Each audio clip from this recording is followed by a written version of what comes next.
Red Internationalism. In Red Internationalism, Salo Mohandesi returns to the Vietnam War to offer a new interpretation of the transnational left's most transformative years. In the 1960s, radicals mobilized ideas from the early 20th century to reinvent a critique of imperialism that promised not only to end the war but also to overthrow the global system that made such wars possible. Focusing on encounters between French, American, and Vietnamese radicals, Mohandesi explores how their struggles did change the world, but in unexpected ways that allowed human rights to increasingly displace anti-imperialism as the dominant idiom of internationalism. When anti-imperialism collapsed in the 1970s, human rights emerged as a hegemonic alternative channeling anti-imperialism's aspirations while rejecting systemic change. Approaching human rights as neither trans-historical truth nor cynical imperialist ruse but instead as a symptom of anti-imperialism's epochal crisis, Red Internationalism dramatizes a shift that continues to affect prospects for emancipatory political change in the future. Salo Mohandesi is the Marvin H. Green, Jr. Assistant Professor of History at Bowdoin College. He is the co-editor of Voices of 1968, Documents from the Global North. Red Internationalism. Anti-imperialism and human rights in the global 60s and 70s. Salo Mohandesi. Bowdoin College, Maine. Contents. List of figures, page 8. Acknowledgements 11. Note on translations 14. 1. 18. 1. Internationalism 48. 2. Anti-imperialism 80. 3. Revolution 111. 4. Repression 159. 5. Crisis 195. 6. Human rights 228. 258. 1. Strangers hurried through the Saigon night. Some were pilgrims, streaming into the capital to usher in the Lunar New Year. Others were entrepreneurs, magnetically drawn to the big city, bloated beyond recognition by a frenzy of construction and consumerism. Many more were refugees who had fled their napalmed homes and poisoned rice paddies and now huddled in the outskirts of the sprawling capital. They arrived hungry and angry, courtesy of Uncle Sam. Quite a few of the faces belonged to revolutionaries. They had crept into the beating heart of South Vietnam under the cover of darkness, making contact with a network of clandestine operatives burrowed into the city's nooks and crannies. Having fought the militaries of both the Republic of Vietnam and the United States in the jungles for several years, striking here, retreating there, they vowed to bring the battle to the impenetrable capital itself. Tonight, some of these fighters mused, they might put an end to decades of imperial rule, finally winning a united, independent, and socialist Vietnam, a triumph not only for the Vietnamese people but also for anti-imperialists everywhere. 2. In the early morning hours of January 31, 1968, the sound of crackling fireworks gave way to the rattle of machine guns as thousands of revolutionaries sprang into action. Death squads hunted government officials. Sappers blew a hole through the outer wall protecting the U.S. Embassy. Running battles left corpses, debris, and the occasional burned-out American vehicle littering the streets. Similar scenes played out across the country. Although the Tet Offensive failed to defeat the United States and overthrow the Republic of Vietnam, the revolutionaries nevertheless scored an enormous political victory. 3. Told for years that the communists were unpopular terrorists on the verge of annihilation, the world witnessed the spectacle of a massive coordinated offensive organized right under the nose of a combined force of more than 1 million American and South Vietnamese troops. In the heavily mediated world of the 1960s, many believed they had witnessed something momentous. There is nothing as powerful as example, and the Vietnamese resistance sent a sense of possibility flashing out over the airwaves all around the globe, recalls anti-war activist Sheila Robotham. If the Vietnamese could take on the mightiest power in the world, what about us?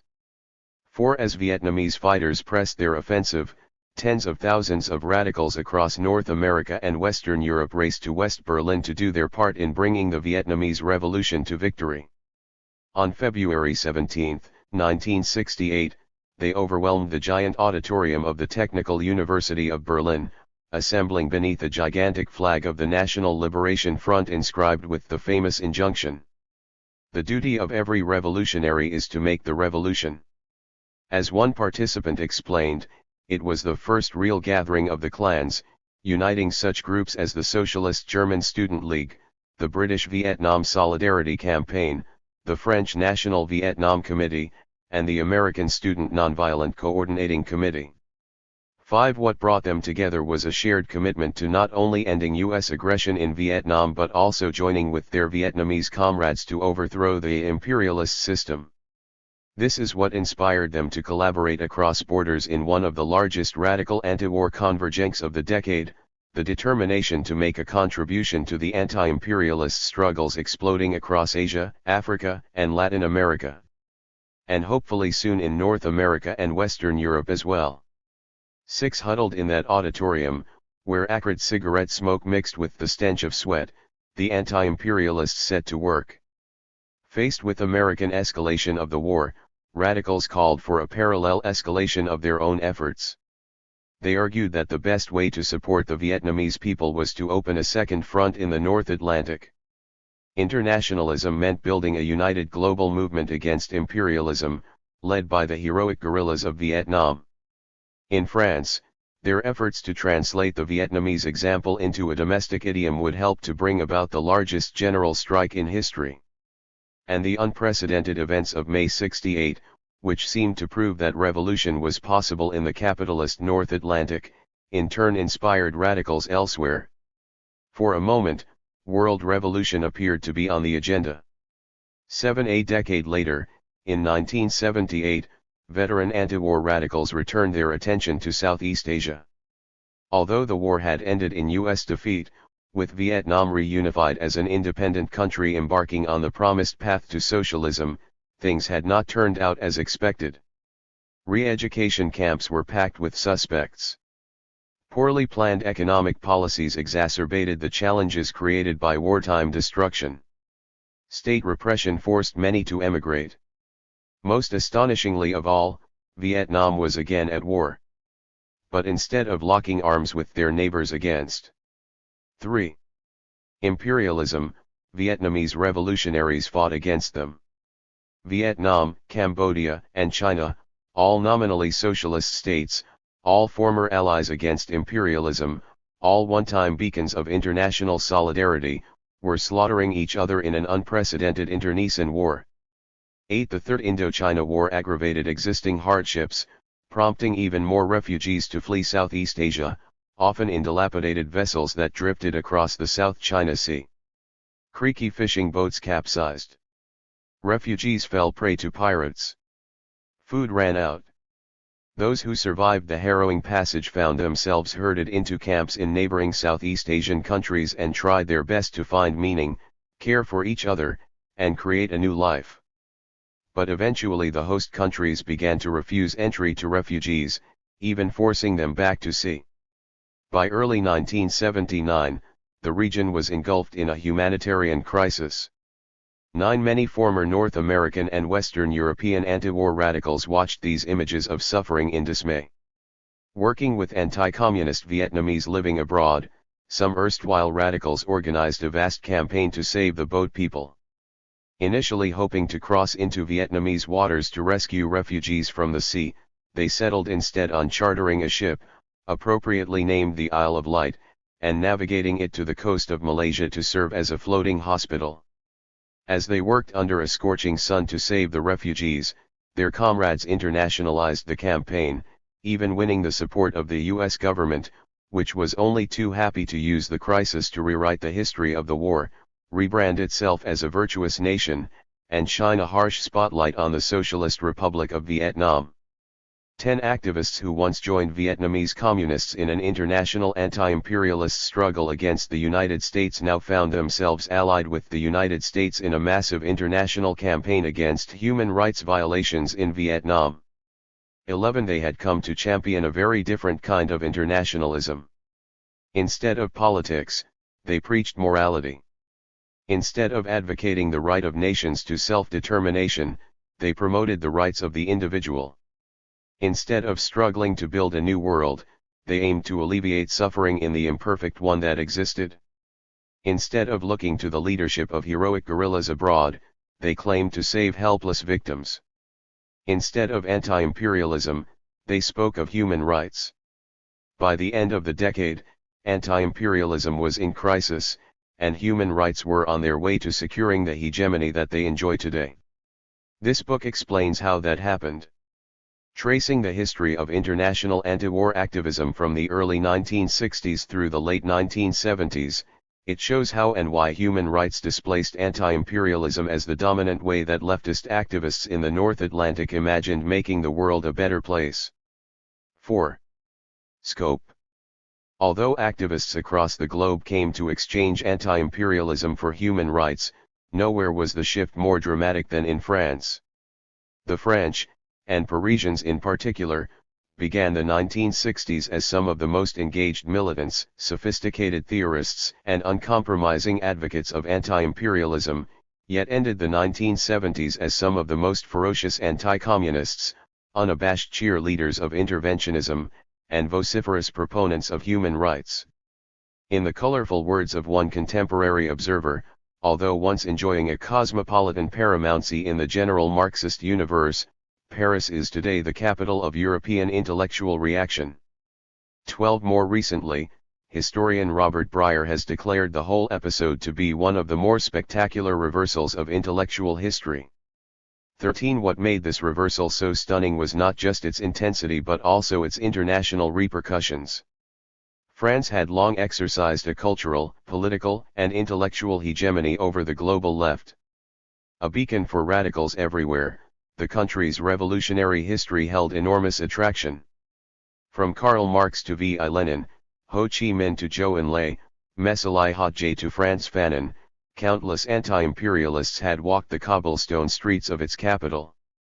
14 After the Second World War, France became a hub for cutting-edge political theory.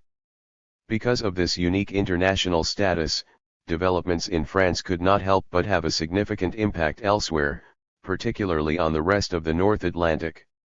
No other group of figures played so decisive a role in propelling this shift in how activists in North America and Western Europe more broadly approached internationalism.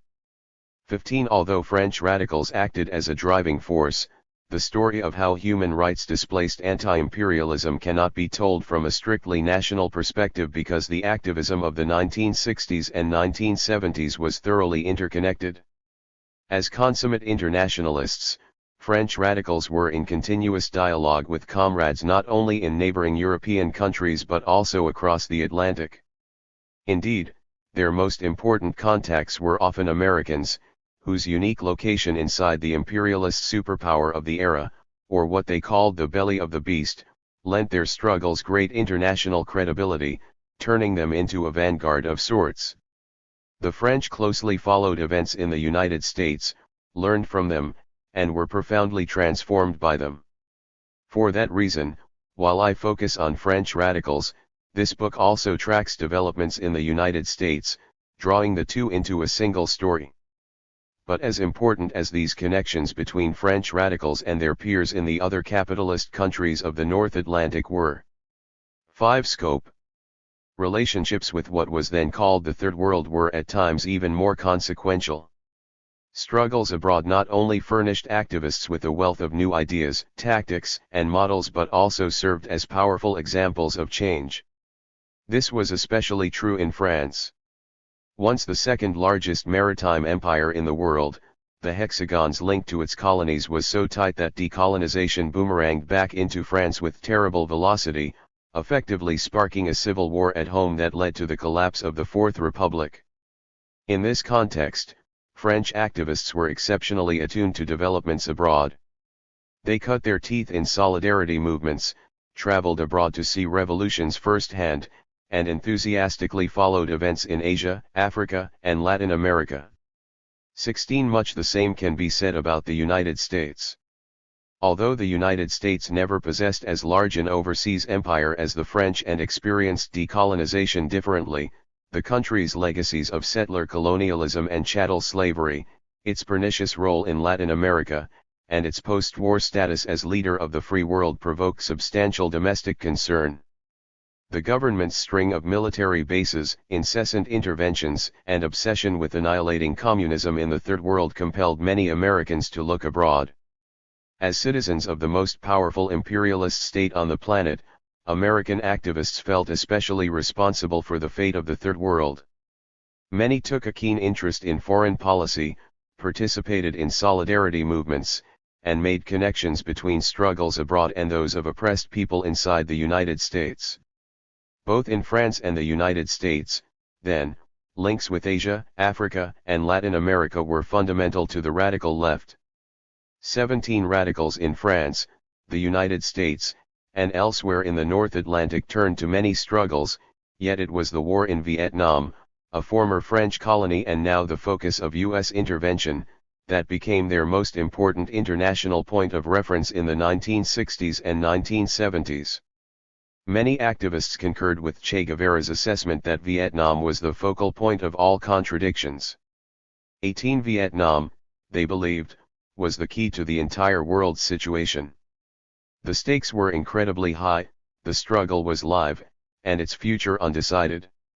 What is more, Vietnamese revolutionaries were fighting back, and it appeared as if solidarity could have a real impact on the outcome. More than any other struggle, the Vietnamese Revolution shaped the meaning of internationalism for radicals, if not their very identity. Countless radicals of all ages would have agreed with the final editorial of the famous anti-imperialist journal Partisans when it declared, "Our generation is the generation of the Vietnam War." 19 For these reasons, I have focused on the internationalist struggles around Vietnam as a window into exploring the dramatic shifts in global politics that took place in those years. 20. 6. But if Vietnam played an important role for activists abroad, those movements also played an important role for Vietnamese revolutionaries. Hungry for allies, Vietnamese communists devoted considerable effort to connecting with movements across the globe, including those in the North Atlantic, which they felt could play a strategic role behind enemy lines. Since the United States was the main aggressor in Southeast Asia, Vietnamese revolutionaries unsurprisingly prioritized strong relations with American activists. Even more important than the United States, however, was France. Vietnamese communists had a longer history of organizing there, enjoyed the support of the largest community of overseas Vietnamese, relied on the solidarity of some of the most dynamic leftist movements in the capitalist world, and skillfully took advantage of the French government's outspoken criticism of the American war to turn Paris into their internationalist base of operations for the entire North Atlantic. But Vietnamese communists viewed connections with activists in countries like France and the United States as more than just means to fighting the U.S. government. Like radicals in the North Atlantic, they also viewed their struggles as fundamentally linked to others in a grand project to change the world. As Le Duin, arguably the single most important revolutionary leader during the American War, publicly explained in 1967, the Vietnamese Revolution is a component of world revolution and its successes have never been separated from the latter's. 21 In this way radicals in France, the United States, and Vietnam were not simply connected to one another politically, intellectually, and effectively. In the 1960s, they came to see themselves as different fronts in the same international revolutionary process, which is why this book focuses on their interrelationships. 22 History is neither a continuous stream nor a series of neatly bounded periods, it is instead the consequence of contingent encounters, some of which take hold in unforeseen combinations whose accretions may produce what can only later be seen as important shifts. By zeroing in on these contingent encounters between developments in France, the United States, and Vietnam, this book explains how human rights displaced anti-imperialism among activists in the North Atlantic. In the mid-1960s, American intervention in Vietnam, activist efforts to internationalize the war, and the Vietnamese strategy to sway public opinion against the United States led radicals to create a new international whose primary objective was to win the ideological war. In the late 1960s, unrest in France, the militancy of black struggles in the United States, and the audacity of the Tet Offensive in Vietnam led radicals to argue that the best way to help the Vietnamese people was to bring the war home. In the early 1970s, domestic experiences with incarceration, President 7. Richard Nixon's new focus on prisoners of war, and South Vietnam's repression of political dissenters led them to reframe anti-war solidarity around civil liberties in South Vietnam. And in the late 1970s, the decline of radicalism, a new foreign policy in the United States, and a humanitarian catastrophe in Southeast Asia helped create the conditions that led internationalists to shift their allegiance from anti-imperialism to human rights. 23. Of course, events outside France, the United States, and Vietnam also influenced how activists in North America and Western Europe reimagined internationalism. Within the North Atlantic itself, Italy, Great Britain, and West Germany, but also smaller countries such as Belgium, played a role. In addition, while Vietnam was certainly decisive, radicals in the North Atlantic were also influenced by many cross-currents elsewhere: social movements in Latin America, the aftermath of the Prague Spring in Czechoslovakia, the complexities of the Cultural Revolution in China, the writings of Soviet dissidents, the long struggle of the Palestinian people, the persistent campaign against apartheid in South Africa, the opportunities of the Nicaraguan Revolution, the seeming paradoxes of the Iranian Islamic Revolution, the unique rise of solidarity in Poland, and especially the turn to authoritarianism in Brazil, Chile, Uruguay, and Argentina. Moreover, in some cases other ways of conceptualizing internationalism proved quite important, particularly those organized principally around race, gender, religion, or geography, as well as many smaller radical internationalisms, which dissented from both the hegemonic models of anti-imperialism and human rights. 24. While I certainly touch on a number of these experiences in this book, trying to include in a single comprehensive narrative everything that may have contributed to the shift from anti-imperialism to human rights would have resulted in an account that was superficial, disorienting, and incapable of conveying change over time in a consistent manner. Instead of jumping from one region, struggle, activist milieu, or solidarity campaign to another, I have chosen to concentrate here on the triangle of France, the United States, and Vietnam. To follow the trajectory of one current of internationalist activists, two ways of practicing internationalism, and linkages between three countries makes for a more coherent narrative about who changed, in which direction, and exactly why. U.S. aggression in Vietnam soon drew widespread condemnation in North America and Western Europe. So diverse was this opposition that one cannot speak of a single coherent anti-war movement but rather a cacophonous collection of initiatives spanning the political spectrum. This book focuses on one set of anti-war actors, the radicals. Although consciously distinguishing themselves from others in the larger anti-war scene, radicals were by no means homogeneous. They came from many backgrounds, subscribed to competing traditions, advocated diverse tactics, and displayed wildly different levels of engagement. While a small core memorized Marx and Lenin, developed a comprehensive theory of the world's situation, and dedicated their lives to making change, many others were driven by personal concerns, motivated by local problems, and had only a vague desire to do good in the world. Despite their differences, the radicals all shared the same general approach to opposing the war. While some arrived at it intuitively, and others processed it into an explicit principle, they all believed that the war was not caused by this or that politician, but by a broader system that made such wars possible in the first place. Ending the war, then, necessarily meant changing the system. This is why I have called them radicals. True to the word's etymology, they sought to grasp the problem at what they perceived to be its root. 25. While the term may seem generic, it captures how tens of thousands of anti-war activists from all walks of life came to adopt the same politics of systemic change, together contributing to its rise and fall, even if they personally experienced this history in different ways. In calling them radicals, then, I aim to name a kind of collective character that emerged through a shared process of political subjectivation. 26 Radicals soon recognized that the system they sought to change exceeded the territorial frontiers of a single state, which led them to coordinate their efforts. In deference to historical tradition, they adopted the term internationalism to name their belief that the only way to realize their political project was to unite across borders. At the same time, they took another page from the past by defining the global system they wished to transform as imperialism. In this way, radicals came to see their project as anti-imperialist internationalism. Anti-imperialist internationalism allowed radicals to designate a common enemy, link the domestic and the foreign, and think politics at a global level. But it did not in itself offer a concrete path to changing the world.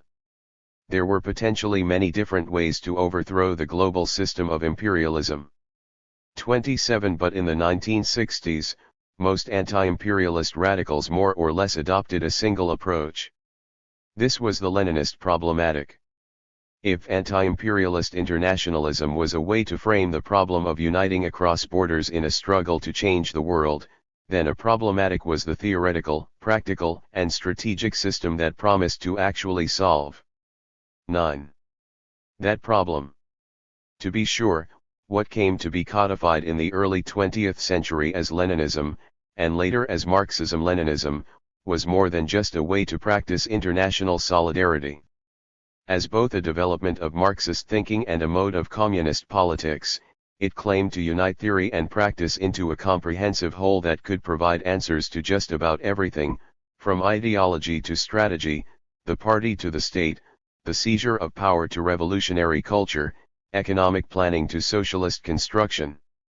The problematic's architects deliberately assembled it into a unitary system, even if they recognized that it would be interpreted, applied, or adapted differently. This book, however, is not about Leninism as such, but rather the competition between the various ways that activists imagined coming together across borders to change the world. For that reason, while I certainly engage with other elements of Leninism when necessary, this study focuses primarily on those dimensions of the Leninist problematic that relate directly to the question of internationalism. 28 At the heart of the Leninist problematic's solution to the problem posed by anti-imperialist internationalism was the right of nations to self-determination. According to this idea, nations exist, they oppress one another, and oppressed nations have the right to define their political future, which came to mean the struggle to win independence as nation-states.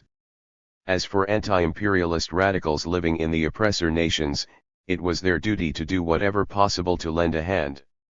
Backed by solidarity movements in the imperialist core, oppressed nations would overthrow imperial rule, build strong states at home, and collaborate internationally to construct a socialist system that could facilitate the transition to communism, which they defined as a truly egalitarian world free from inequality, oppression, or domination.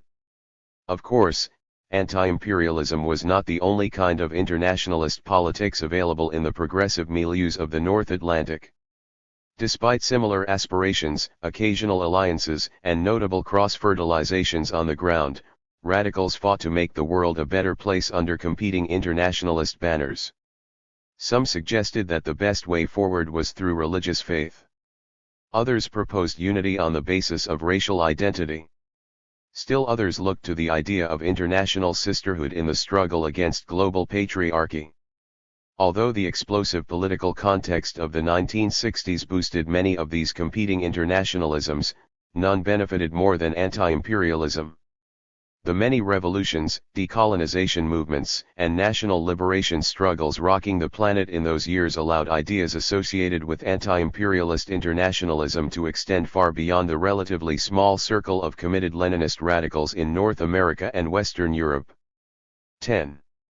Anti-imperialism did not just win over many hardened activists sympathetic to these other internationalisms, it even achieved authority across the wider ecosystem of progressives who were concerned with issues like the Vietnam War but did not consider themselves militants, infrequently participated in actions, and only occasionally joined organizations.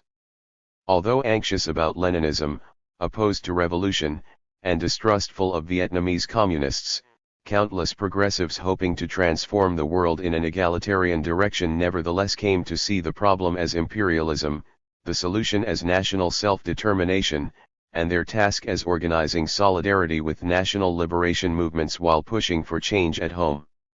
If one measure of a political project's strength is the degree to which it can win the support of the broader population, then anti-imperialism's ability to inform how millions understood, thought about, and acted in the world in the late 1960s was a clear sign of success. But all that changed in the 1970s. People across North America and Western Europe deserted leftist campaigns, lost faith in national liberation struggles abroad, and abandoned the prospect of comprehensive change. Searching for a viable alternative, they turned to what was once a marginal notion in the leftist milieus of the North Atlantic: human rights. Of course, human rights meant different things to different people. But in the same way that radicals equated anti-imperialism with the right of nations to self-determination, so too did many rights activists in the North Atlantic reduce human rights to a single definition: the rights of individuals. According to this idea, individuals exist, they are endowed with certain inalienable rights, and they have the right to demand those rights. As for rights advocates in the North Atlantic, it was their duty to do whatever possible to lend a hand to secure human rights, which came to mean guaranteeing civil liberties against the encroachments of states. By making moral claims, advocating for suffering victims wherever they may be, and pressuring states to grant individuals their rights, humans everywhere would gradually come to enjoy the same universal rights, ultimately alleviating suffering in this world. Like those radicals who embraced Leninist anti-imperialism, the activists who turned to individualist human rights imagined change at a global level, preached a commitment to universalism, and promoted human rights as an internationalist project that could make the world a better place. But their vision of change was drastically different. If anti-imperialism aimed to help people transform themselves into subjects, human rights viewed them as victims whose only ambition was to survive. If anti-imperialism saw people in the Third World as leaders in a struggle for change, human rights looked to professionals in the First. 11. World as the active force in minimizing suffering throughout the world. If anti-imperialism declared that the only way to make the world better was through politics, human rights claimed that politics were external impositions to be avoided at all costs. If anti-imperialism insisted that lasting change depended on transforming a global system, human rights suggested that any such attempt would cause more harm.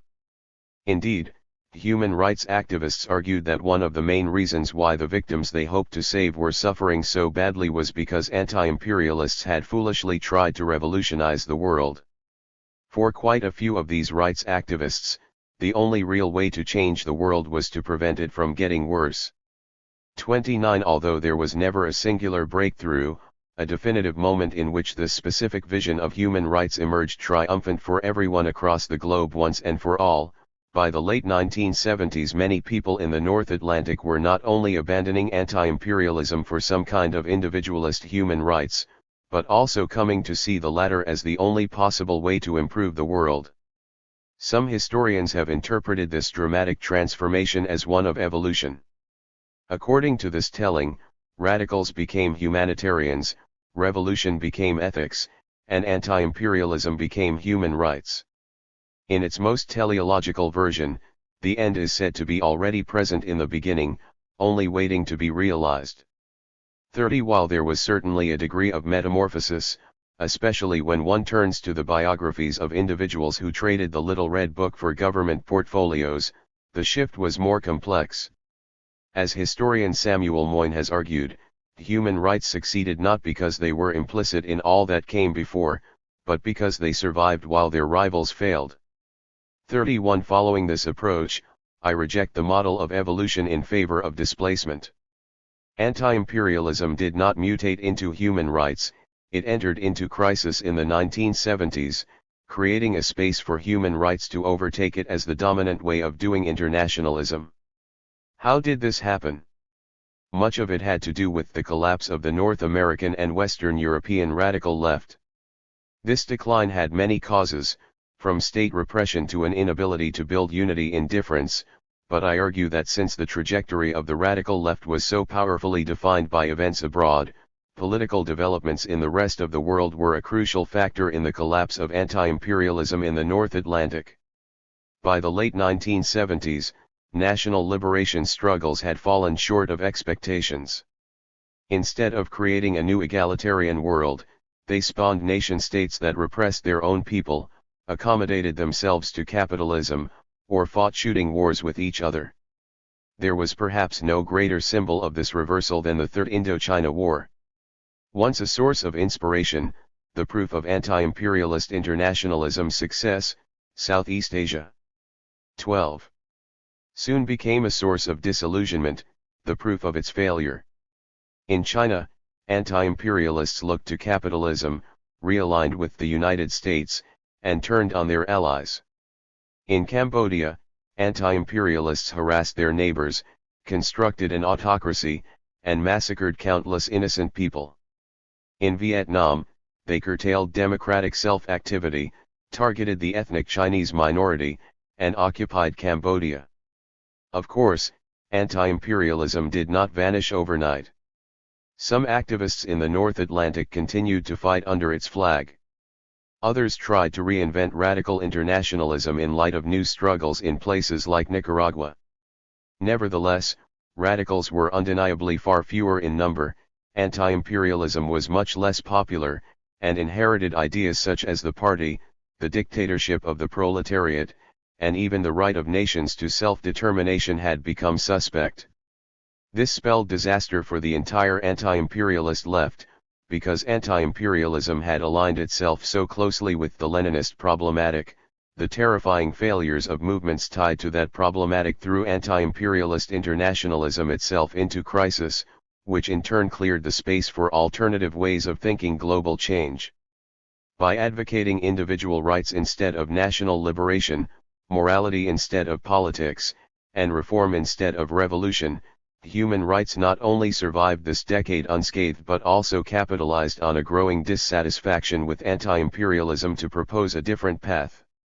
The very conditions that triggered the decline of anti-imperialism made possible the rise of human rights. But a central argument of this book is that this explanation is not enough. Human rights succeeded not simply because anti-imperialism failed, as if in a hydraulic fashion, but rather because its partisans were able to convincingly market human rights as a legitimate successor to anti-imperialism. This involved striking a delicate balance.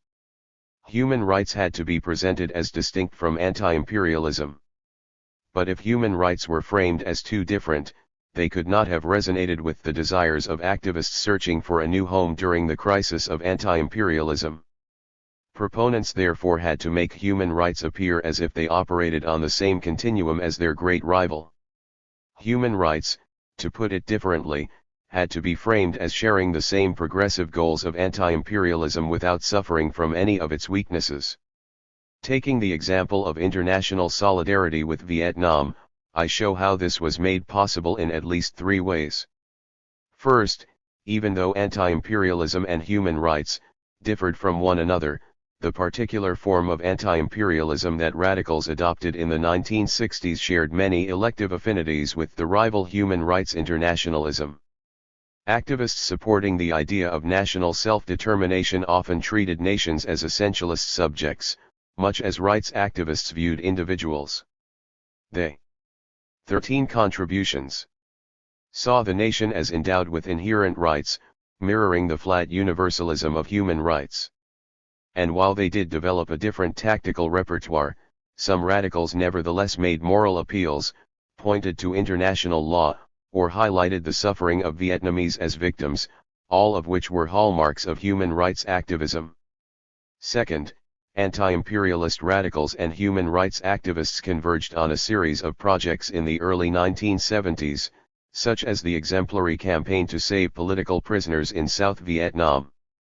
Although still working within the framework of anti-imperialism, anti-war radicals increasingly demanded the release of individuals imprisoned by the dictatorship in South Vietnam, making possible a tactical alliance with rights activists. Collaborations of this kind introduced the more marginal human rights internationalism to larger activist milieus, boosted its progressive credentials, and helped create a cultural, political, and intellectual terrain that was more favorable to rights talk. The unexpected convergence allowed human rights to appear as emancipatory as anti-imperialism.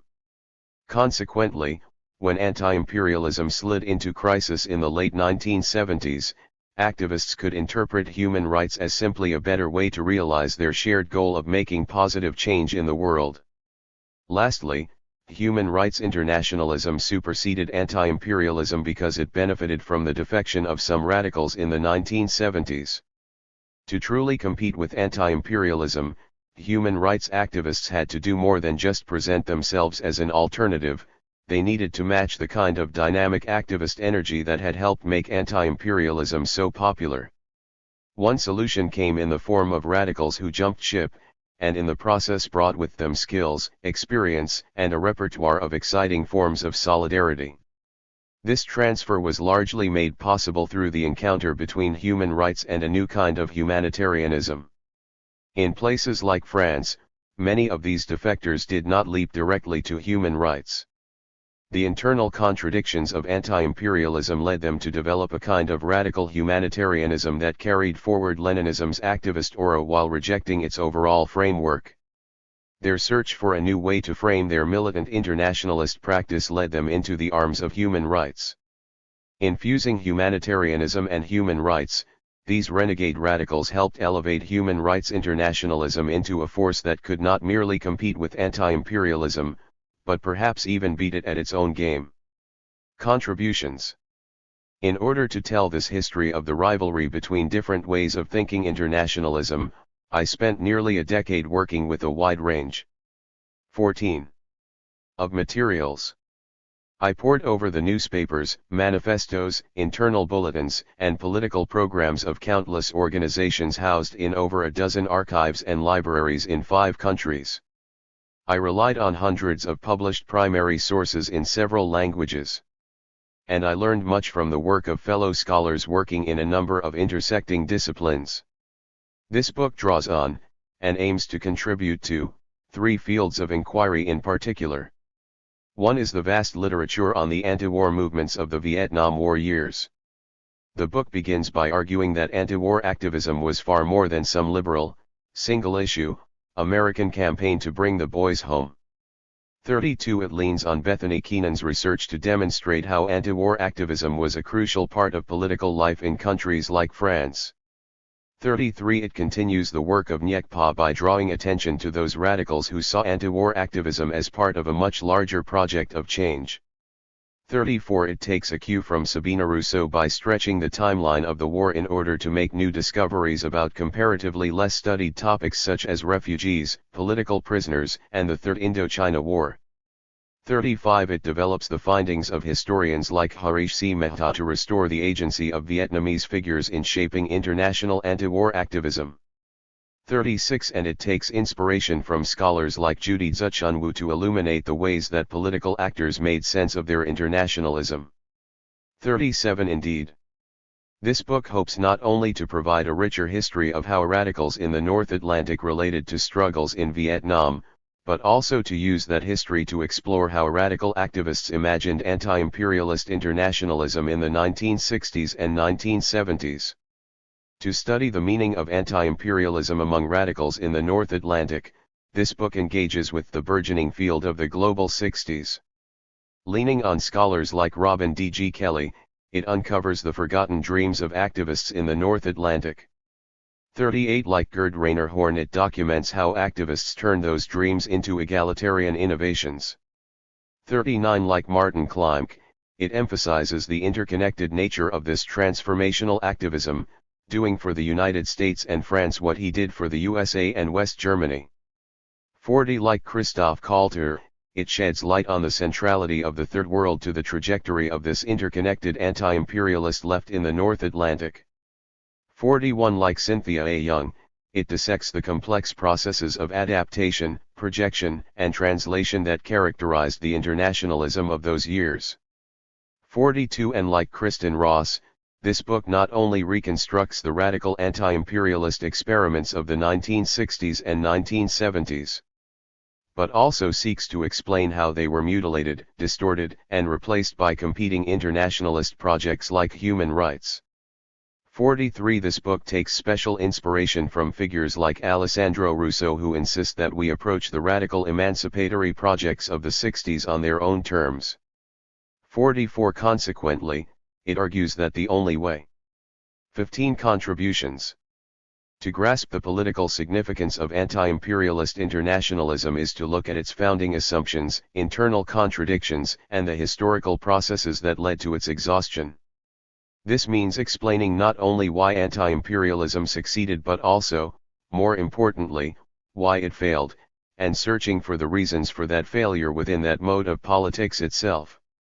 After all, as important as external factors were to anti-imperialism's demise, millions abandoned it because they believed it fell short of its own promises. This book therefore aims to deepen our understanding of anti-imperialism in the global 60s, not only by tracking its rise, consolidation, and transformation, but also by offering a sober investigation of its inherent limits, the reasons why people willingly switched their allegiance to other internationalisms, and how internationalist alternatives like human rights capitalized on its failures in the 1970s. This leads directly to the third major scholarly field, human rights. This book expands on Samuel Moyn's revisionist arguments that human rights were only one way to improve the world, that until recently they were not very popular among activists, and that their surprising successes had a great deal to do with the fate of other internationalisms. 45. It takes to heart Mark Philip Bradley's insights about the diversity of human rights vernaculars to show how a specifically individualist variant of rights discourse began to cohere in the 1960s and 1970s. 46. It confirms Jan Eckel's claim that developments within the left in those years played an important role in the general rise of this individualist conception of human rights.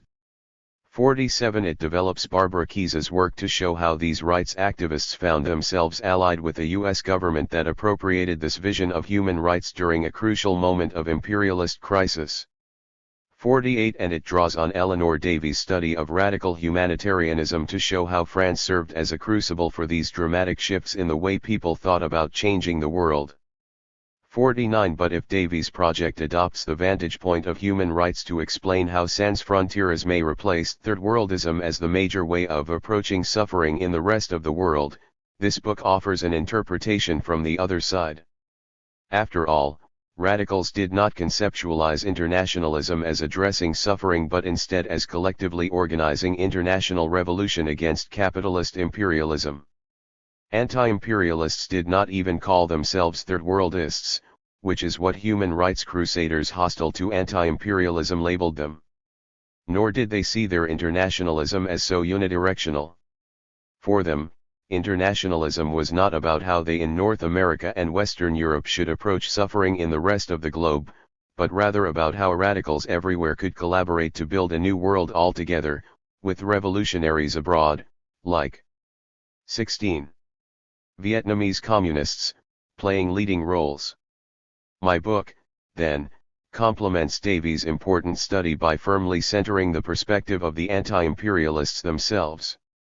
The key innovation of this book, then, is to weave together original findings from archival research, new interpretations of published sources, and insights from a number of scholarly fields into a single, granular, coherent, synthetic, and accessible narrative about international anti-war activism in the 1960s and 1970s that explores the transformative competition between the two dominant ways that activists imagined the international goal of making the world a better place. The overture sets the scene by returning to the early 20th century to uncover the construction of the Leninist problematic, explain its international appeal, and show how Vietnam came to be perceived as its prime test case. Chapter 1 begins the story proper by tracking the emergence of a radical anti-war international in the 1960s.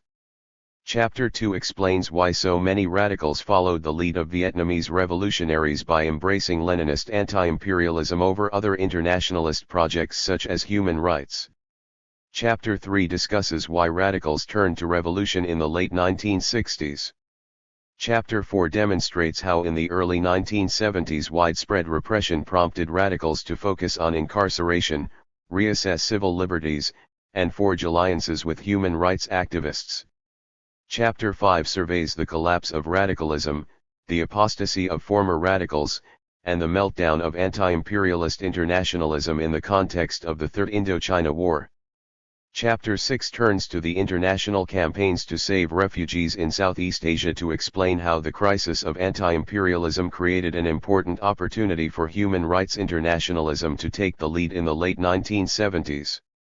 Lastly, the coda brings the story to the present by reflecting on the meaning of emancipatory internationalist politics in the wake of human rights internationalism's own crisis. Stakes. Every history is a history of the present. Even when scholars refuse to acknowledge the presence of the present, all historical studies are shaped by the questions, assumptions, personal convictions, and especially the political stakes of their time. This book began with the conviction that this imperialist world order of systemic inequality, exploitation, and domination is intolerable. Its founding assumption is that this world is not necessary, that a better one is possible, and that ordinary people have the capacity to unite across borders, divisions, and differences to build an emancipatory future. At the same time, it recognizes that we live in an era haunted by the undeniable failures, and in some cases horrific disasters, of previous 17 stakes. Attempts to radically change the world. For that reason, it argues that any attempt to think emancipatory internationalist politics today depends on our ability to take stock of prior cycles of struggle. For those of us living in the North Atlantic, that means confronting the internationalist campaigns that emerged across North America and Western Europe in concert with anti-imperialist struggles across the globe in the 1960s and 1970s. Those years witnessed the highest concentration of interconnected anti-imperialist struggles in world history, generated an extraordinarily rich laboratory of political invention that raised new questions that continue to preoccupy us, and brought about sweeping changes that have shaped the world we live in today. Most of all, they marked a turning point when the very political matrix that had made possible this remarkable political experimentation collapsed. In the 1970s, a set of concepts came apart, a general problematic unraveled, a theoretical system disintegrated, a conceptual language decomposed, a revolutionary culture crumbled, and a mode of politics reached its point of saturation. All this allowed human rights to emerge as an alternative that channeled anti-imperialism's universalist aspirations but rejected its commitment to radical political change. If anti-imperialism enabled millions to organize unprecedented struggles for universal emancipation, then human rights refocused attention to the millions who suffered from the botched emancipatory projects of those very anti-imperialists. In this way, human rights succeeded precisely because they made visible, responded to, and took advantage of anti-imperialism's indisputable failures. The collapse of anti-imperialism, particularly its Leninist variant, and the rise of human rights were completely linked. If thinking emancipatory internationalist politics today depends on explaining why anti-imperialism failed, and if human rights were historically tied to the sequence that led to anti-imperialism's exhaustion, then it is imperative that we understand their complex relationship.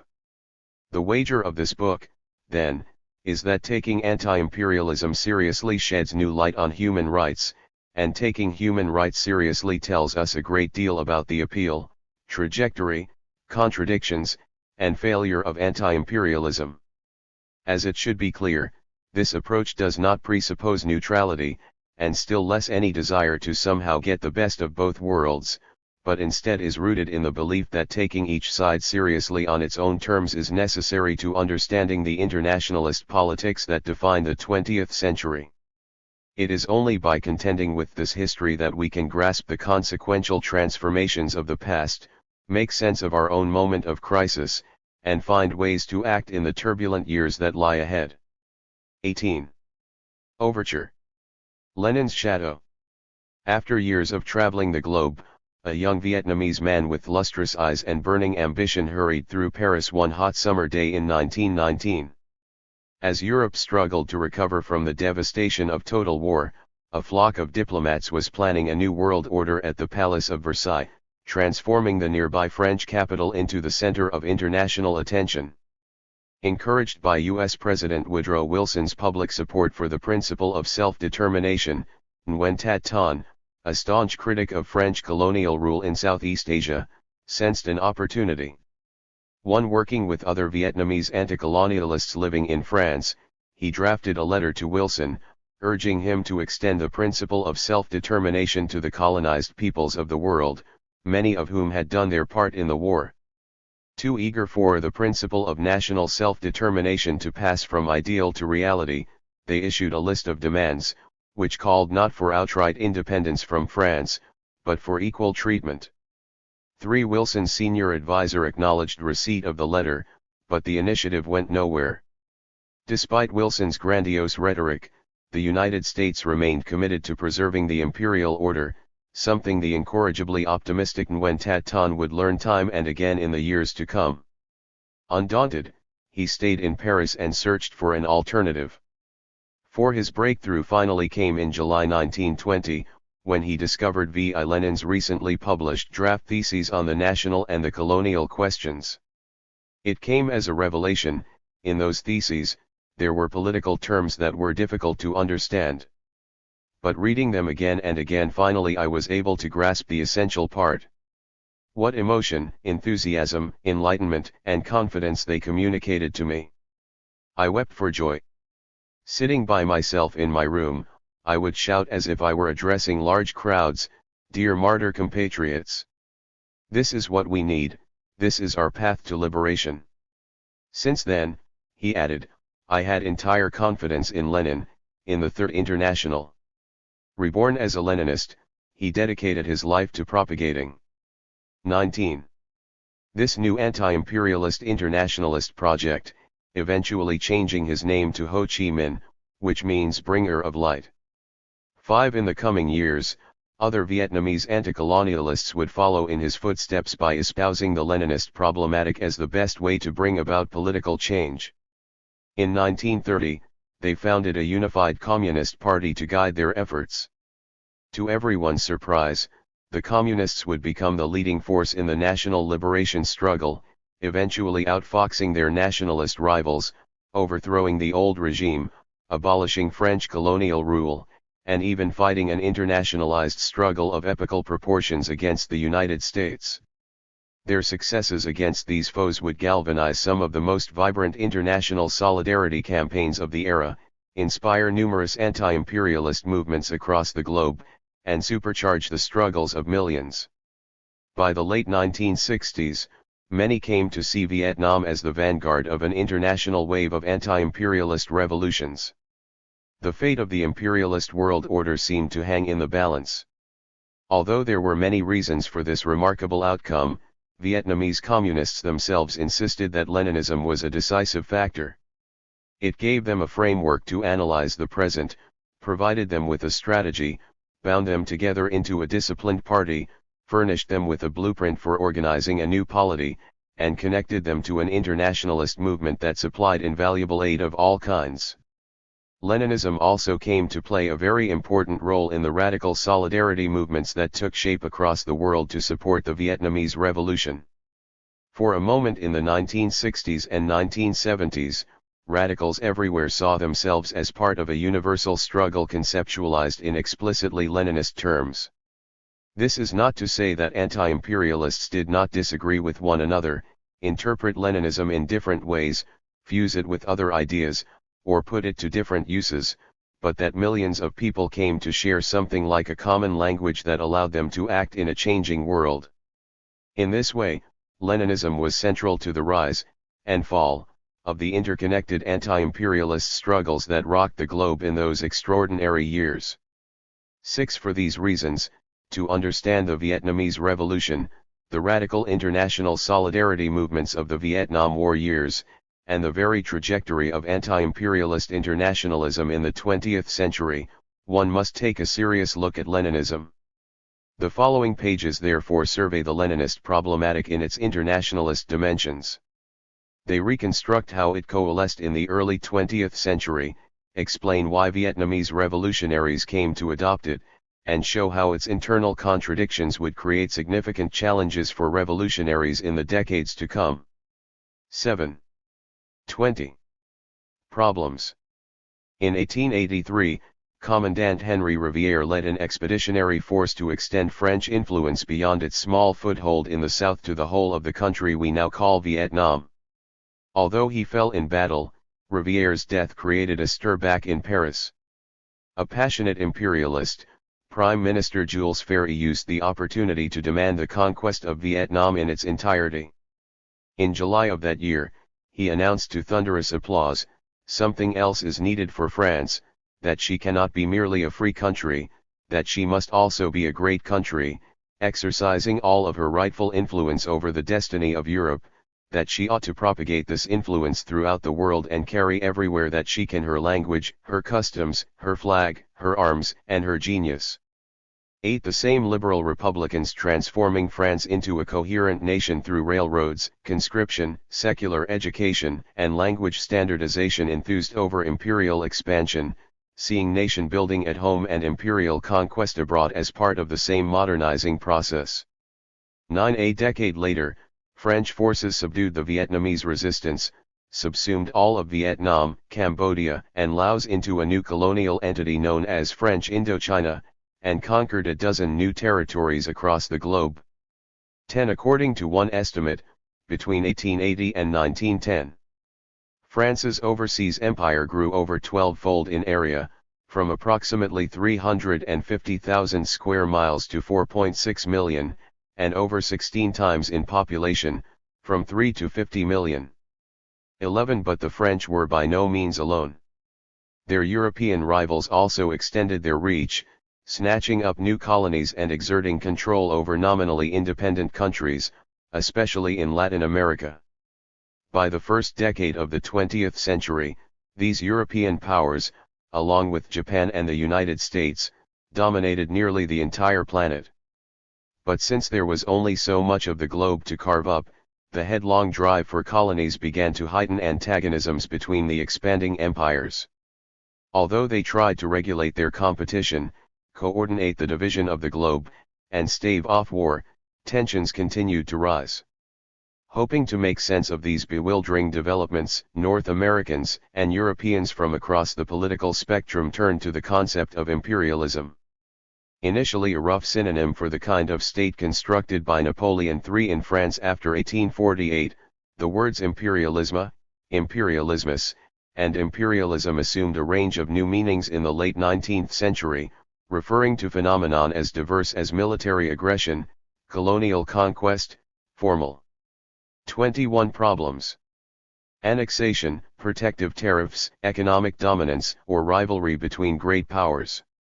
Despite the concept's ambiguity, imperialism quickly became a central topic of conversation, debated by proponents and opponents alike.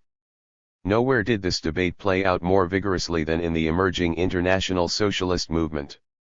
Imperialism became such a burning issue for social democrats and socialists not simply because it named an important global development, nor even because the core parties of the socialist movement operated in the heart of the most rapacious empires, and so felt a particular responsibility to address it, but because the word focused many questions about socialism itself.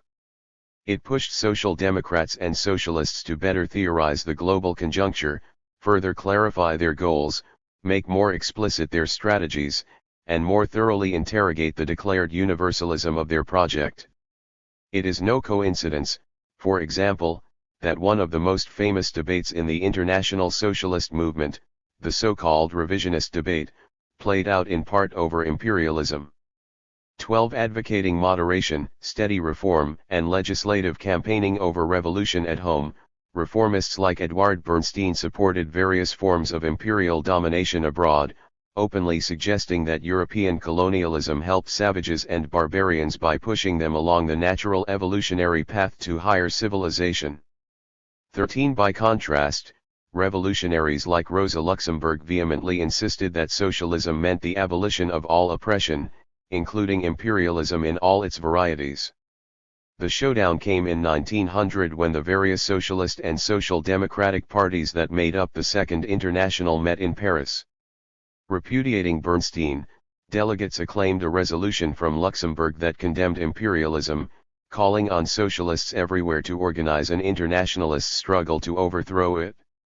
14 To do that, the International decided that social democratic and socialist parties had to undertake a serious study of the colonial question, do everything possible to further the formation of socialist parties in the colonies, and actively facilitate relations between the socialist parties of the different colonies. 15 Bernstein and his followers fought back, proposing a pro-colonialist resolution at the Stuttgart Congress in 1907, but were defeated again. Commenting on the failed efforts of Bernstein's wing, the British socialist Balfour Bax reported that the Congress resolutely rejected them in favor of an uncompromising, anti-imperialist, anti-colonial counter-resolution. 16 Through this contested process, socialists across the planet invented a new way to change the world, anti-imperialist internationalism. The emancipation of humanity had to be global, that meant confronting what? 22. They were now calling imperialism, and this could only be done by uniting across borders. As Bax put it, the great practical problem before social democracy at the present moment is the combating of imperialism in all countries in the interests of international solidarity. 17 This was much easier said than done. Although anti-imperialist internationalism offered socialists a way to frame the political problem of building an emancipatory future together, it did not offer a concrete solution. To find one, socialists first had to answer some hard questions: who would change the world? How could imperialism be overthrown? And what was imperialism? Imperialism. Ironically, when the international socialist movement vowed to combat imperialism in 1900, socialists had yet to define it in any systematic manner. Most people, socialist or otherwise, used the term in inconsistent ways, prompting many contemporaries to complain about its frustrating vagueness. What, exactly, was this imperialism that everyone kept talking about? 18 It was in this context that a British journalist named John A. Hobson published one of the first full-length studies of imperialism in 1902. According to Hobson, the rapid growth of monopolies in the capitalist countries contracted workers' disposable income. This in turn had led to a fall in consumption, which foreshadowed economic catastrophe at home. In response to this crisis of underconsumption, Hobson claimed, capitalists had begun to search for other investment opportunities, ultimately exporting their surplus capital to the rest of the world, with states acting as the pliable tools of ravenous firms. It was precisely this insatiable search for profits that had led the European powers to divide the planet. For Hobson, then, imperialism referred to a specific policy, aggressive actions by one state against another, which often took the form of conquest. But it was a bad policy, he added, because it would exacerbate tensions between competing imperial powers, increasing the likelihood of world war. 19 Although not the first to do so, Hobson made a strong case for linking imperialism to capitalism, establishing an important line of inquiry that would be taken up most enthusiastically by the Marxist theorists of the international socialist movement, such as Rudolf Hilferding and Rosa Luxemburg. 20 But while most Marxists believed imperialism was connected to capitalism, they disagreed about the exact relationship between the two. 21 These differences had enormous consequences because how one defined imperialism informed one's stance on what to do about it. Nowhere was this clearer than in the controversy that erupted around Karl Koski. 1. 23 Imperialism. Of the most respected theorists of the Second International, Koski suggested that although capitalism had led to aggressive foreign policies, world war was avoidable. A non-imperialist capitalism was not merely possible but would be better for capitalists themselves since imperialism was so dangerous. Social democratic and socialist parties should therefore work with progressive elements of the bourgeoisie to organize peace campaigns. Capitalists could reform their ways, curb their belligerent policies, and pursue a kind of ultra-imperialism without war. In the longer term, he wrote in a 1914 article, the competing imperialists of the world might even come together in a holy alliance to peacefully rule the globe. 22 Koskai's arguments elicited violent criticism from the left. Luxemburg, Lenin, and others accused Koskai of promoting class collaboration, which could only lead to ruin. As it happened, just weeks after he penned his article, war erupted between the European empires, and the Second International effectively collapsed when its leading parties supported their respective national governments instead of uniting in international opposition to war. With his usual vitriol, Lenin drew a direct line between Koskai's theories and this colossal betrayal. By proposing the possibility of ultra-imperialism, Lenin charged, Koskai opened the door to capitulation. As Lenin fumed, the significance of Koskai's theory is this: it is a most reactionary method of consoling the masses with hopes of permanent peace being possible under capitalism, by distracting their attention from the sharp antagonisms and acute problems of the present times, and directing it towards illusory prospects of an imaginary ultra-imperialism of the future. 23 To refute Koskai's reformism, Lenin attempted to show that imperialism was the inevitable consequence of capitalist development. In his pamphlet, Imperialism, the highest stage of capitalism, Lenin drew on both Hobson and Hilferding to argue that since the 1870s, capitalism had entered a distinctly new stage. The concentration of production, the rise of monopolies, the need to export capital, and the influence of financial oligarchies over the state, Lenin argued, pushed individual countries to pursue reckless imperialist policies. 24 Territorial annexation, informal control over independent countries, and rivalries between empires would lead inevitably to war. Imperialism, then, was the unavoidable product of this stage of capitalism, and therefore one that could only be overcome by destroying capitalism as such. Significantly, Lenin's attempt to re-theorize imperialism in order to justify the political need for revolution ended up redefining the term itself, shifting its meaning away from a specific policy to a stage of capitalism that made such policy necessary. As Lenin explained in a cryptic formulation, imperialism is the monopoly stage of capitalism. 25. 24. As a theoretical text, Lenin's pamphlet was far from faultless. It overestimated the importance of monopolies, exaggerated the role of capital export as the driver of imperialism, downplayed other non-economic aspects of imperialism, and tended to reduce the state to a transparent instrument of capitalist monopolies. Explaining the actions of states, and therefore imperialist policy as such, with exclusive reference to the purported needs of capitalism led Lenin into a kind of functionalist economic reductionism. Worst of all, the theory treated capitalist history as a linear sequence of discrete, bounded, homogeneous stages. Its claim that capitalism had reached a stage where empires would necessarily always go to war with one another not only was difficult to sustain in theory but also would be challenged by historical events after the Second World War. 26 That said, Lenin never intended to produce a flawless theory of imperialism true for all time. His primary goal was to use the theory to substantiate his political cause of revolution over reformism. In this, he succeeded. Despite its limitations, his work offered a political analysis of recent events that made a strong case for why only revolution could stop imperialism, and, even more importantly, why revolution was a real possibility at that precise moment. Whatever the theoretical merits of their competing approaches, the dramatic events of those years, world war, crisis, mass unrest, and state collapse, only seemed to discredit Koskai's theory, along with its reformist implications, while confirming Lenin's theory of an inevitable worldwide inter-imperialist conflagration leading to a period of widespread revolutionary struggles. Self-determination.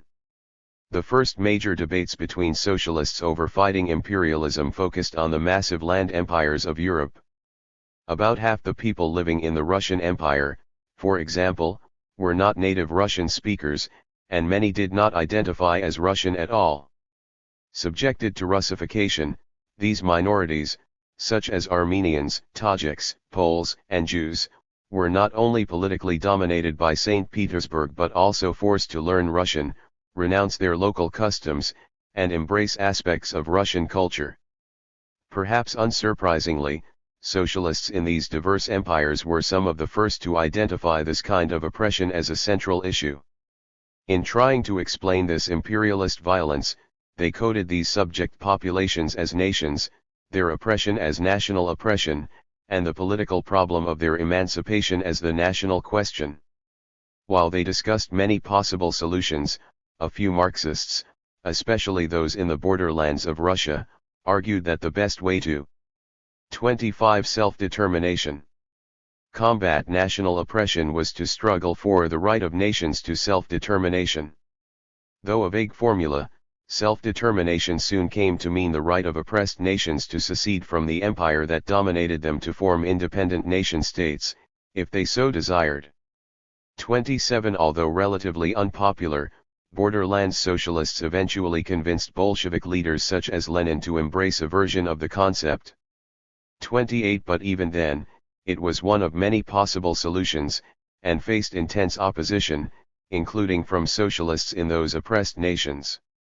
Indeed, the most forceful critic was Rosa Luxemburg, a Polish Jew born in the Russian Empire.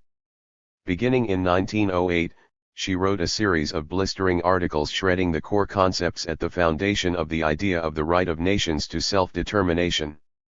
29 Luxemburg began by targeting the nation. She claimed it was a fiction that deliberately obscures irreconcilable divisions within a social formation. One could therefore never speak of a single coherent national will that could determine itself. Instead, one political force would appoint itself as spokesperson for everyone else. In almost all cases, this would not be the toiling masses but the nascent bourgeoisie. Internally, this ruling class would use the language of the nation to dominate other classes, consolidate its power, and reinforce class hierarchies. Externally, it would make the nation an efficient tool of conquest against other nations. 30 It was no coincidence, Luxemburg pointed out, that national liberation movements in places like South America had created new states that almost immediately fought each other. If anything, she suggested, the idea of the right of nations to self-determination was a recipe for more conflict, dividing the existing heterogeneous polities of the world into neatly bounded nations, each with its own territorially coherent state, would be a completely hopeless endeavor, leading to resentment, irredentism, and war. For a socialist, the subject of emancipation can never be the nation. 31 As for self-determination, it, too, was fantastical. Winning formal independence amounted to little, she claimed, because larger empires would simply continue to oppress weaker states, if not through overt violence, then through economic pressure. An oppressed nation might win its own flag, language, or government, but would almost certainly remain subordinate to the capitalist market, geopolitical pressures, and foreign imperialist powers. 32 National self-determination was powerless to stop imperialism as such. It might even be harmful to the larger goal of overthrowing imperialism.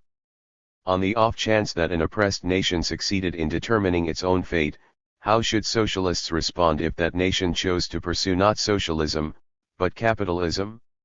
What if that nation's self-determination led to a dictatorship that murdered socialists at home and conquered other people abroad? Would socialists elsewhere still have to respect that nation's right to determine its future? 33. 26. These questions led to the problem of rights.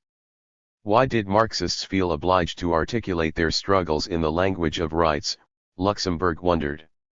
In her view, their fight against national oppression did not arise from any special right of nations, just as their fight for the social and political equality of sexes does not at all result from any special rights of women which the movement of the bourgeois emancipationists refer to.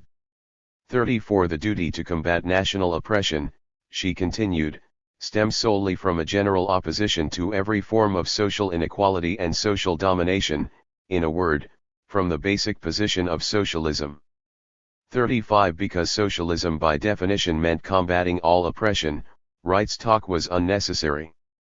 It was also confusing because it implied a single solution, valid in all contexts, a metaphysical cliché no different from the rights of man and rights of citizen peddled by the bourgeoisie. 36. The crude universalism of the right to self-determination, in other words, would compel socialists to defend national aspirations to statehood anywhere, ignoring the specific historical context, the opposite of what she thought Marxism entailed. In fact, Luxemburg concluded, the language of rights risked undermining the very basis of revolutionary socialism.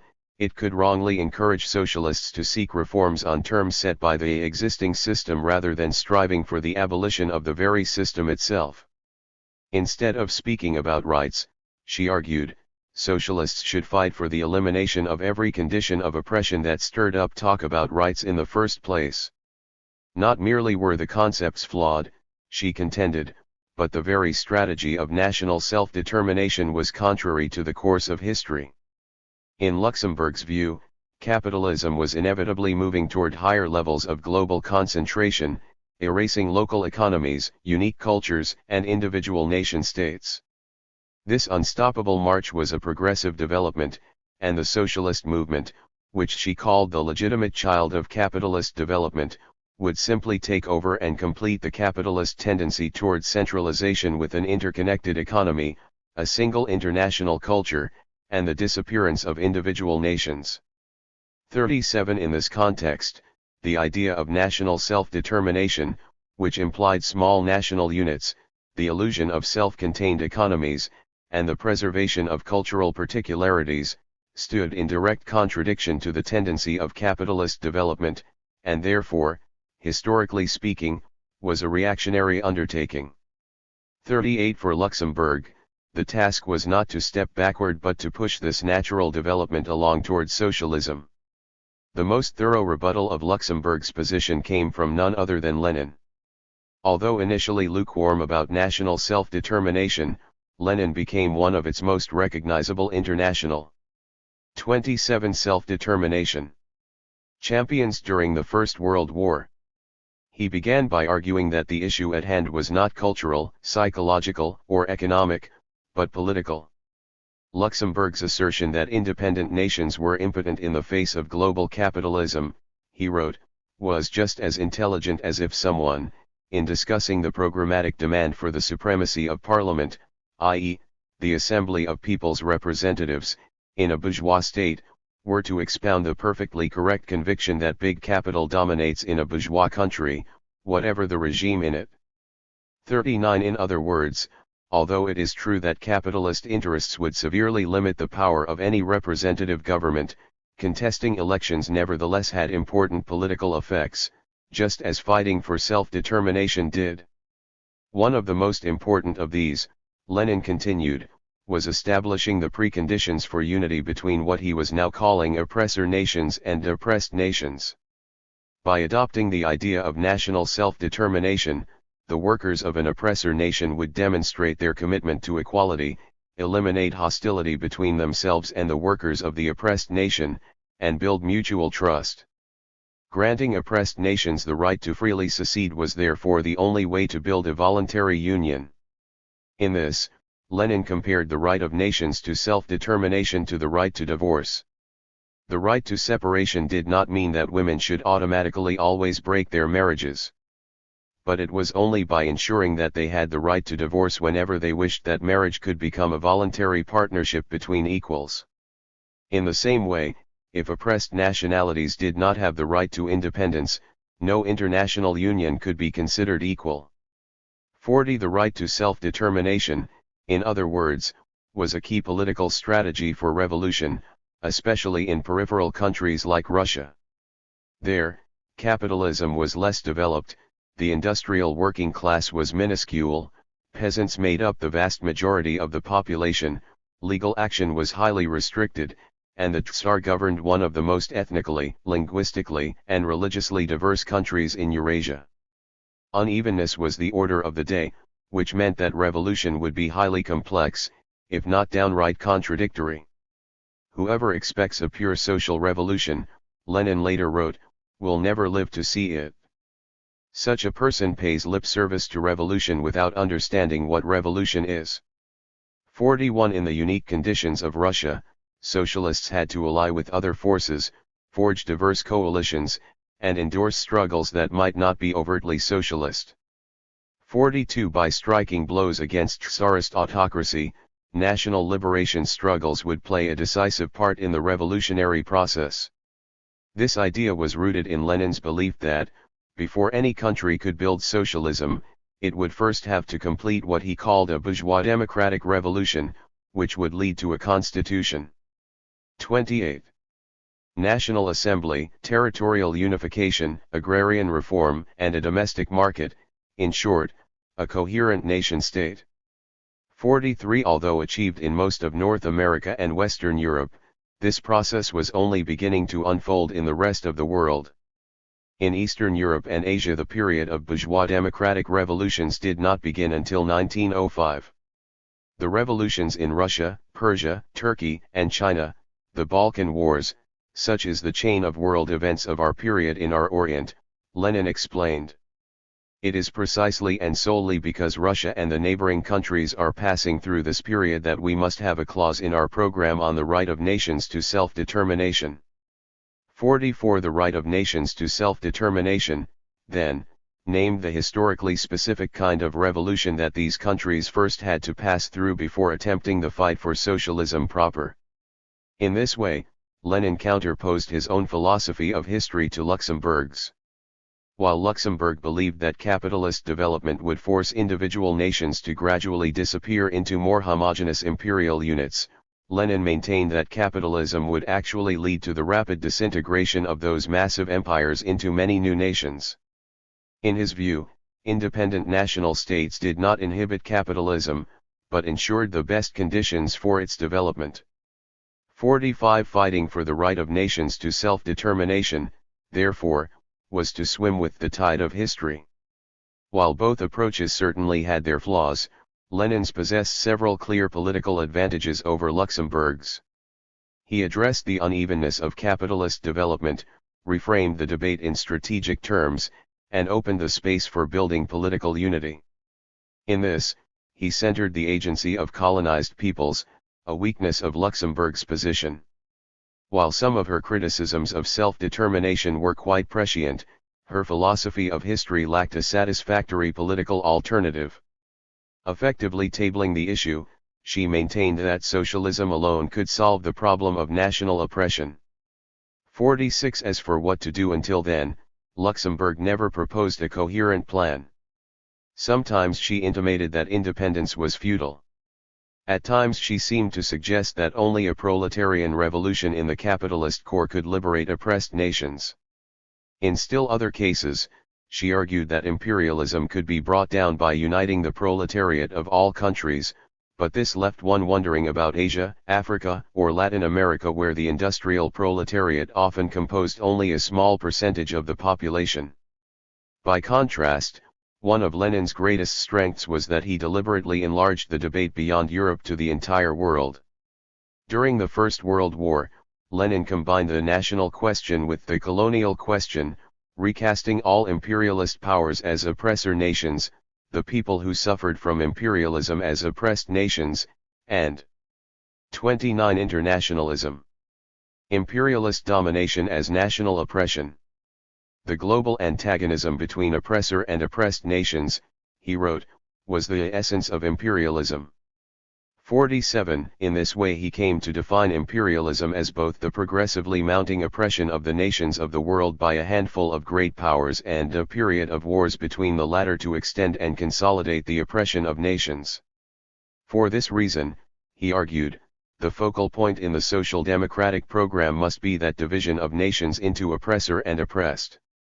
48 This approach allowed Lenin to redefine revolution as the coordination of multiple struggles across the globe. As he explained, socialist revolution is not a single act, it is not one single battle on one front, but a whole epoch of battles on all fronts, on all terrains, everywhere, across the world, that could be concentrated into a united force.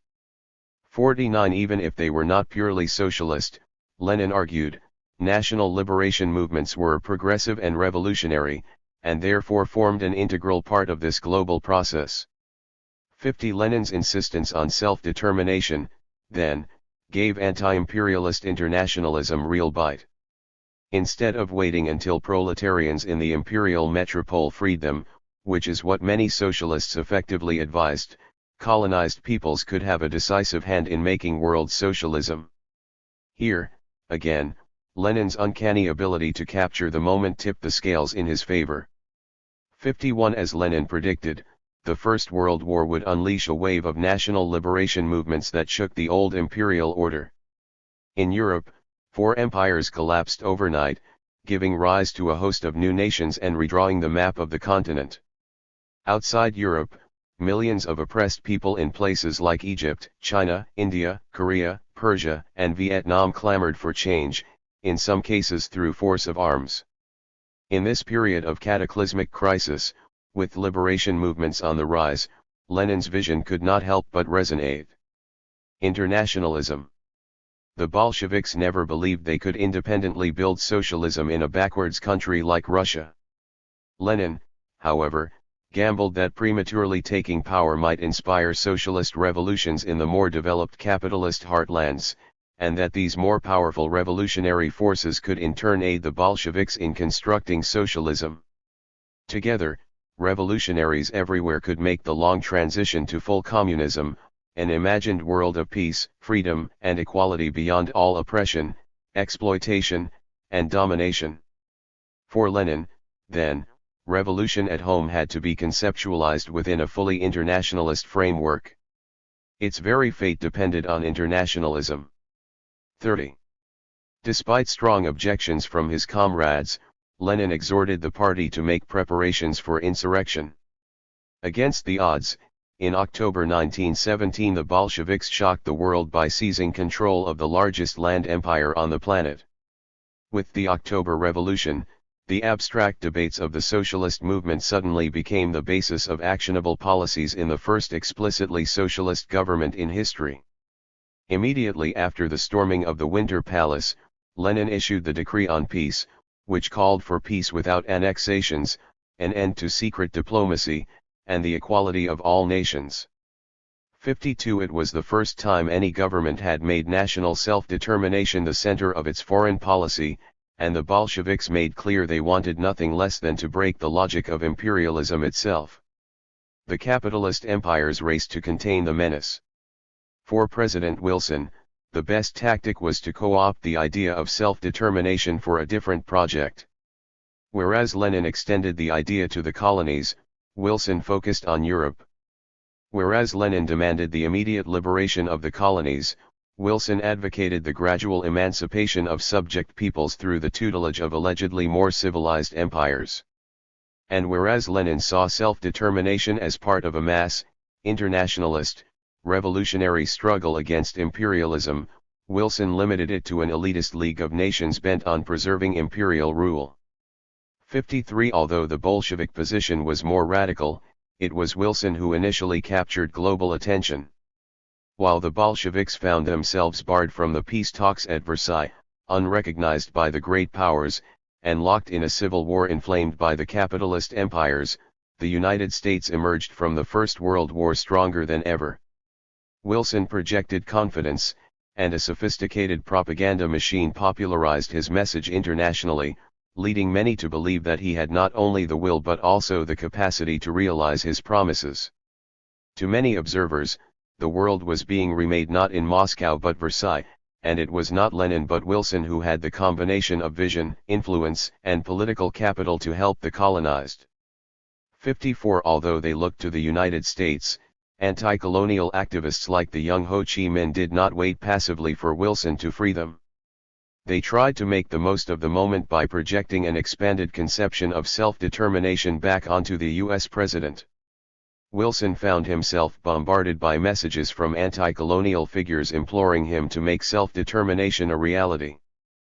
But to their chagrin, Wilson retreated, and Britain and France used his counter-revolutionary vision to expand their imperial rule to unprecedented levels. In the end, the Wilsonian moment created a world even more imperialist than before the war. 55. This betrayal radicalized activists like Ho, who would turn instead to the Bolsheviks. 56. 31. Internationalism. For their part, the Bolsheviks welcomed these new radicals with open arms. Aiming to separate themselves from the old socialist movement, regroup these new revolutionary forces, and organize the struggle for world communism, the Bolsheviks created the Communist International, Comintern. In the summer of 1920, over 200 delegates met in Moscow to formalize its operations. One of the most pressing tasks was to determine the Comintern's official line on the international struggle against imperialism. Given his stature, Lenin prepared a text for discussion, the famous draft theses on the national and the colonial questions. He laid out the specific tasks of anti-imperialist internationalism through a comparison with the imperialist internationalism of the League of Nations. Just as inequality could not be resolved through abstract declarations about the formal equality of individuals under the law but only by abolishing the capitalist conditions that necessarily created inequality between classes, Lenin argued, so too could imperialism not be overcome through abstract declarations about the formal equality of nations but only by overthrowing the imperialist system that created national oppression in the first place. Like most Marxists, Lenin believed that the only subject who could lead the struggle against this system was the proletariat, and since this imperialist system was fully global, anti-imperialism necessitated the international union of proletarians in all nations.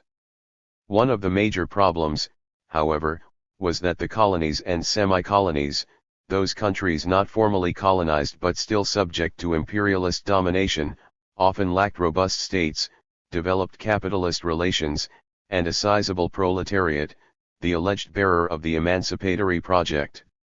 For that reason, Lenin argued, anti-imperialist revolution would have to look different in the colonies and semi-colonies. There, the communist parties would have to unite the minuscule proletariat with the peasantry, petty bourgeoisie, and even the nationalist bourgeoisie in a vast struggle for national self-determination. While communists would have to maintain their autonomy, advance a communist perspective, and combat competing internationalisms such as pan-Islamism, Lenin assumed that this first phase could not be socialist.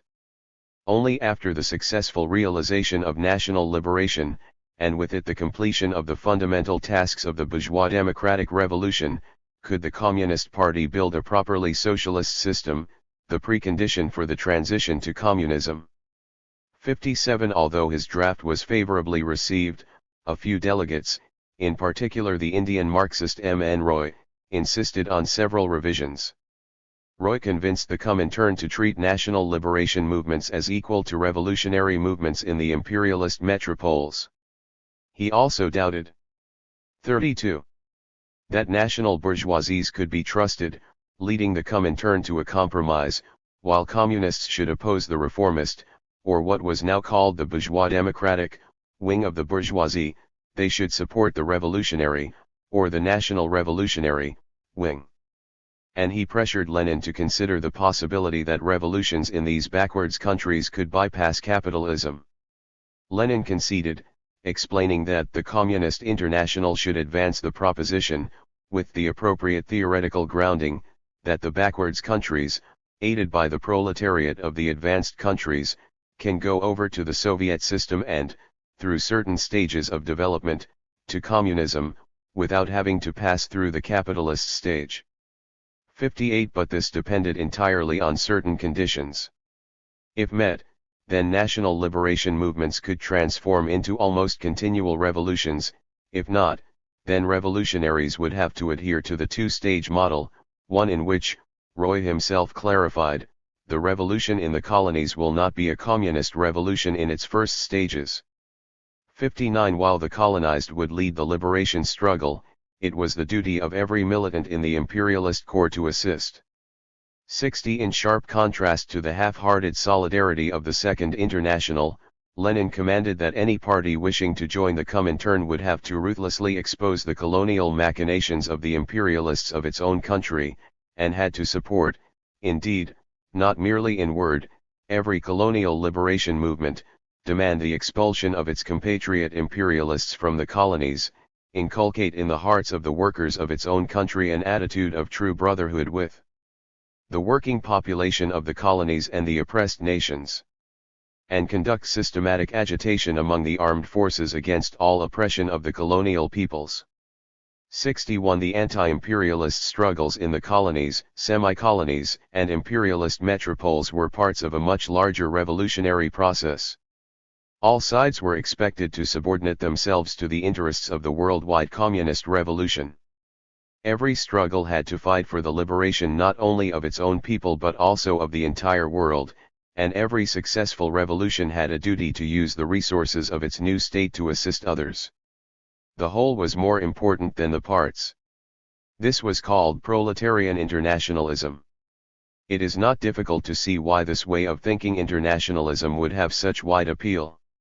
It was certainly enough to win over Ho Chi Minh, who in 1923 traveled to the newly formed Union of Soviet Socialist Republics, USSR, studied Lenin's ideas in Moscow, participated in Comintern meetings, and was tasked with building this new anti-imperialist international in Asia.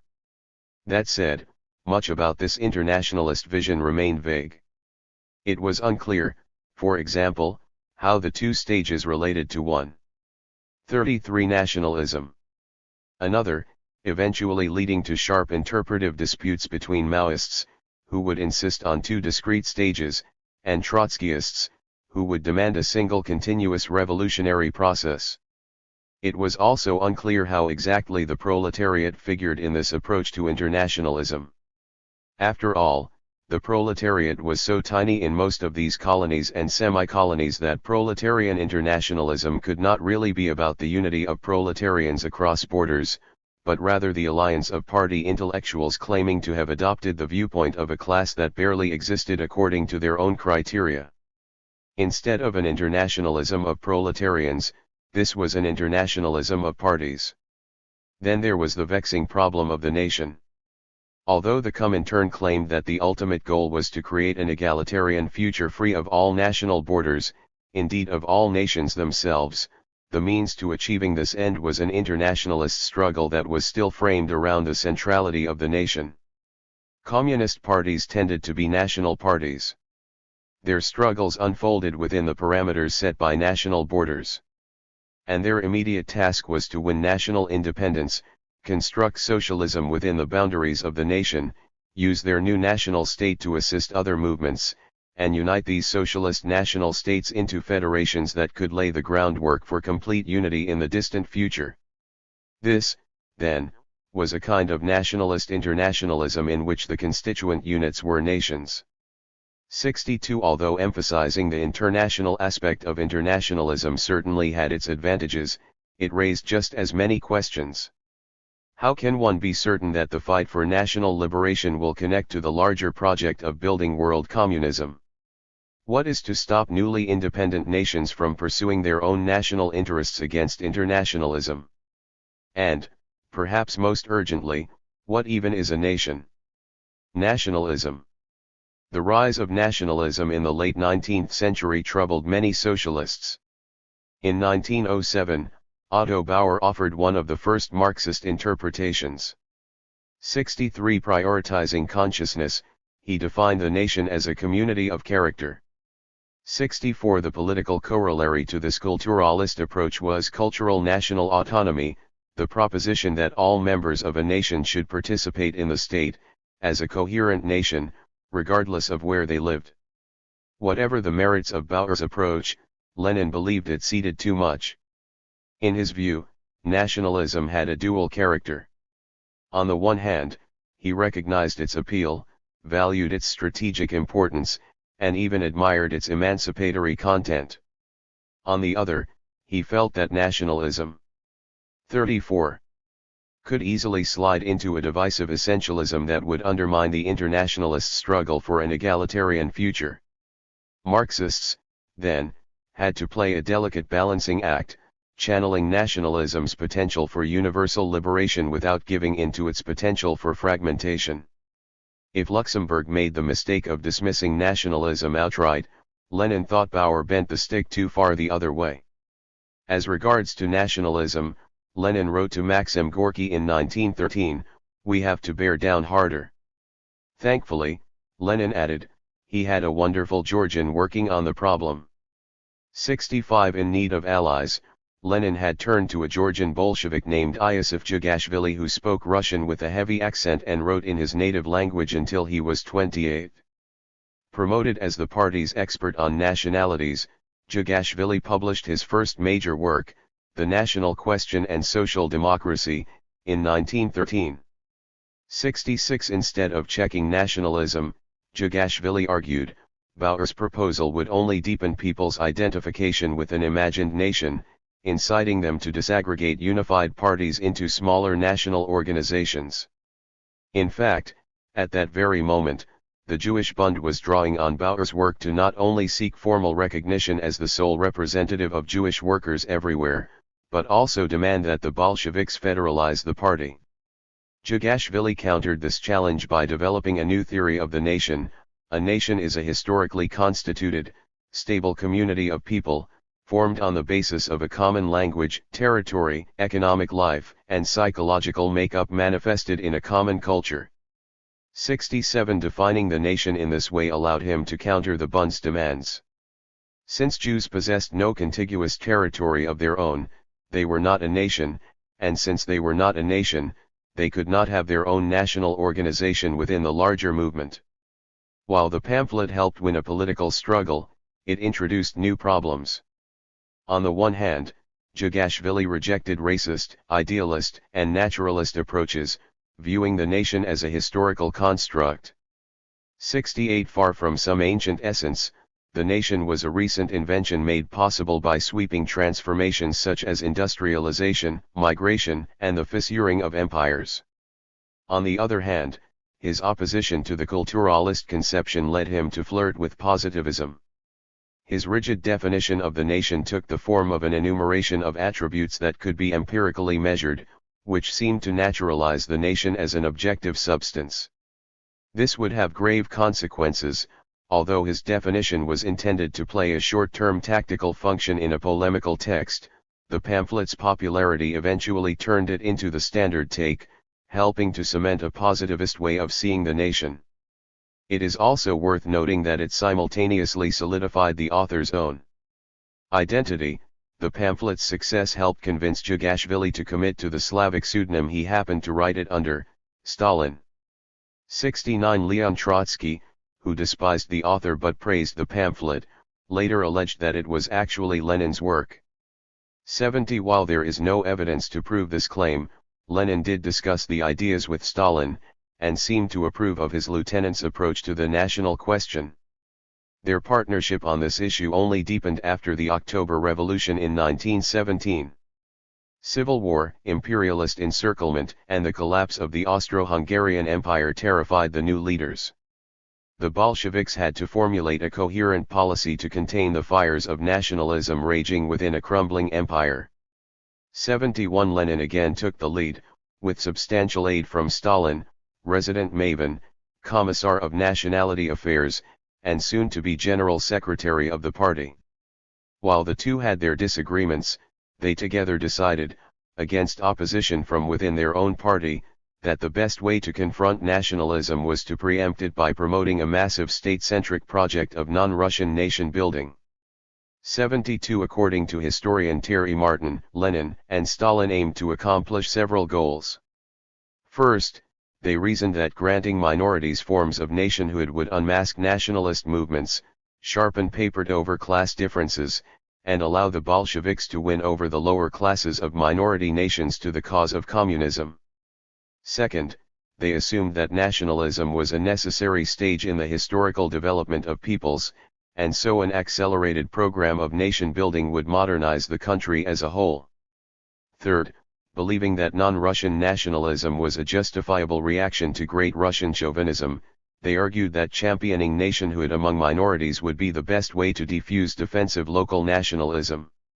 Lastly, they hoped that such a generous approach to the nationalities question might win the support of other oppressed nations outside the former Russian Empire. To be sure, as communists, Lenin and Stalin aimed to ultimately transcend the nation, but they wagered that the way to do that was to use the state to promote nation building. 73 In 1923, the year before Lenin's death, the Bolsheviks confirmed the policy. They divided the newly formed Soviet Union into national republics, and each republic into many smaller national regions, territories, and districts. Under the rubric of Korenizatsiya, or indigenization, the state fostered national identities by creating bounded national territories, constructing national administrations, promoting national elites, and encouraging national culture through the celebration of local dress, food, folklore, and language. In some cases, the Bolsheviks fashioned national identities where none had existed before, creating written 36 alphabets, inventing traditions, and grouping diverse peoples into new categories. The state went even further by giving these non-Russian nationalities preferential treatment in the largest affirmative action program in history. While the Bolsheviks instructed Russians to learn other languages, seized their territory, and stigmatized chauvinist aspects of their culture, they promoted non-Russians to the highest levels of the state. 74 This ambitious project helped channel nationalist demands, stabilize the Soviet state, train loyal cadres, and prove to anti-colonialists across the world that the USSR was serious about finding concrete answers to national oppression. The developments impressed Ho Chi Minh, who was living in the USSR at the time. Lenin's solution of the very complex question of nationalities in Soviet Russia is an excellent propaganda weapon for the colonies, he wrote. 75 Despite these accomplishments, Lenin's approach had its drawbacks, perhaps the most important of which was the further naturalization of the nation. Linking nationality to the administration of a specific territory nationalized political life. Relocating minorities into national territories led to segregation. 76 Discouraging voluntary assimilation engendered closed communities. Recasting invented rituals as ancient traditions encouraged minorities to see nations as prehistoric forces. Dispatching thousands of ethnographer consultants armed with the census and the map ethnicized the nation. 77 And including nationality in internal documents convinced many that nationality was inherited biologically. As a result, people came to see nationality as one of the most defining attributes of their subjectivity. Those who once defined themselves in terms of clan, religion, birthplace, profession, or language increasingly saw themselves as members of some objective nation. Instead of a fabricated historical category, the nation became a kind of primordial ethnic identity.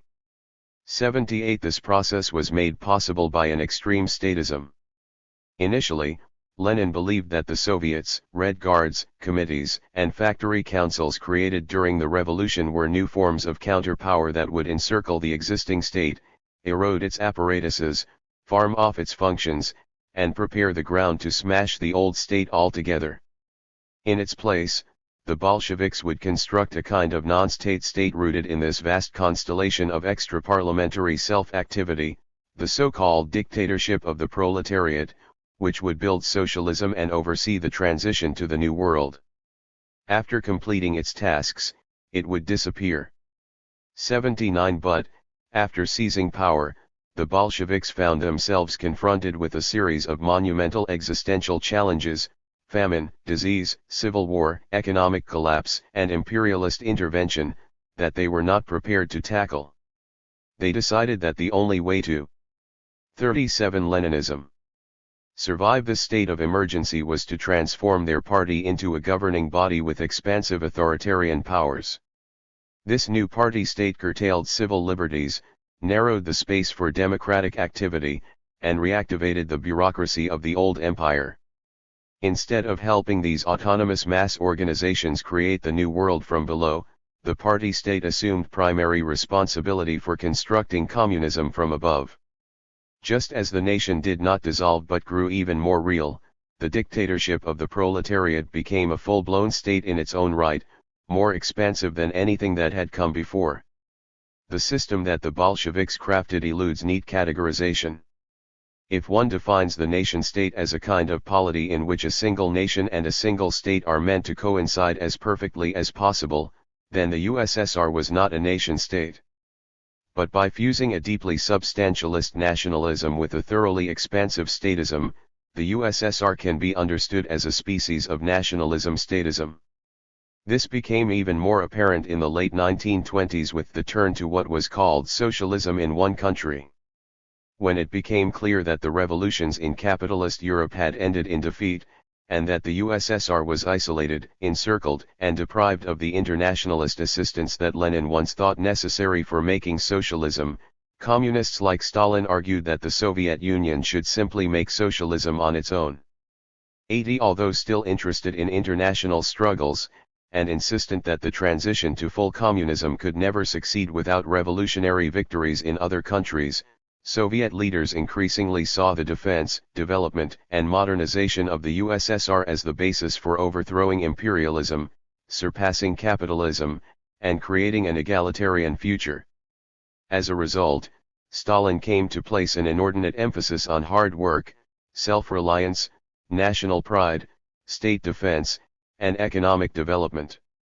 81 And while he eventually abandoned some of the indigenization policies of the 1920s, Stalin continued to deepen the nationalism-statism of the USSR through such measures as adding nationality to all internal passports and fashioning a kind of patriotic Soviet national culture. 82 In the end, internationalist revolution became even more closely identified with national status development. 83. Leninism. In January 1924, the ailing leader of the Soviet Union succumbed to a final stroke. Tens of thousands of people braved freezing temperatures to pay their respects. Lenin lives on in our deeds, a frostbitten and grief-stricken Ho Chi Minh wrote from Moscow. He is immortal. 84 Against Lenin's wishes, the Bolshevik leadership embalmed his body, preserving 38. It for permanent public display. At the same time that they consecrated his corpse into a holy object, they stitched his scattered ideas into a holistic system. 85 Over the next decade, Bolshevik theorists invented Leninism by formally synthesizing Lenin's short, fragmentary, polemical interventions, each of which had unique stakes, responded to distinct conjunctural debates, and followed discontinuous timelines, into a problematic that could guide the communist movement for years to come. As Stalin, one of the most important figures in this process, famously explained, Leninism is Marxism in the era of imperialism and proletarian revolution. 86 Leninism, in other words, was more than just a response to peculiar Russian conditions. It was by definition a universally applicable anti-imperialism. In fact, Stalin argued, it was the only mode of truly revolutionary, internationalist, anti-imperialist politics possible in the present imperialist era. Although presented as a premeditated, coherent, general strategy true for all cases, the Bolsheviks constructed this problematic by assembling the jagged pieces left over from a series of heated political debates rooted in the specific conjuncture of the early 20th century. These fragments were never meant to act as comprehensive disquisitions on the world. Take Lenin's thinking on imperialism. As its subtitle made clear, his text was a popular outline, a hastily written pamphlet designed to intervene in a political debate. Lenin himself acknowledged its partial and one-sided nature, implying that it should not be read as an exhaustive analysis of imperialism.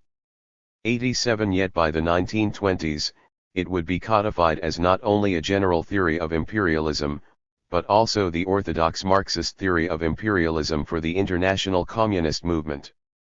Or consider Lenin's thinking on self-determination, which emerged as a strategic response to a political problem in the context of a decomposing multinational empire, with Lenin himself refusing to treat it as a metaphysical principle. Its solidification as the dominant response to imperialism was purely contingent, only achieving hegemony after the surprise of the October Revolution. Much the same can be said about Lenin's thinking on the nation, which stemmed not from abstract rumination but concrete political challenges such as protecting the coherency of the party, building internationalist unity, channeling the universalist ambitions of liberation struggles, or preserving the multinational Soviet Union. But like his other ideas, this instrumentalist approach to defining the nation was soon codified as the only possible way to conceptualize it. The positions that came to be the Leninist problematic were not simply contingent inventions, they were never the only way to do anti-imperialism. Just as there were different ways to theorize imperialism, ones that did not see states as mere instruments, treat imperialism as 39 Leninism. An automatic reflex of capitalism, or construct philosophies of history that occluded the possible cooperation between imperialist powers, so too were there different ways to imagine the struggle against imperialism, ones that did not force this complex reality through the conceptual grid of the nation, classify the dominating imperial powers as oppressor nations and the dominated peoples as oppressed nations, or rely on the language of national rights. After all, many of those suffering from imperialism did not see themselves as nations at all and used other concepts to construct their subjectivity. But the Leninist approach imposed a straitjacket on the messy process of subjectivation, classifying subjects as nations, often in a language that treated them as objective substances, rather than historical inventions. In this way, it encouraged the oppressed to interpret imperialist violence as national oppression, rather than something else, see themselves as oppressed nations that had always existed, instead of some other kind of subject, define their resistance to imperialism as national liberation, as opposed to framing their struggle beyond nationalist terms, and set their goal as winning independent nation-states, as opposed to some other political configuration. Anti-imperialism, in other words, did not necessarily have to be conjugated with the idea of national liberation. The Leninist problematic was not just one of many possible ways to practice anti-imperialism, it was not even necessarily the best. It tended to calcify the party, reduce imperialism to capitalism, glorify a strong interventionist state, naturalize the nation as a primordial entity, objectify classes as fixed social categories, root internationalism in nationalist units, tolerate questionable political alliances with nationalists who pursued different aims, and universalize as a fundamental right what was in fact a contingent strategy. Most of all, there lay a profound contradiction at the very heart of the problematic. Its ambition was to build an emancipatory future by transcending such categories as class, state, work, party, and nation, but it proposed to do so by radicalizing these very categories. The goal was to abolish the state, but the way to do that was to erect a special governing body that took over state functions. The goal was to abolish work, but the way to do that was to encourage everyone to work harder.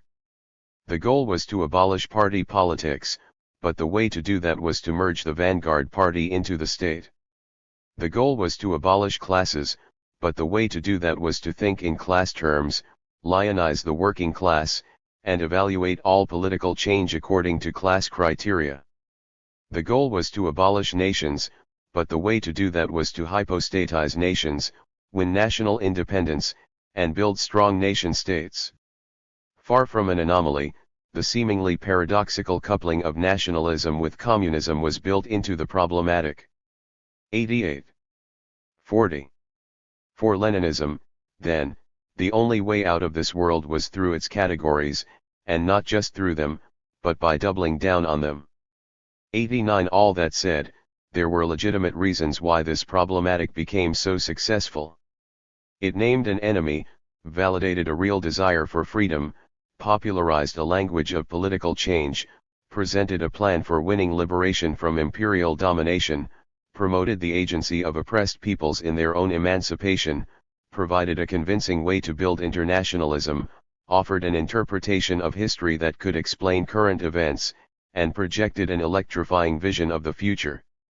At a time when a handful of imperialist powers controlled the destinies of millions, the old order was becoming intolerable, and people everywhere were searching for some way out. These strengths made the Leninist problematic exceedingly attractive. Lenin in Vietnam. In February 1927, 174 delegates gathered in Brussels for the founding Congress of the League Against Imperialism. 90 organized by Leninists affiliated with the Comintern, the event crystallized a number of overlapping anti-imperialist networks, drawing together organizations as distinct as the Chinese Nationalist Party, the Indian National Congress, the African National Congress, the North African Star, and the Committee for the Defense of the Negro Race. Few of the delegates were dedicated communists, and in fact most drew on a wide range of competing anti-imperialist models. 91 Nevertheless, they saw real value in the Leninist problematic, the Comintern's efforts, and the Soviet Union more broadly.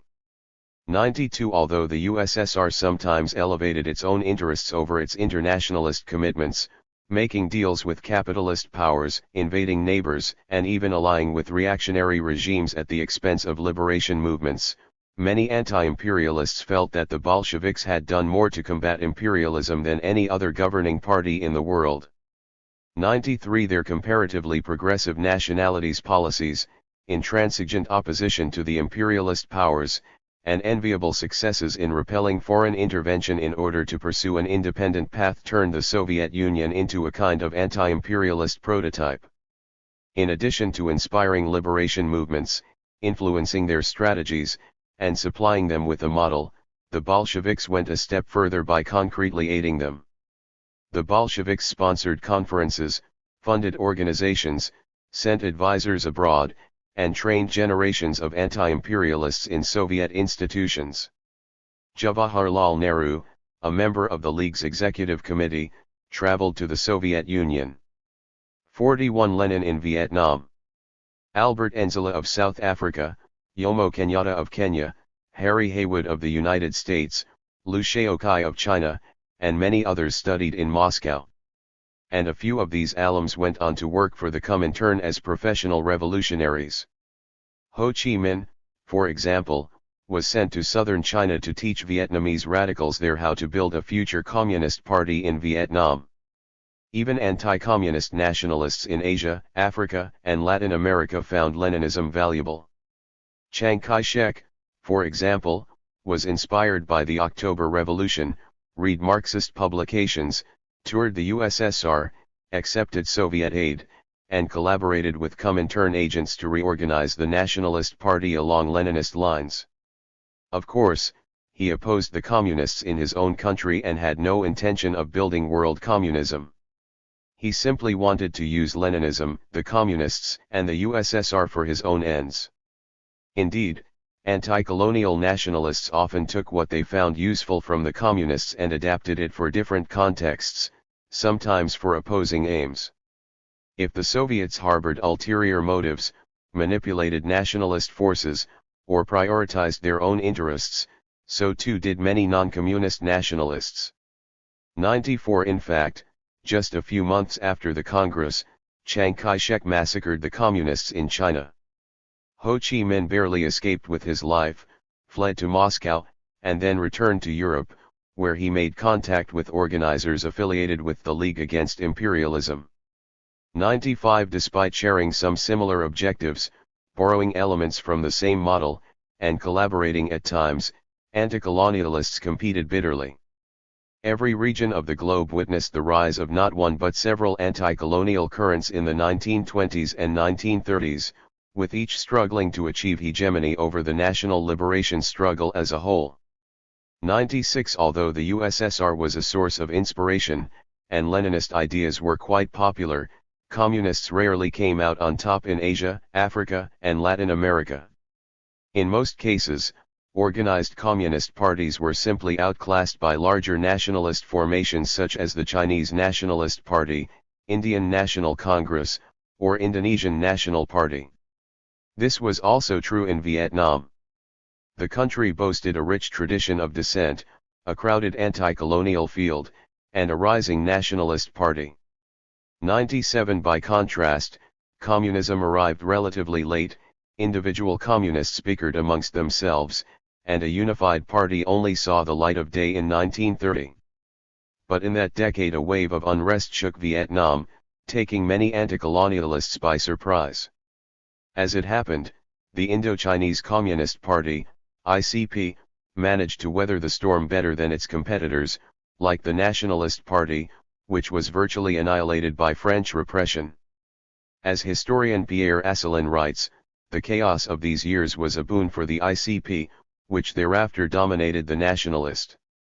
42. Movement in Vietnam, and for its ideology, Marxism-Leninism, which became the driving force behind Vietnamese anti-colonialism and the default creed of patriots hoping to make a difference.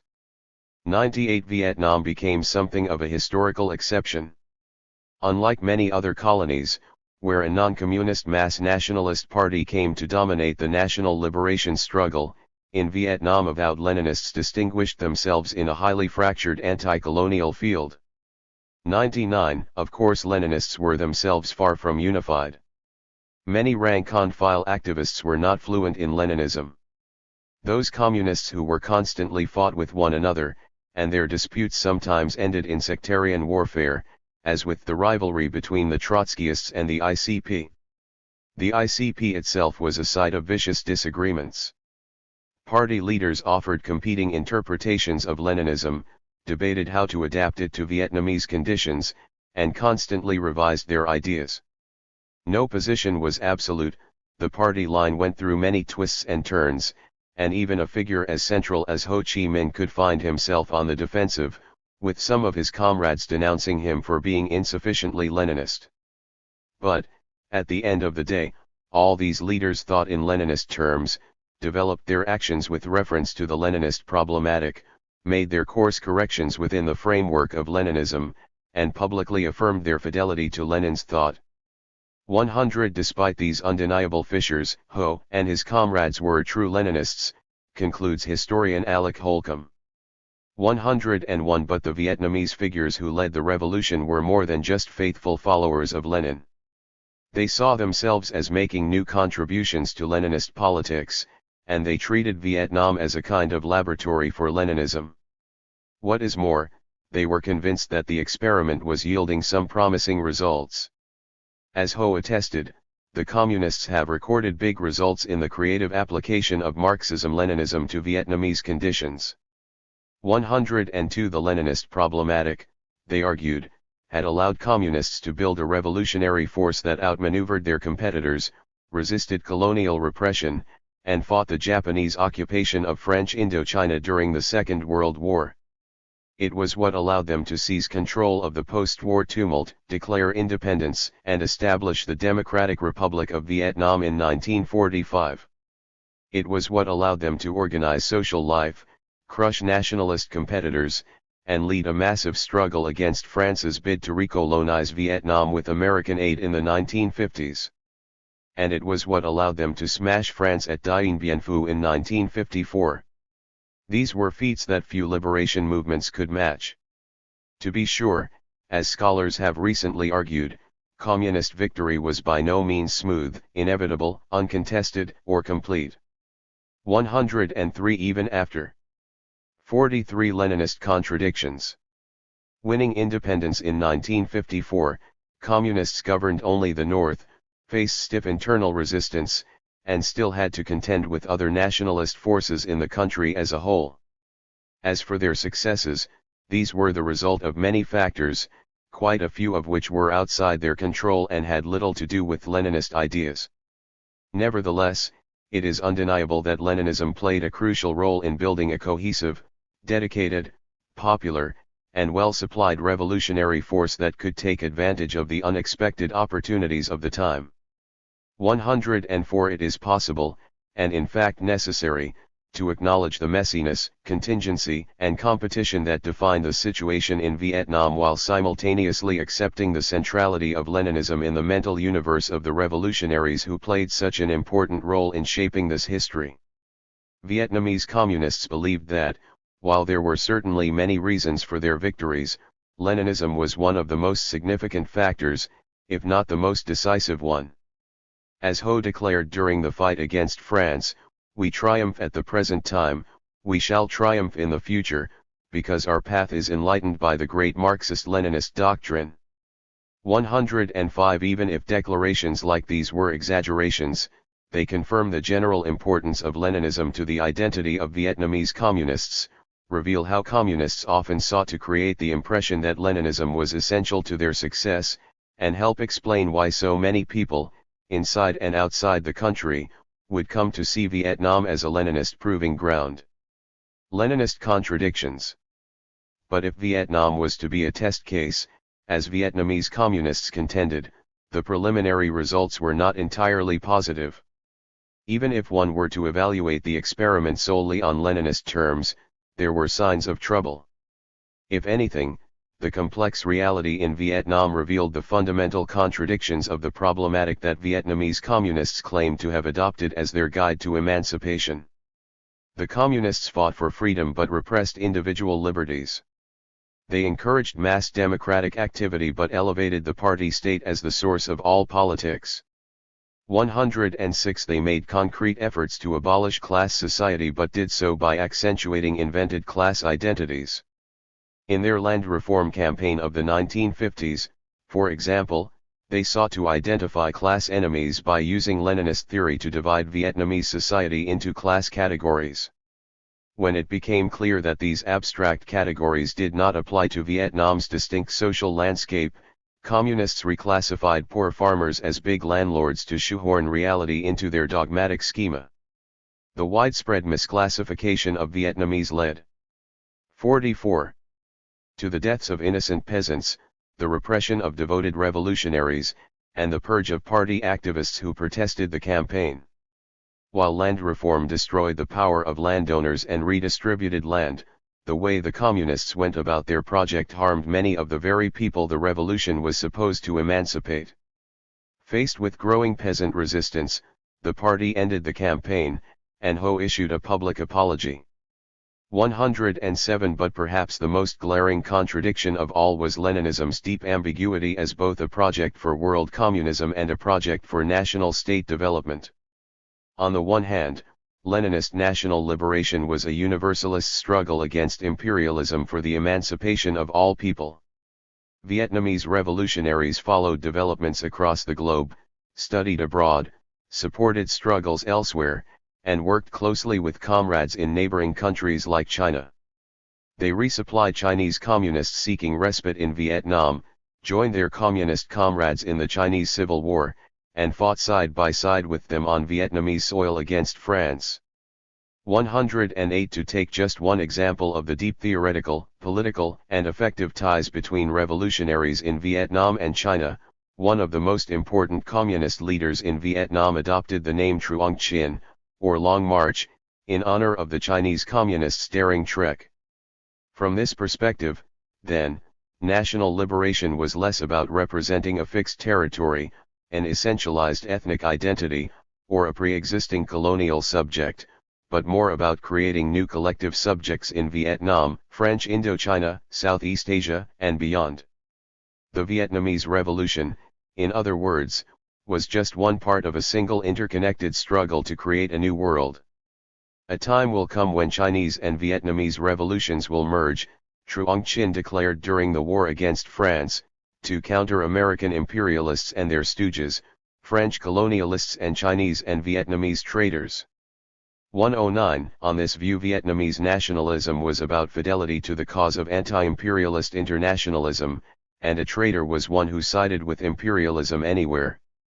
This universalism was not lost on other anti-imperialists, which is precisely why so many adopted the Vietnamese liberation struggle as their own.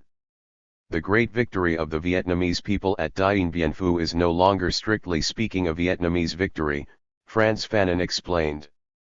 From July 1954 onward, the colonial peoples have been asking themselves, what must we do to achieve a Dien Bien Phu? How should we go about it? 110 On the other hand, the Leninist struggle for national liberation was a nationalist development project.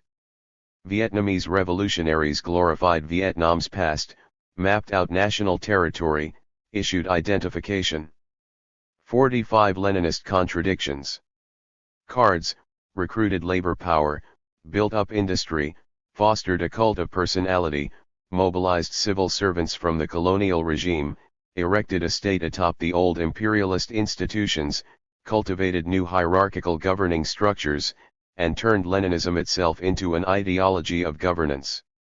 From this perspective, then, national liberation was less about international revolution than making a cohesive, independent, modernized nation-state. As the same Truong Chinh explained, it would allow Vietnam to get rid of its backwardness and become really strong and prosperous. 111. On this view, Vietnamese nationalism was about advancing some essentialized nation, developing an ideology that could create a sense of belonging in service to the government, and constructing a wealthy, hierarchical, territorially bounded state. This vision of nationalism would unify people not as new collective subjects in a universalist struggle against fixed roles, but as atomized members of an ethnic nation organized by a developmentalist party state. This tension within Leninist national liberation as simultaneously universal emancipation and nation-building created challenges across the board. When it came to defining the nation, for example, universalism led communists to see it as an inclusive political entity that could bridge all divides, but nation-building led them to treat it as an objective category based in ethnic heritage. Approaching nations in this manner inevitably raised confounding questions. French Indochina had included dozens of self-identified ethnic groups, which meant that Vietnam was not necessarily a single nation, but the site of many possible nations. Who counted as a real nation? Who had the power to decide? Who exercised the right to national self-determination? After much waffling, communists redefined the right to self-determination as the right of the dominant nation, that is, the majority kin people, to independence. Many communists justified this by imagining the kin as first among all the peoples oppressed by the French, in later years going so far as to see minorities as junior cousins in a larger Vietnamese family. This kind of ethnic chauvinism, coupled with a stagist theory of development, even led some communists to classify other people as stunted in development, and so in need of forced modernization to elevate them to the same level as the kin. 112. This same tension also played out in the realm of internationalism.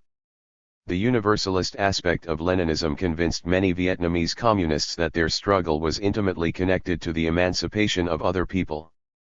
Because the three zones that comprised Vietnam were not only the largest, most populous, and most developed in what was French Indochina, but also home to the most militant anti-colonial movement in the region, Vietnamese communists felt they had a special 46. responsibility to selflessly develop the revolution across Southeast Asia.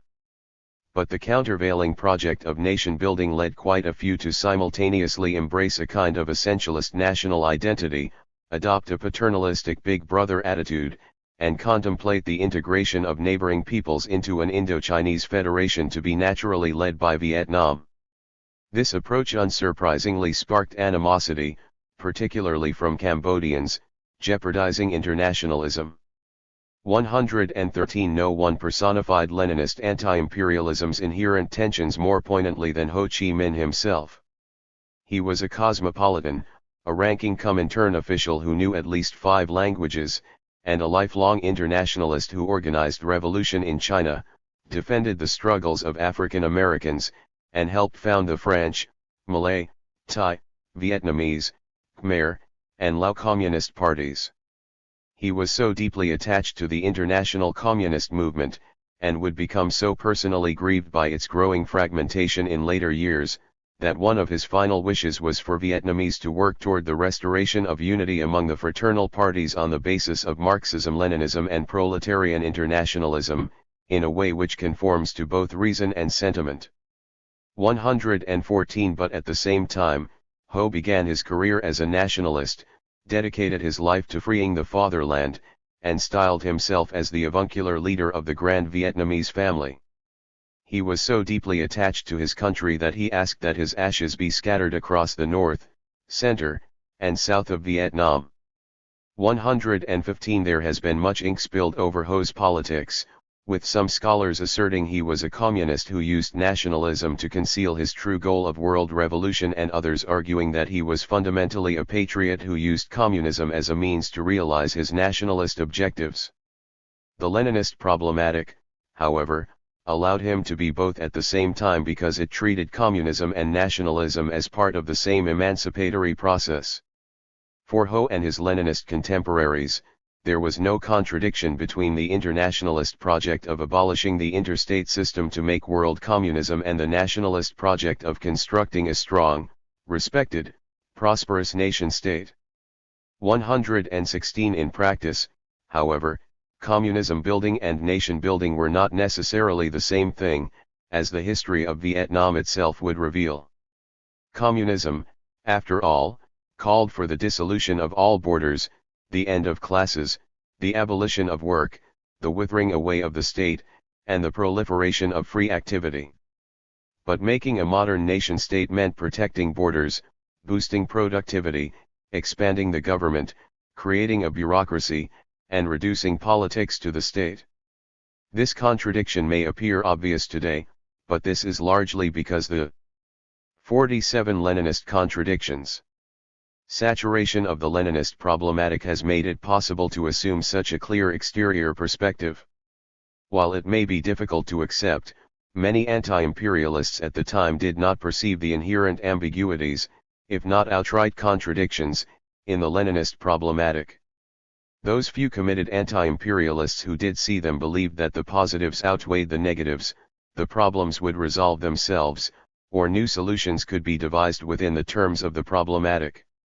This is why so many could treat Leninism as a coherent model of anti-imperialism that harmonized internationalism with nationalism, world communism with nation building, universal emancipation with national self-determination. Whether they fought in Vietnam or organized solidarity campaigns abroad, many anti-imperialists would continue to see Leninism as the best way to change the world.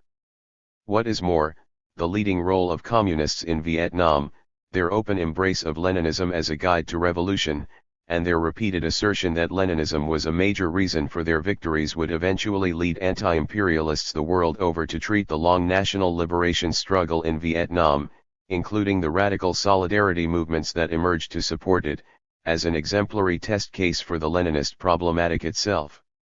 And Vietnam, they would believe, was proof that it was working. In the 2 decades that lay ahead, that faith would face its greatest trial yet. 48. 1. Internationalism.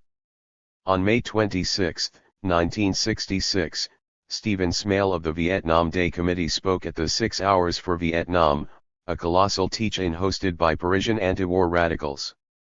Smale's friend Laurent Schwartz, one of the event's organizers, hoped the presence of an American at France's most spectacular anti-war action yet could strengthen international solidarity. After surveying the American anti-war movement, Smale stressed the necessity of united action. People in France have asked me if there is any point in Frenchmen getting involved in the Vietnam protest, he said. I tell them definitely yes. 1. Because the Vietnam War was an international war, he explained. The anti-war struggle had to be international as well. Only unity between activists in the United States, France, Vietnam, and elsewhere across the globe could halt the war. Powerfully symbolizing this new commitment to anti-war internationalism, Smale concluded his speech by walking across the stage to shake hands with Mai Van Bo, North Vietnam's top representative in Paris. The auditorium erupted in wild applause. 2. Although most Americans initially supported the Vietnam War, some, such as Smale, dissented from the outset. At the forefront of the anti-war struggle were radicals who advanced a systemic critique, arguing that ending the war meant transforming the system that had created it in the first place.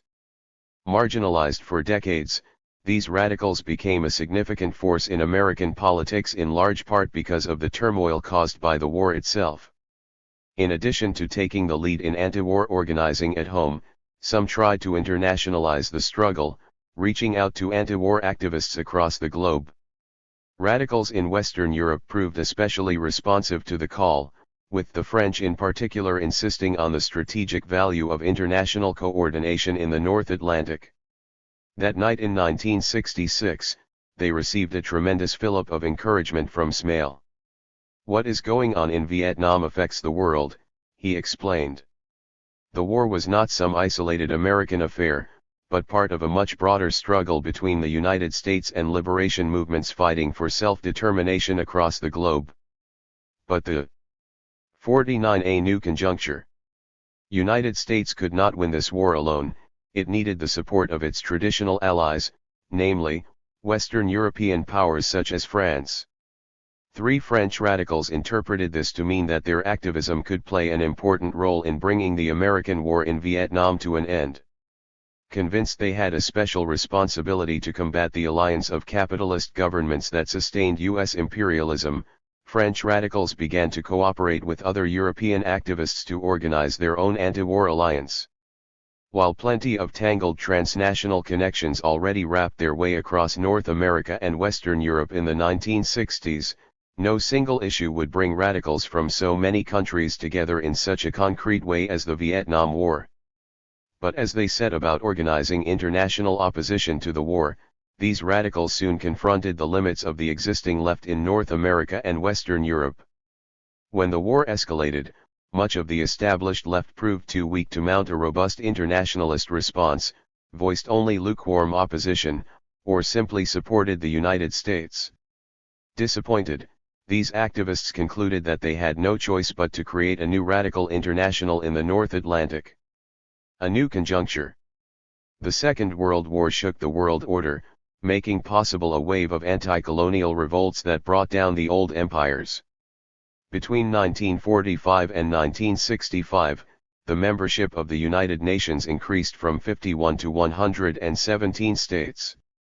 Some of these countries triumphed through bloody revolutions, and even those that won independence through relatively peaceful means were in a state of radical ferment.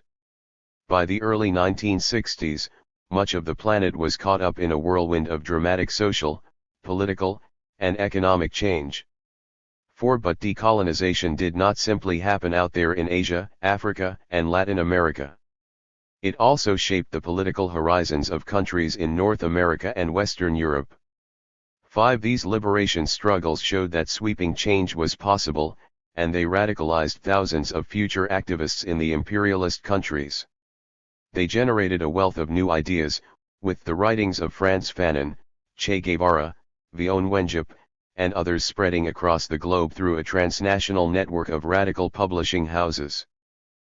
They furnished an army of activists who migrated to the North Atlantic, shared their experiences, organized solidarity campaigns, and injected a kind of radicalism into their new homes. More than anything, they inspired hope in the possibility of a new world.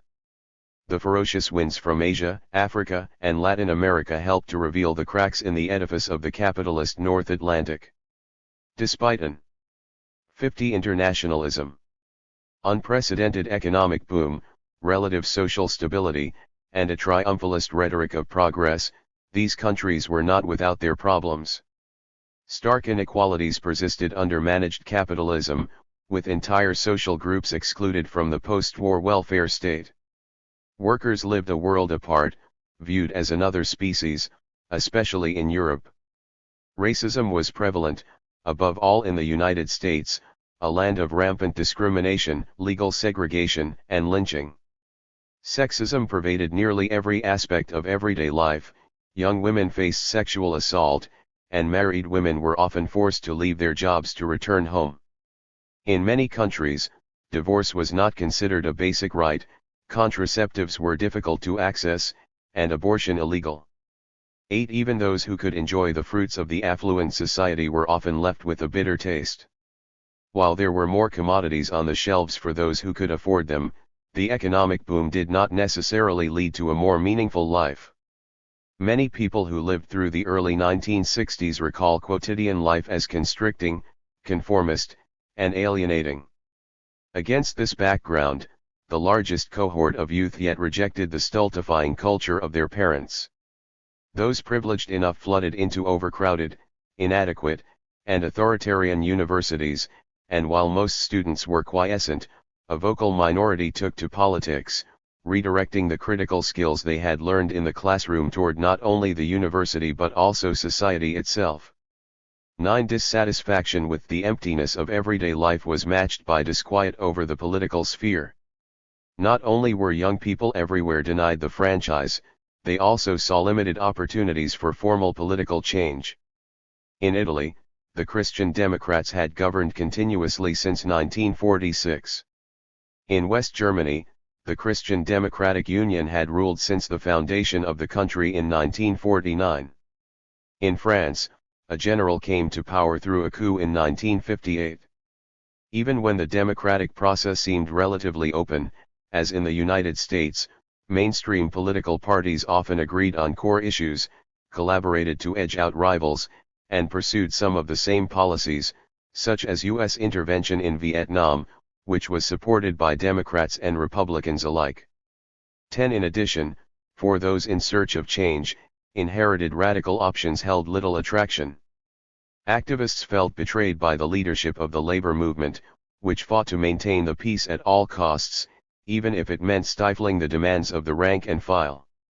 They dismissed communist parties, which appeared bureaucratic, undemocratic, overly dependent on the USSR, and more interested in accumulating votes than making systemic change. Internationally, they rebuked the Soviet Union, once the guiding star of revolution, for its dogmatism, authoritarianism. 51. Radicals against the war. Expansionism, and accommodation to the United States. Seeking alternatives, many budding activists turned to what theorists like Fanon called the Third World. 11. They studied Cuba, which promised a fresh path, distinct from the Soviet Union. 12. They looked to the new revolutionary government of Algeria, which styled itself as the Mecca of revolution. 13. And they dreamed of the great proletarian cultural revolution in China, which seemed to breathe new life into the revolutionary project. 14. Amid decolonization, rapid historical change, and domestic discontent, those looking for change threw themselves into a kaleidoscope of struggles in the early 1960s, rank-and-file labor militancy, countercultural subversion, campaigns for nuclear disarmament, civil rights movements, black nationalism, student organizing, a nascent women's liberation movement, and dozens of international solidarity campaigns. Although relatively small, and engaging only a minority of the population in any country, these struggles marked a new era of contestation. 15. It was against this backdrop of radicalization that the United States decided to escalate its involvement in Vietnam. Radicals against the war. U.S. intervention in Vietnam began long before the 1960s.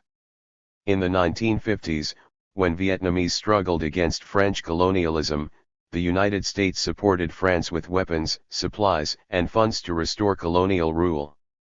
16. By the end of what came to be known as the First Indochina War, the United States had financed about 80% of the French war effort. Although the Vietnamese liberation struggle emerged victorious, the 1954 Geneva Conference temporarily divided the country into two regroupment zones. The accords made clear, however, that the division would not be permanent, and in 2 years Vietnamese living on both sides would participate in a referendum to determine whether to reunify the country, and if so, under what government. That vote never took place. As President Dwight Eisenhower himself later confessed, if it had been held, possibly 80% of the population would have voted for reunification under communism. 17. This could not be allowed to happen. The referendum was postponed indefinitely, and two independent countries emerged. In the north, the Democratic Republic of Vietnam, DRV, set out to build socialism by replicating the Soviet model of development, complete with a party state, collectivization, and rapid industrialization.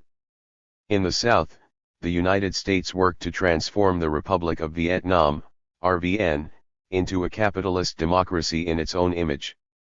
18. The Americans helped transport over 1 million Vietnamese southward to build a support base for the new regime, funneled 52. Internationalism.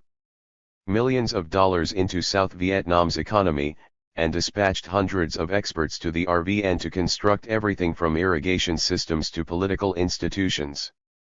For the United States, the best way to beat the communists was not just to kill them but to construct a viable alternative. South Vietnam became the main laboratory of U.S. capitalist nation building, intended to serve as a model not just for Vietnamese, but for all of Asia, Africa, and Latin America. 19. The problem, though, was that the RVN soon descended into chaos under the corrupt rule of President Ngo Dinh Diem. 20. Faced with a legitimacy crisis, Diem repressed dissidents of all kinds, which only heightened discontent across the RVN. Although the Communist Party, now rebranded as the Vietnamese Workers' Party, had initially instructed revolutionaries in the South to bury their weapons, adhere to the accords, and limit their work to nonviolent opposition, this wave of repression, the ensuing resistance, and the growing impatience of Southerners forced Hanoi to reconsider its strategy.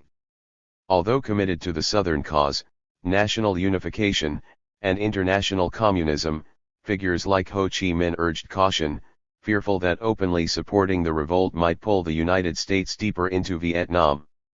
This North First faction argued that the Vietnamese Workers' Party should prioritize rebuilding the North after the devastation of the war with France. They were opposed by a South First faction led by First Secretary Le Duan, who demanded that the party prioritize unification. After much debate, Le Duan's faction prevailed, and Hanoi gave Southern rebels the green light. In December 1960, Communists in the South joined hands with other dissidents to build a popular front, the National Liberation Front, NLF. 21 The NLF was one force among many. Across the RVN, students, liberals, Buddhists, Christians, syncretic politico-religious movements like the CAODI, and a whole range of non-communist nationalist organizations competed to shape the destiny of the country. Many of these players hoped to find an independent third way between the communists, who were backed by North Vietnam, and the increasingly dictatorial government of South Vietnam, which was backed by the United States. But the NLF quickly distinguished itself as the most organized, dynamic, and militant political force in the South.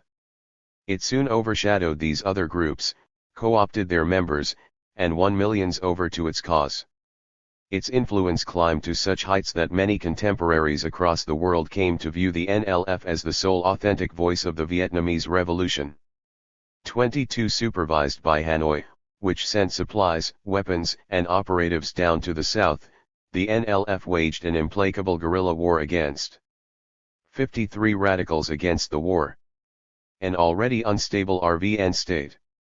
Recognizing the danger to not only South Vietnam but also its entire Cold War experiment, the United States sent more advisors, sprayed the country with defoliants, dropped napalm on suspected communist strongholds, and forcibly relocated thousands of farmers into camps.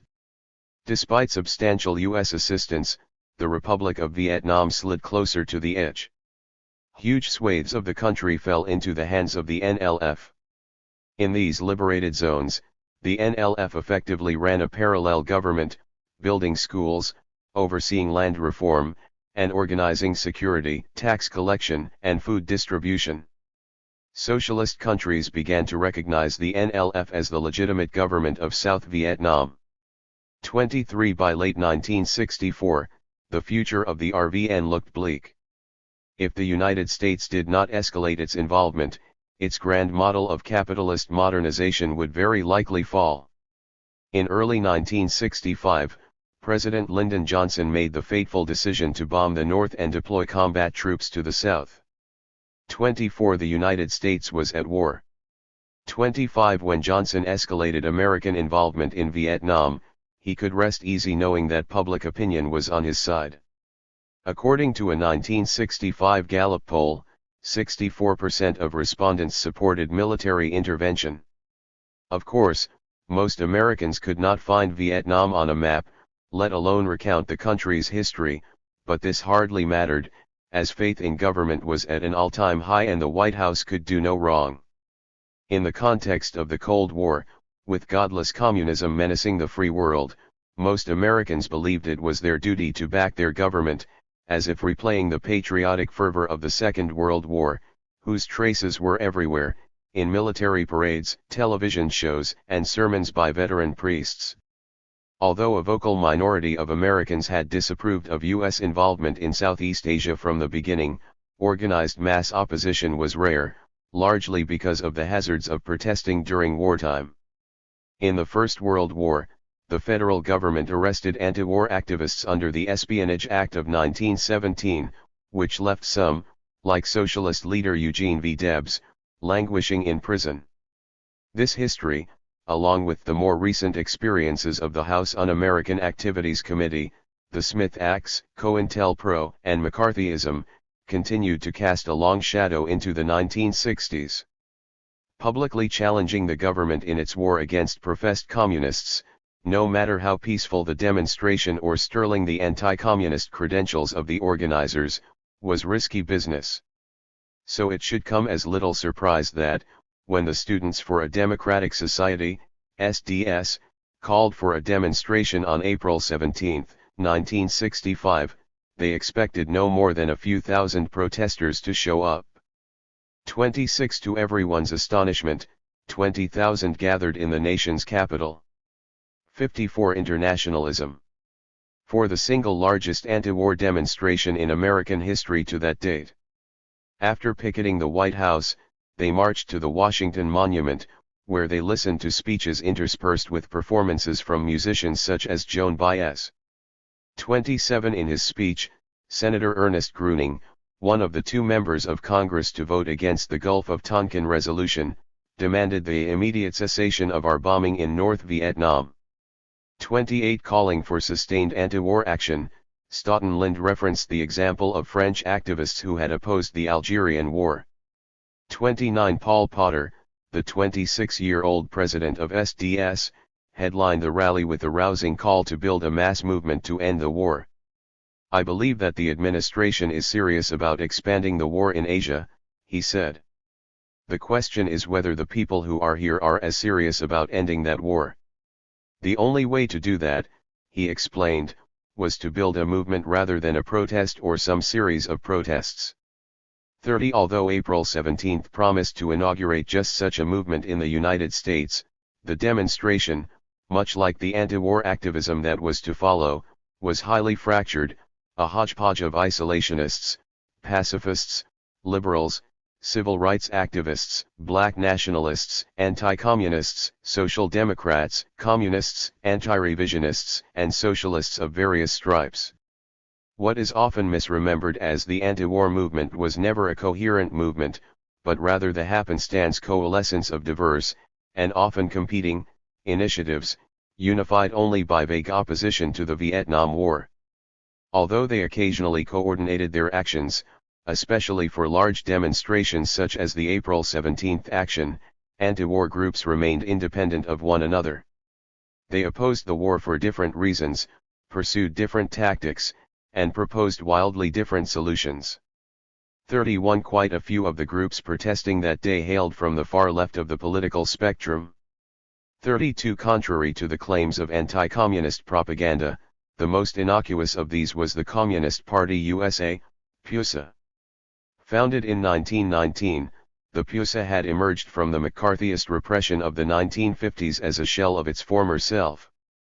The party had grown so invertebrate that it even opposed immediate withdrawal with the slogan, "Negotiate now," which infuriated those in groups further to the left, who argued that negotiations implied that the United States had a right to be in Southeast Asia in the first place.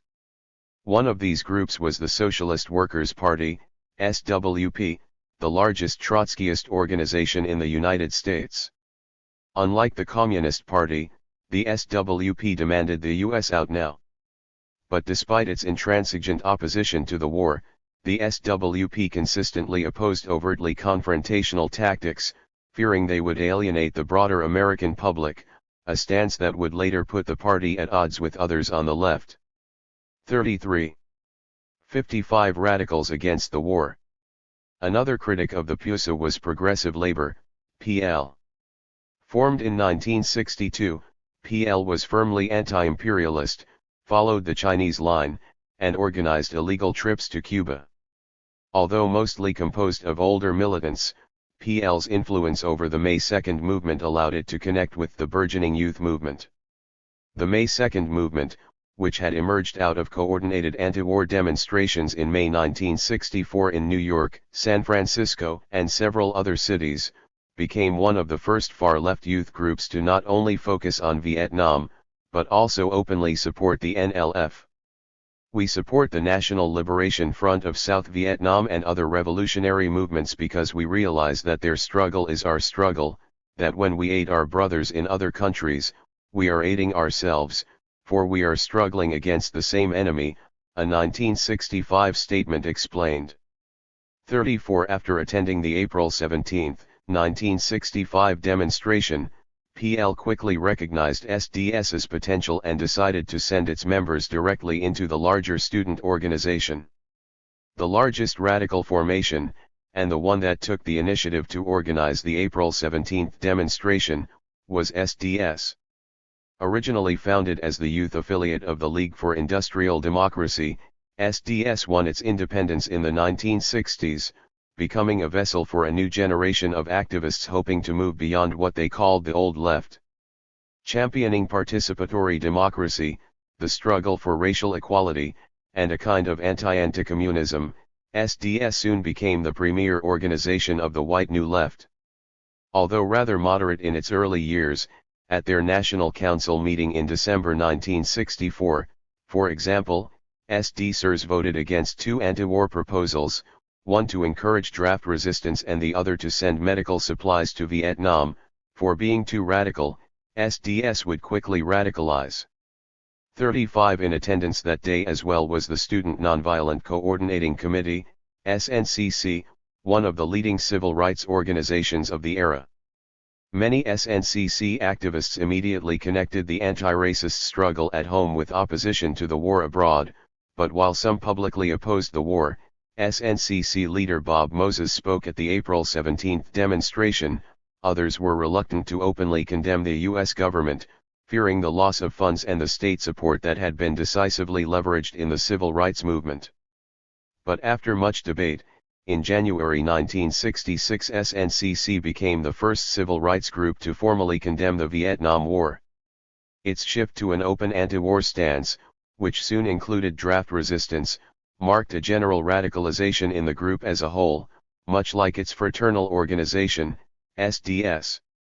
36 Although these groups, along with others, such as the International Workers of the World, the Spartacist League, or the International Socialist Clubs, all marched side by side against the U.S. government, they were 56 Internationalism.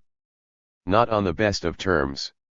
They heatedly debated whether to call for U.S. withdrawal or Vietnamese victory, to carry U.S. or NLF flags at demonstrations, to focus exclusively on ending the fighting or connect the war to other domestic issues, to adopt a more centralized structure or remain capillary, to prioritize extra-parliamentary organizing or throw their energies into electoral politics, or to organize large actions or promote more local initiatives.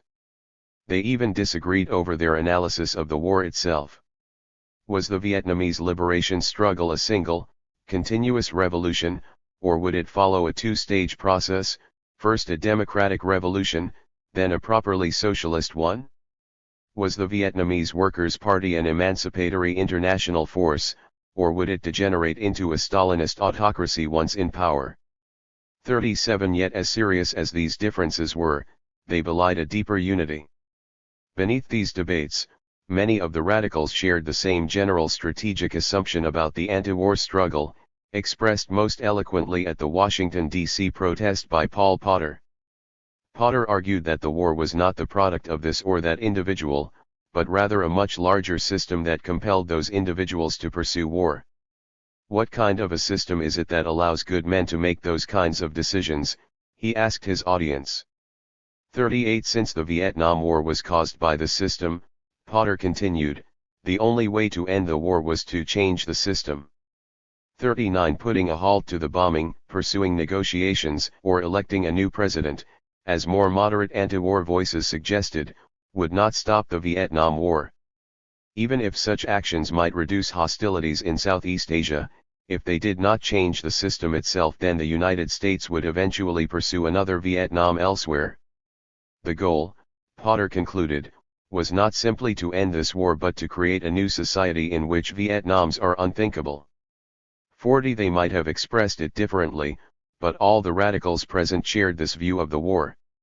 Nevertheless, as the April 17 march revealed, while radicals shared a systemic critique of the war, there was some ambiguity over how to define the system. Although Potter exhorted his audience to name it, describe it, analyze it, understand it, and change it, he himself did not concretely identify the system that everyone was supposed to overthrow, a conspicuous silence that other radicals could not help but notice. 41 But as Potter later explained, I did not fail to call the system capitalism because I was a coward or an opportunist. I refused to call it capitalism because capitalism was for me and my generation an inadequate description of the evils of America, a hollow, dead word tied to the 30s and a movement that had used it freely but apparently without comprehending it. 42. 57 Radicals against the war.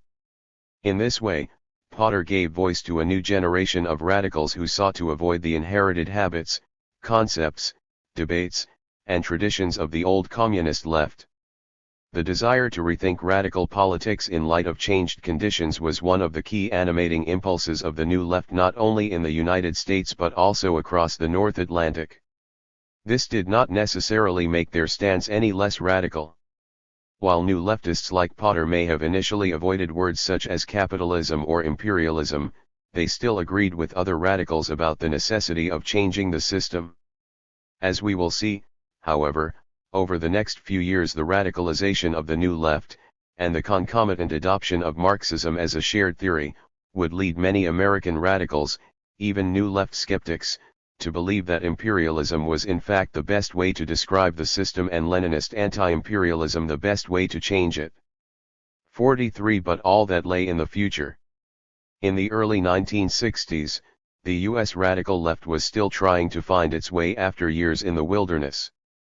By the start of 1965, for instance, SDS claimed only around 2,500 members in the country, and not all of them even considered themselves to be radicals. 44 But over the next few years, radical networks would find opportunities to grow, consolidate, and escape the political margins. One of the most important of these opportunities was the Vietnam War. First and foremost, it gave them a window.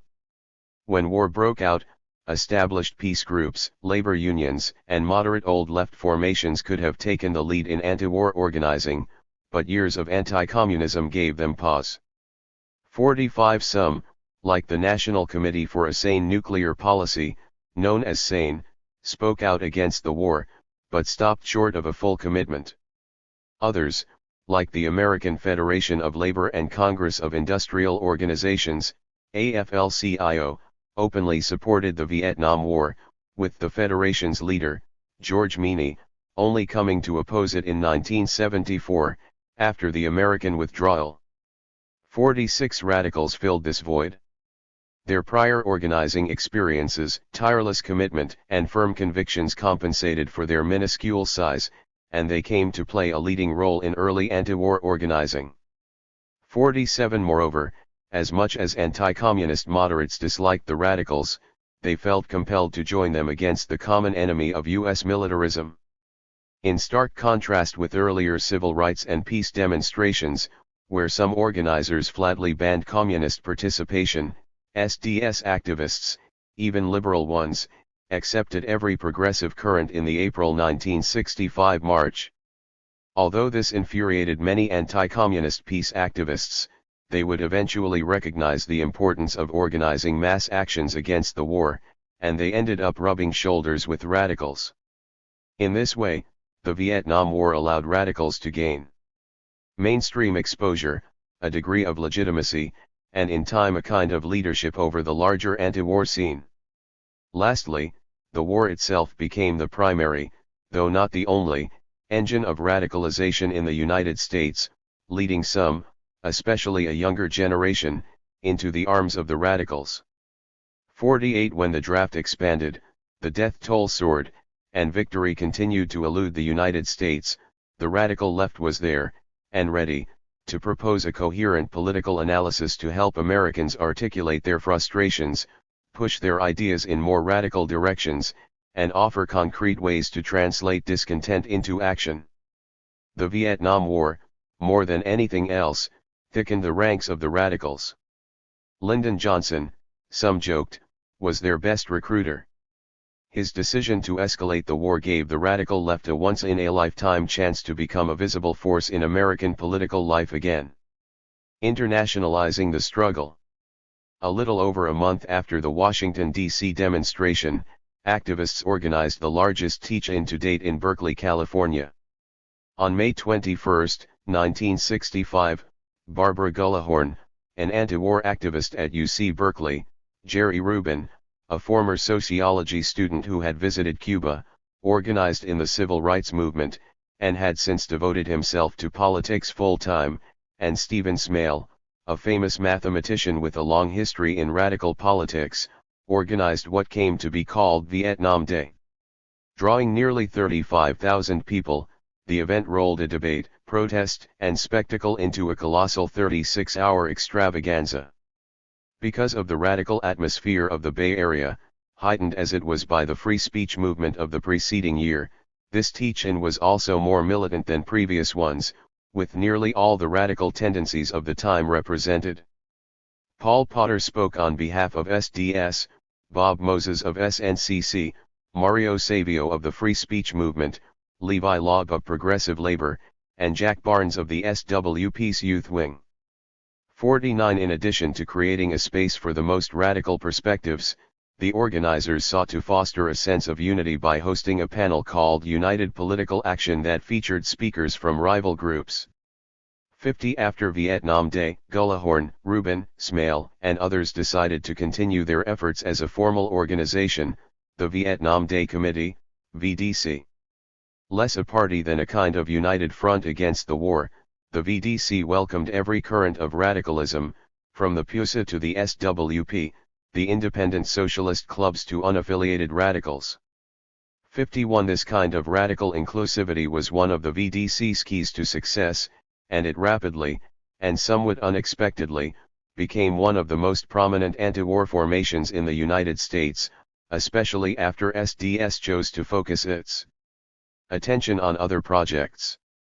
52 For the moment, then, the VDC came to assume leadership over the radical anti-war effort, making several contributions to anti-war organizing in the United States. 53 It served as a model for democratic, grassroots, anti-war organizing. It advocated direct action, such as blocking trains carrying troops through the Bay Area.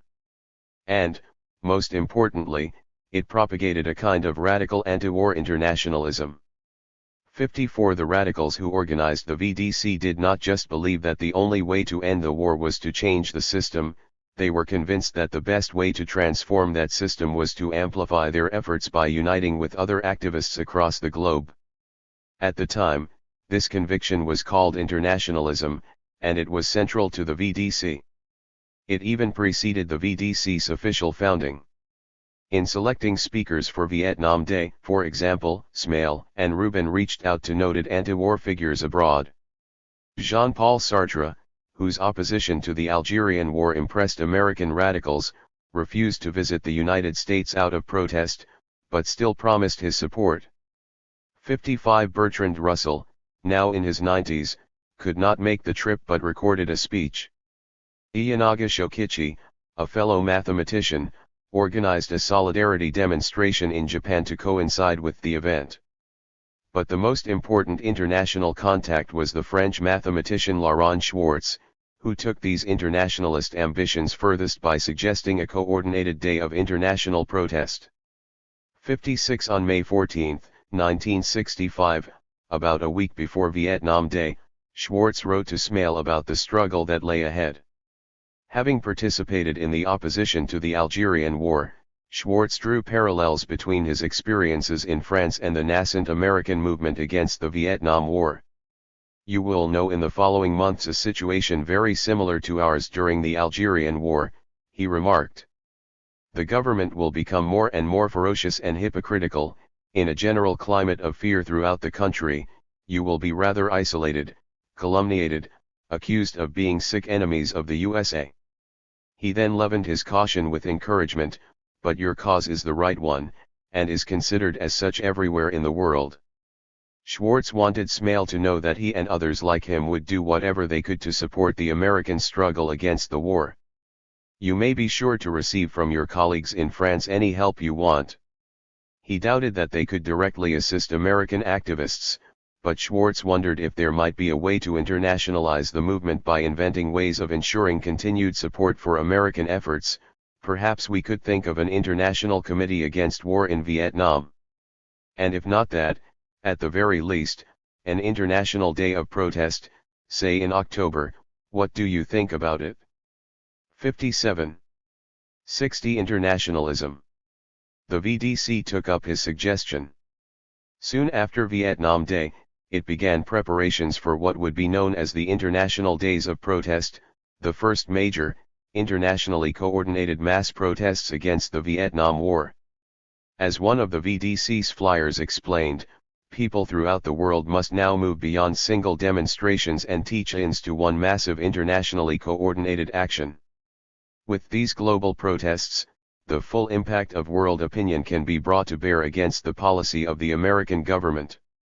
58. In late June 1965, the VDC organized an international committee to contact activists in other countries. Largely composed of international students studying in the United States, the committee issued calls for support in 7 languages and, by its own account, sent hundreds of letters to foreign governments, political parties, trade unions, student organizations, and peace groups, asking their support for the October 15 to 16 International Days of Protest.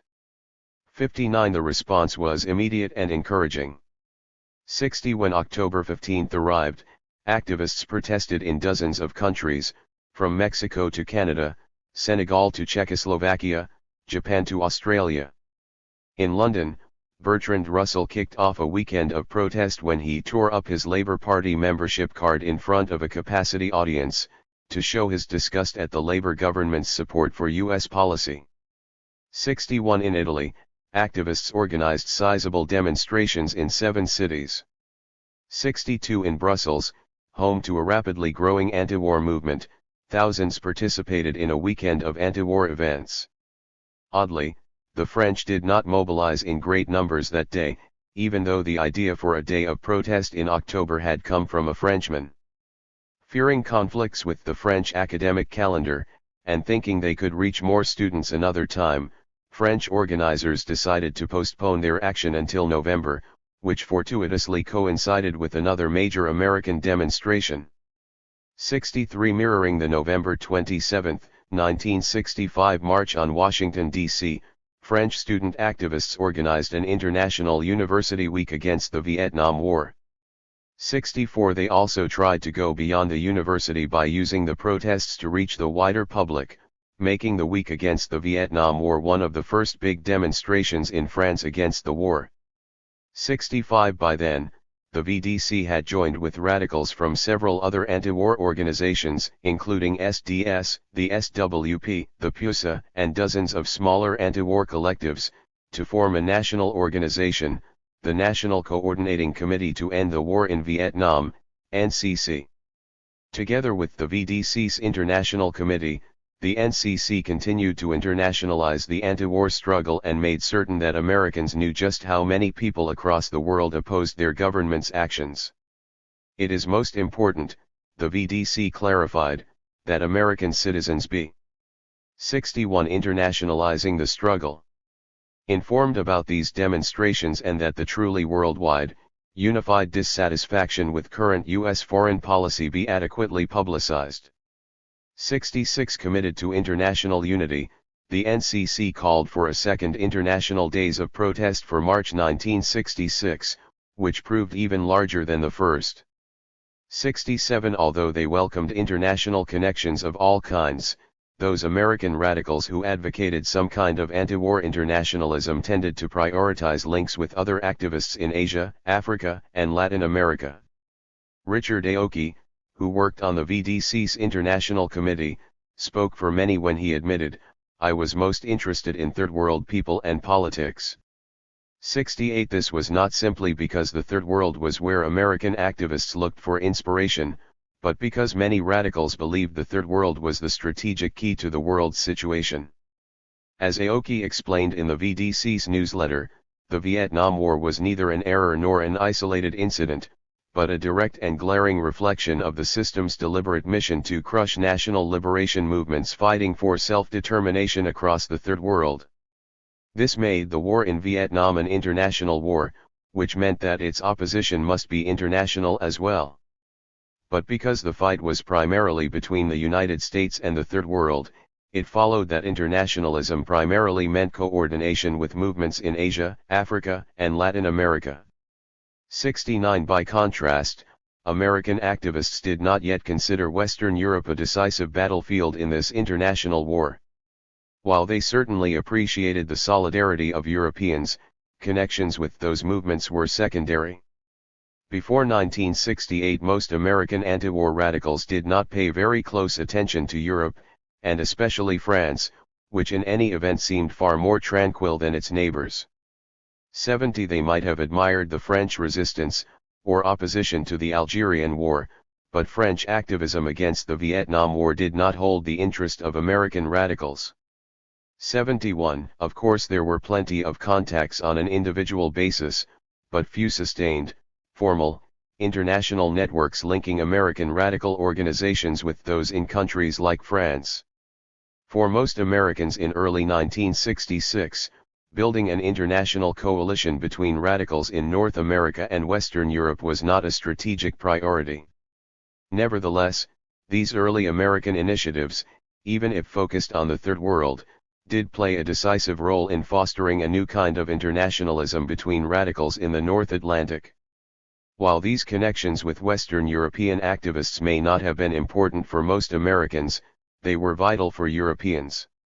Although in many respects more radical in their outlook than their American counterparts. Most anti-war radicals in European countries like France constantly looked across the Atlantic.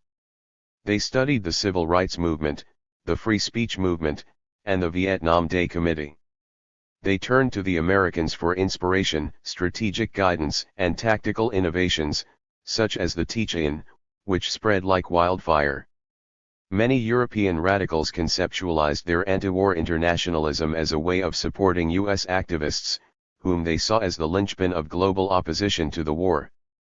A group of radical students at the Sorbonne, for example, argued that the rise of a radical anti-war movement in the United States targeting the system carried enormous international consequences. Criticism of the Vietnam War, they optimistically forecasted, is rapidly transforming into a radical movement of opposition to the Democratic Party and the anti-democratic system that rules the USA. This movement could produce a real mass political force in the heart of the United States, which would in turn transform the global balance of power. 72 By early 1966, then, a genuine sense of anti-war internationalism had taken root, but it was as asymmetrical as it was unidirectional. While U.S. radicals provided the indispensable spark, the heavy task of not only deepening this internationalist feeling but also building a functional international alliance between anti-war radicals in the capitalist world fell to Western Europeans, and especially the French. Since the Vietnam War was never exclusively an American affair, it is little surprise that European radicals also mobilized against the war. In Belgium, the Young Socialist Guards offered a radical alternative to the existing left. In West Germany, the Socialist German Student League, one of the leading new left groups in the country, abandoned tepid opposition to the war for militant anti-war engagement. 73 In Britain, radicals dissatisfied with the Communist Party of Great Britain's call for negotiations united in 1966 to form the Vietnam Solidarity Campaign. In France, radicals organized their big debut in May 1966 with the 6 Hours for Vietnam, a gathering of around 5,000 French anti-war activists from a variety of otherwise antagonistic political tendencies. 74 From the very start, French radicals made it their business to unify anti-war activists internationally. The organizers of the 6 Hours, for example, explained that their action aimed to contribute to the union of all forces who, in France and in the world, notably in the United States, fight against the Vietnam War and support the fight of the South Vietnamese people for their independence, under the direction of the 63 National Liberation Front. 75 The French, in other words, did not just heed the call to internationalize the struggle, they also worked even harder than their American peers to transform this commitment to internationalism into a robust anti-war international network. French radicals were admittedly in a better position than Americans to realize such a project. The French were no strangers to Vietnam. Vietnam had been a French colony, and France had already fought a brutal colonial war in Indochina. Although certainly smaller than those that emerged during the subsequent American War, there were plenty of protests against the First Indochina War. Vietnam was therefore very much on the political map for the French, and radicals there had already collaborated with Vietnamese comrades to organize an anti-war movement against imperialist aggression in Southeast Asia years before the Americans arrived on the scene. Almost immediately after the war's conclusion in 1954, France found itself embroiled in yet another major colonial conflagration. Decolonization in Algeria proved even more transformative, unleashing widespread violence, toppling the government, and creating the conditions for a semi-authoritarian regime under Charles de Gaulle. The fighting in Algeria triggered a kind of civil war that radicalized the political landscape in the Hexagon. 76 For the left, the war acted as a crucible. It reactivated older radicals, politicized a generation of youth, and galvanized intellectuals to unify as an engaged force. 77 Some activists formed anti-war committees. Others assisted deserters. Still others helped the Algerian Revolution by distributing illegal literature, forging documents, and laundering money. 78 This organized opposition to the Algerian War taught radicals valuable skills, helped turn public opinion against colonialism, and strengthened radical currents that began to challenge the French Communist Party, which adopted a wait-and-see attitude to the war. 79 In addition to greater familiarity with Vietnam, plenty of recent anti-war experiences, and a highly charged domestic political environment, French activists also benefited from a general anti-American climate. After the Second World War, the United States achieved hegemony over the capitalist world, pressured other capitalist countries to adopt its specific model of development, and exported its mass culture, going so far as to insist that the French screen Hollywood films in exchange for aid. While France's relationship to the United States was of course complex, with some viewing the Americans as liberators, and others happily seduced by American consumerism, many decried what they called coco-colonization. 80 On the right, de Gaulle countered U.S. influence by rejecting Britain's application to the European Community, recognizing the People's Republic of China, and publicly criticizing the American war in Vietnam. 81 On the left, Jean-Paul Sartre argued that the French 64 Internationalism were oppressed by American hegemony, which made them objective allies of other oppressed people like the Vietnamese. 82 For all these reasons, opposition to the Vietnam War was already more widespread in France than in the United States, and more direct reporting on the war, as opposed to the blatant censorship in the United States, allowed anti-war sentiment to spread more rapidly. 83 Not only was the general public more anti-war, but activists in France were also on the whole more radical than those in the United States. They benefited from a rich revolutionary history, a vibrant Marxist culture, and a greater tolerance of organizing, protesting, and striking. With some exceptions, the French radical groups in the early 1960s generally enjoyed greater numbers, better organization, deeper theoretical sophistication, stronger connections to Third World struggles, and more experience with anti-war work than their peers in the United States. In many ways, solidarity with the Third World was even more fundamental in shaping the identity of the radical left there than elsewhere in the North Atlantic. 84 In France, the first national institution to seriously organize against the war was the French Communist Party, particularly through its various front organizations. 85 Unlike the PUSA, the Communists were a major force in French domestic politics, consistently winning more than 20% of the vote in legislative elections. The French Communist Party trained generations of activists, organized massive demonstrations, and held out the possibility of another world, even as its practice seemed at times to contradict its vision. Indeed, despite its early adoption of the anti-war cause, the party settled on a rather uninspired approach to the war. It was precisely this lackluster opposition that consummated the split between radicals and the leadership of the French Communist Party, allowing the former to effectively outflank the latter.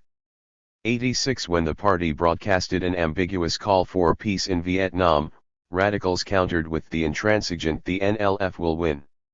When the party organized only the most moderate actions, radicals called for confrontational struggle. And when the party treated Vietnam as another tragic issue, the radicals argued the war was the center of a global struggle. As in the United States, Vietnam helped radicals come into their own.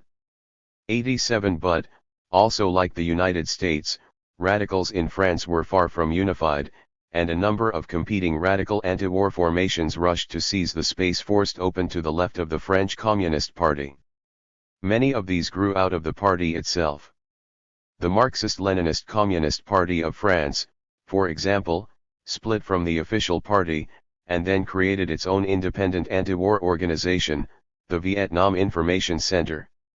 88 A more consequential initiative came from a group of young Maoists who were expelled from the French Communist parties. 65. Youth organization in 1966. 89 They transformed themselves into an independent group, the Union of Communist Youth, Marxist-Leninist, and sponsored the Vietnam Base Committees, flexible, grassroots, anti-war organizations embedded in neighborhoods, schools, and factories. 90 Another significant push came from other activists who were also forced out of the party's youth wing in 1966. Undaunted, they formed a new organization, the Revolutionary Communist Youth, RCY, which fused Trotskyism with other major currents of the time, above all, Guevarism.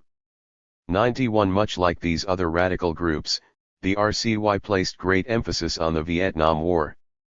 As they explained in their inaugural paper, the struggle against the war in Vietnam will be, in the months to come, one of the essential axes of our fight. 92 But unlike these other formations, the RCY was eager to collaborate with other groups. They cooperated with dissident communists, Christian socialists, activists from the Unified Socialist Party, Trotskyists representing different tendencies, and radical intellectuals like Laurent Schwartz to help launch a new initiative in the fall of 1966, the National Vietnam Committee, NVC. Indeed, the RCY would become a key player in the NVC coalition. It helped organize the grassroots, develop the NVC beyond Paris, and extend the NVC's reach into high schools. 93 One of the RCY's leaders, Alain Krivine, even served on the NVC's National Bureau. Together, these efforts made the National Vietnam Committee the most successful autonomous radical anti-war initiative in France. Like the Maoist base committees, the NVC adopted a radical attitude toward the war, sponsored militant actions, catalyzed grassroots committees across the country, and provided an alternative to the French Communist Party. 94 But the NVC set itself apart from its Maoist rivals in a few ways. First, while the Vietnam base committees swore total allegiance to the Democratic Republic of Vietnam, the NVC, though still supporting North Vietnam against U.S. aggression, remained independent of Hanoi, which allowed it to attract more supporters. Second, unlike the Vietnam base committees, the much larger NVC took advantage of the star power of celebrities, such as founding member Jean-Paul Sartre, which boosted the group's influence. Third, whereas the Vietnam base committees distrusted other groups, the NVC, like the American Vietnam Day Committee, was profoundly inclusive, uniting a number of distinct currents in a way that maximized its popularity. 95 Lastly, the NVC, even more than the base committees, cultivated a strong sense of intergenerational solidarity. The NVC sought to unite young high schoolers learning politics for the first time, radicals politicized during the Algerian War, militants who had fought in the French resistance, and older organizers who had participated in the Spanish Civil War. 66 Internationalism. The older activists benefited from the uncompromisingly radical energy of the youth, while the younger activists benefited from the historical memory, international connections, and organizing experiences of the older generations. 96 The National Vietnam Committee also took the commitment to anti-war internationalism the furthest, especially with regards to the Americans, the central reference point in the international anti-war struggle in the North Atlantic. NVC organizers sent French activists to the United States to report directly on developments there. They invited U.S. radicals such as David Dellinger and SNCC's Courtland Cox to France to speak about the anti-war struggle in the United States. 97 And they worked with the Paris American Committee to Stop War, PAX, a group of anti-war American expatriates led by Maria Jolas, to formalize these relationships with their American comrades. Maria was linked to the American anti-war movement, the NVC's Schwartz recalls, and was our link with it. 98 But the NVC did more than just connect with activists in the United States, it consciously sought to expand the transatlantic anti-war network initiated by the Americans. Hoping to further internationalize the anti-war struggle, it built innumerable connections with organizations across Europe. NVC activists were so enthusiastic about internationalism that they chose to turn their first official event, 6 Hours of the World for Vietnam, into a massive international convergence. On November 28, 1966, the NVC gathered thousands of activists from across the world to meet one another, learn about the global nature of the war, and discuss ways to coordinate their efforts. The NVC concluded the event with a symposium on the anti-imperialist struggle in the world, which showcased talks from an anti-war committee in Italy, the Dutch Provos, and Lawrence Daly from the International War Crimes Tribunal, an international initiative to investigate, and evaluate, U.S. military intervention in Vietnam. By early 1967, the NVC had solidified its place as the nexus of a number of intersecting international anti-war initiatives. But the French activists who came together to make possible the National Vietnam Committee had even greater ambitions.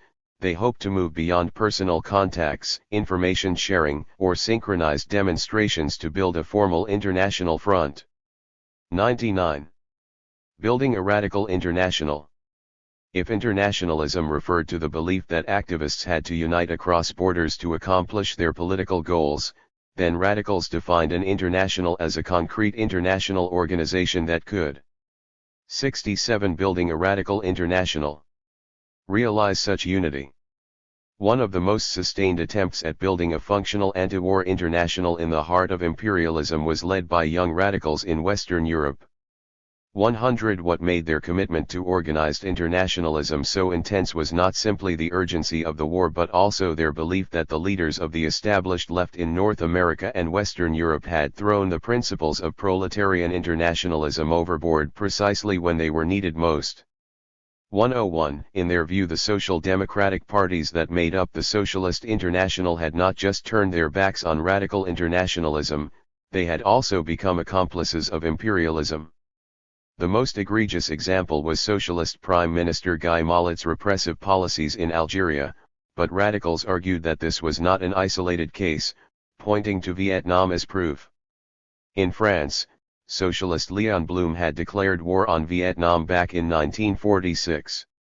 In West Germany, Willy Brandt publicly supported the American war in 1965. And in Britain, the governing Labour Party continued to back the United States. As for the official communist parties, radicals believed they, too, had rejected their internationalist roots. Since at least the Popular Front, many had taken nationalist turns that undermined their anti-imperialist commitments. After the Second World War, quite a few transformed themselves into a kind of loyal opposition that eschewed radical ventures. During decolonization, many of these parties adopted ambiguous positions. All this, radicals believed, was exacerbated by their continued fidelity to the USSR's half-hearted approach to national liberation. Here, again, the long struggle in Vietnam was exemplary. Moscow had displayed little faith in the anti-colonial struggle against France, pressed Vietnamese communists to accept the partition of their country, questioned the viability of the Vietnamese Revolution, and only reluctantly supported the NLF. 102 Significantly, radicals felt the problem was less in the founding ideas of the official communist movement than in its contemporary practice. In fact, most radicals would embrace the very same conception of internationalism as the communist movement, that is, the Leninist problematic of national self-determination. They simply believed that the communist parties of the North Atlantic, and the USSR behind them, had betrayed the creative impulses behind this otherwise laudable project. Nowhere was this clearer, radicals thought, than in the policy of peaceful coexistence with the United States, which abandoned the radical internationalism that had been so central to anti-imperialists since Lenin, leaving revolutionaries elsewhere in the lurch. While the US carried out its imperialist tasks with hypocritical and barbarous cynicism, recalled Henry Weber, a leader of the revolutionary community youth, the 68 Internationalism. Soviet bureaucracy didn't hesitate for a moment to sacrifice the Vietnamese on the altar of peaceful coexistence. 103 It was for this reason that some radicals turned to the People's Republic of China. Blasting the USSR for revisionism, the PRC argued that the Soviets had renounced world revolution, elevating their own interests over their internationalist duties. 104 As their disputes escalated into an acrimonious split, China maneuvered to become the leader of world revolution. 105 Once more, the Vietnam War played a central role, with Beijing insisting that its generous support of the Vietnamese Revolution proved that China had displaced the Soviets as the vanguard of radical internationalism.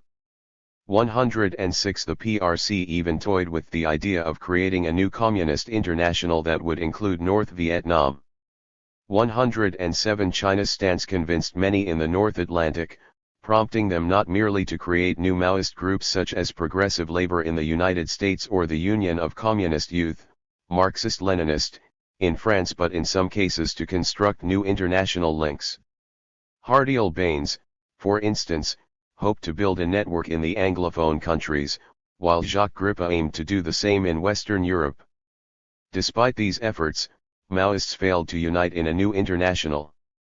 The PRC tabled its proposal and was in any case never very interested in overseeing internationalism in the North Atlantic. As for the Maoists in North America and Western Europe, their extreme sectarianism, with multiple groups in the same country viciously denouncing each other for being improperly Maoist, effectively precluded any kind of unity. Although Maoism became politically important in the North Atlantic, as an organized force it could not monopolize the space left open by the perceived betrayal of the official communist movement.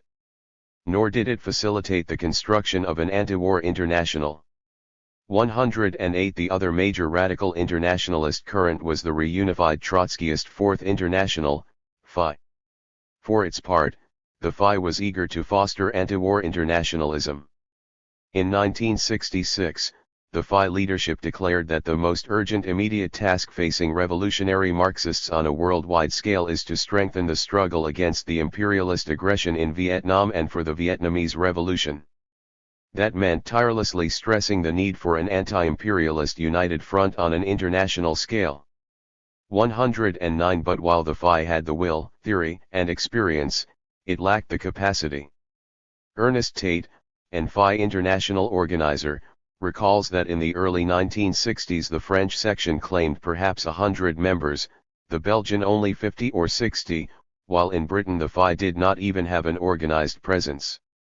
110 The FI therefore resumed its strategy of entering existing leftist organizations to win supporters, especially among the working and student youth, who stand in the vanguard today in a number of countries. 111. 69 Building a radical international. The FI's efforts proved fruitful. In France, for example, the FI pulled some students in the Sorbonne Letters section of the student wing of the French Communist Party toward Trotskyism, forming the nucleus of what would become the RCY. In this way, the FI not only helped radicalize youth but also provided them with a rudimentary network that made future multilateral conversations possible. That said, Some activists in Trotskyist-leaning groups like the RCY wanted to maintain their independence from the Fourth International, and even those young radicals like Alain Krivine who were in the FI came to reject the strategy of entryism, demanding instead the creation of independent radical organizations. 112 With the forces of the established left now siding with imperialism, disavowing radicalism, struggling through marginalization, suffering from organizational strain, or clinging to increasingly unpopular strategies, the young radicals of the 1960s felt it was up to them to build a radical anti-war international in the North Atlantic. On October 15, 1966, nearly 3,000 young radicals representing over a dozen groups, some Trotskyist, but others, like the Socialist German Student League, not, held an anti-war convergence in Liege. 113 According to Mary Alice Waters, a representative of the SWP's youth section, these groups set aside their differences to unite around support to the Vietnamese Revolution, the demand for immediate withdrawal of American troops from Vietnam, and the demand for European countries to get out of NATO. 114 Together, they adopted a tentative program for future international anti-war coordination. 115 The RCY, which had brought a contingent of about 220 activists to Liege, enthused, for the first time, an independent youth organization, attacked by the bureaucratic leadership of the workers' parties, took the initiative of organizing an international gathering against imperialism and capitalist military pacts. 116 When they returned home, the RCY collaborated closely with the Young Socialist Guards to organize an even larger international conference on March 11, 1967, in Brussels.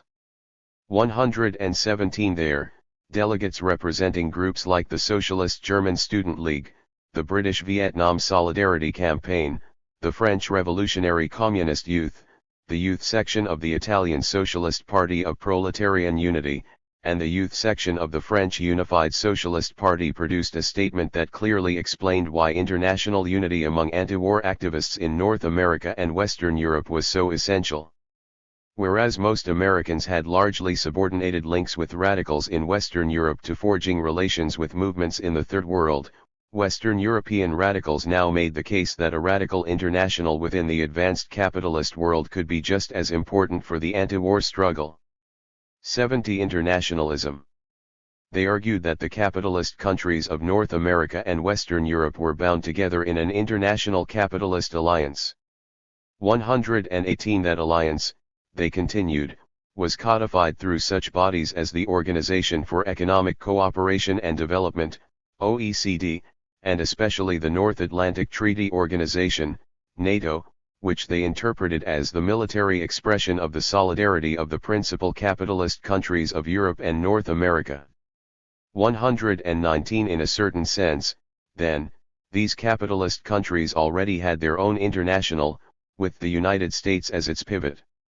120 The existence of such an alliance meant not only that all participating governments were complicit in the actions of the United States, but also that the United States did not act completely alone, even if it doubtlessly played the lead role.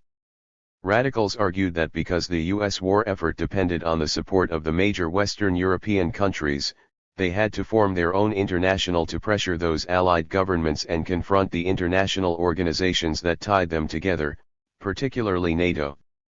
Although they could not have possibly known all the complexities of the American war in Vietnam, especially since so much remained shrouded in secrecy, these radicals were not that far off the mark. To be sure, European governments did not provide combat troops and offered less support than other capitalist countries such as Japan.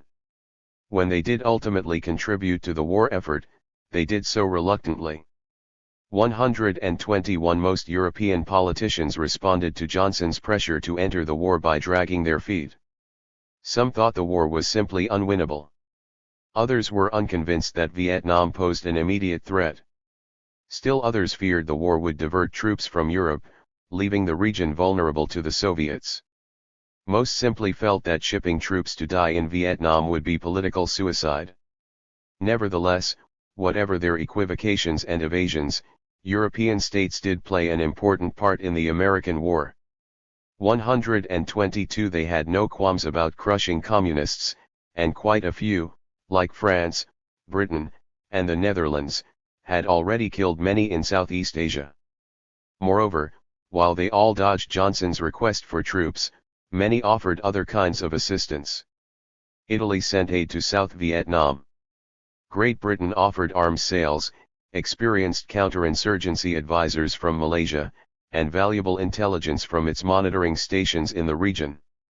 West Germany provided aid, subsidized U.S. bases, and helped cover the costs of the war by purchasing American weapons. But beyond these contributions, European allies proved most helpful by refusing to openly confront the United States, and in most cases publicly supporting the White House. It was their unwillingness.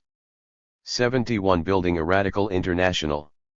To act in a concrete fashion that ultimately enabled U.S. aggression in Vietnam. In this sense, then, the radicals who gathered in Brussels to hammer out a general strategy for international anti-war activism were right to point to the United States' continued reliance on its European allies. The major exception to all this was France. In addition to criticizing the war, President Charles de Gaulle withdrew France from NATO's military command structure, much to Johnson's consternation. 123 But French radicals remained undeterred. Despite de Gaulle's rhetoric, they claimed, France continued to support the government of South Vietnam. It also remained a crucial American ally and was still a part of the North Atlantic Alliance. Reminding readers that U.S. aggression in Vietnam was made possible by an imperialist front led by the United States, a pamphlet from the NVC in Rennes argued that even if de Gaulle occasionally dissented, the Gaullist positions differ from the American theses only over the means of containing the People's Liberation Movement, that which Johnson attempts to achieve by force, de Gaulle tries to obtain through the diplomatic route. 124 The headstrong de Gaulle could go his own way on certain matters, but both sides still believed in the same longer-term objectives, as could be seen by France's own imperialist maneuvers around the world, especially in Africa. French policy legitimized the broader logic behind American aggression, which meant that the struggle in France was still crucial to breaking the alliance that sustained the Vietnam War. If anything, the French example further invigorated radicals. De Gaulle's behavior, the Brussels statement explained, should be welcomed because it objectively weakens NATO. 125 His actions proved that contradictions had appeared within the enemy international, and that U.S. policies were straining the very alliance on which its foreign policy depended. In this context, a radical international in North America and Western Europe could be especially effective. With their theoretical analysis in place, these radicals set to work. After the conference, they established a secretariat, working groups, a coordinating committee to meet twice a year, and an executive bureau composed of representatives from 7 radical organizations, 2 of which hailed from France, the RCY and the Unified Socialist Students, the youth wing of the Unified Socialist Party. To foster greater coordination, they also published a bi-monthly information bulletin with political analysis, updates from the working groups, and reports on actions in Europe. Their first bulletin made clear their goal to build up the most favorable proportion of strength for the NLF and the government in Hanoi. 126 Concretely, that meant circulating joint propaganda. 72 Internationalism. Organizing mass actions such as marches, agitating among U.S. troops stationed in Europe, creating grassroots anti-war committees, collaborating with larger anti-war initiatives like the International War Crimes Tribunal, constructing united fronts in each country, and building ties with Vietnamese representatives. To do that, they vowed to further the development of national Vietnam committees, and to deepen their international coordination. 127 By early 1967, then, European radicals had developed a formal network, a tactical repertoire, a guiding strategy, and a general framework for doing international solidarity work. In this, they successfully established a sustainable radical international that united radicals from across the North Atlantic with the express aim of changing the world. Why Vietnam? In addition to becoming one of the highest priorities for activists across North America and Western Europe, the Vietnamese liberation struggle served as a binding element, allowing radicals to come together. Of course, radicals in the 1960s had already begun to build a number of overlapping transnational networks, quite a few of which were independent of the Vietnam War. But few struggles made possible sustained international coordination on such a mass scale as the Vietnam War. It was Vietnam, more than anything else, that united radicals across borders.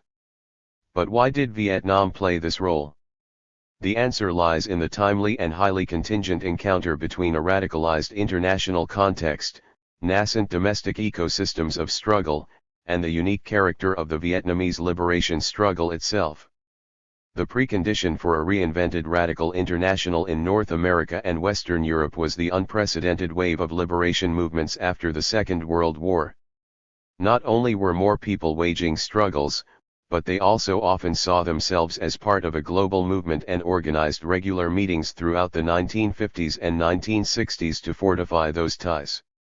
128 Bandung in 1955, Belgrade in 1961, and especially Havana in 1966 all laid the groundwork for deeper unity, with each conference growing more radical than the last.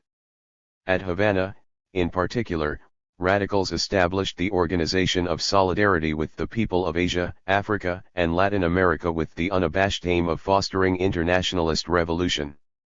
129 This background of decolonization, national liberation, and international coordination provided fertile ground for the international activism of the Vietnam War to take root. To put it differently, radical internationalism in North America and 73 Why Vietnam? Western Europe became much easier to operationalize now that radicals in the Third World had already shown the way.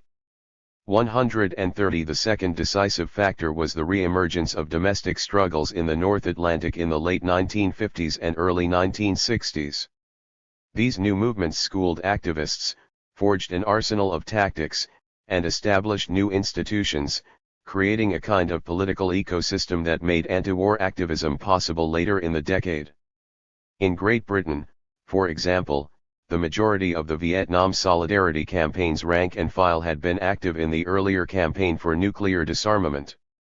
131 In France, those leading the struggle against the Vietnam War had also protested against the Algerian War. 132 In the United States, many anti-war activists, black and white, had passed through the civil rights movement before turning to Vietnam. 133 So when the American War in Vietnam began to make headlines, a core of activists in North America and Western Europe were already radicalized, networked, and battle-tested. Vietnam in turn transformed that core, facilitating the formation of a coherent, organized, and alternative radical force. Without the contingent encounter of domestic ecosystems of struggle on the one hand with a specific international context on the other, the connections that made possible not only a revived radical internationalism in the North Atlantic, but also a functional, independent, radical international, would have never emerged in the 1960s. This is precisely why nothing of the sort took shape during the First Indochina War in the late 1940s and early 1950s. On the one side, an independent radical left was virtually non-existent in the early 1950s. In the United States, McCarthyism had gutted radicalism as an organized force. In France, the Cold War compelled radicals to choose sides, banishing to the political desert those seeking an autonomous path. While some radical formations survived, and a few even coordinated among themselves, their numbers were too minuscule to form anything like a robust radical international. 134 On the other side, decolonization had only just begun when the First Indochina War exploded in December 1946. Even when Vietnamese revolutionaries smashed the French at Dien Bien Phu in 1954, nearly all of Africa was still under colonial rule. During the First Indochina War, then, neither element, the domestic ecosystems or the radical international context, existed. 135 But if the First Indochina War came too soon, as it were, the Second Indochina War began precisely as domestic struggles in the North Atlantic and international solidarity throughout Asia, Africa, and Latin America were expanding. More than that, the war erupted at a time when both these domestic movements and internationalist efforts were primed for a new internationalist project. In the North Atlantic, the 74 Internationalism. United States escalated the war in Vietnam not only as the radical left was beginning to re-emerge as an organized force, but also when these formative struggles had begun to transition, subside, or collapse, clearing the ground for anti-war activism. In France, the Evian Accords of 1962 precipitated a relative lull in activism. In Britain, the signing of the Test Ban Treaty in 1963 sent the disarmament movement into decline. And in the United States, urban rebellions, civil rights legislation, and political rifts within the broader black liberation struggle prompted many activists to reassess the movement's trajectory in 1965. In this way, the Vietnam War unfolded at an opportune moment, precisely when activists, hardened by earlier experiences, were searching for a new way forward. The same can be said about internationalist efforts in Asia, Africa, and Latin America. When the United States deepened its involvement in Vietnam, revolutionary movements in the Third World were experiencing setbacks. 136 in 1964, Brazil succumbed to a dictatorship. In 1965, Ben Bella was toppled in a military coup, solidifying authoritarian rule in Algeria. That same year, an anti-communist coalition backed by the United States systematically annihilated the Indonesian left. In this context, the much-anticipated Second Asian, African Conference, a sequel to the famous Bandung Conference, was called off. Although the Tricontinental Conference in Havana offered a renewed sense of hope after these defeats, many revolutionaries reassessed the prospects for radical global change. They looked to the Vietnamese Revolution as the path forward. But while the coming together of these domestic ecosystems with the radicalized international context at this unique moment provided the necessary conditions for a renewed radical internationalism, the encounter does not explain why Vietnam, and not some other revolutionary struggle, played the role of binding element. After all, from Palestine to Guinea-Bissau, there was no shortage of movements. In fact, at the same time that the U.S. government intensified its war in Vietnam, it also invaded the Dominican Republic to prevent what the White House feared would be another Cuba. Anti-war activists everywhere rallied in opposition. Quite a few of the French radicals leading the charge against the Vietnam War were simultaneously involved in the Committee for Solidarity with the Dominican people. 137 Vietnam Day in Berkeley was also intended to protest U.S. aggression in the Dominican Republic. 138 The two struggles were often joined in the imagination of many radicals in 1965.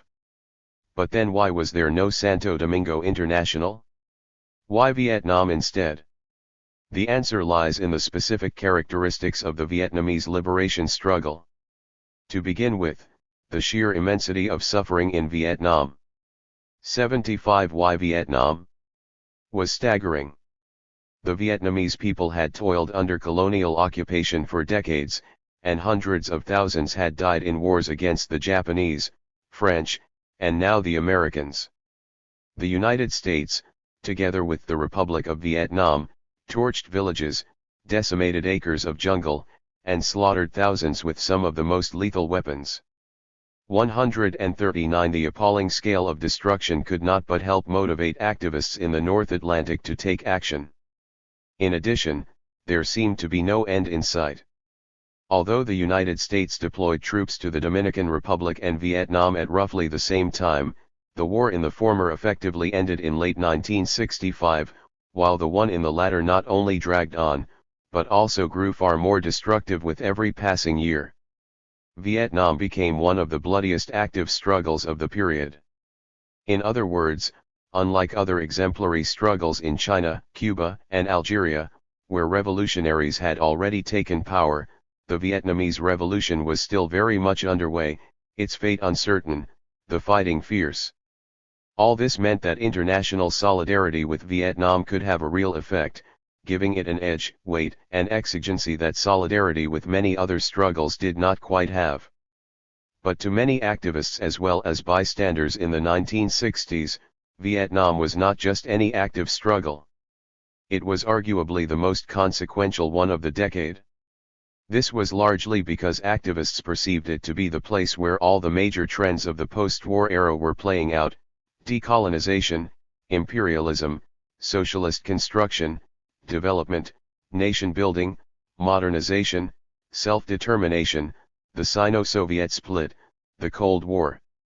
Vietnam condensed all the great contradictions of the time: peasants against landlords, the working masses against the comprador bourgeoisie, national liberation against imperialism, anti-racism against white supremacy, women's liberation against patriarchy, socialism against capitalism, world revolution against US hegemony, and the promise of a new communism against Soviet revisionism.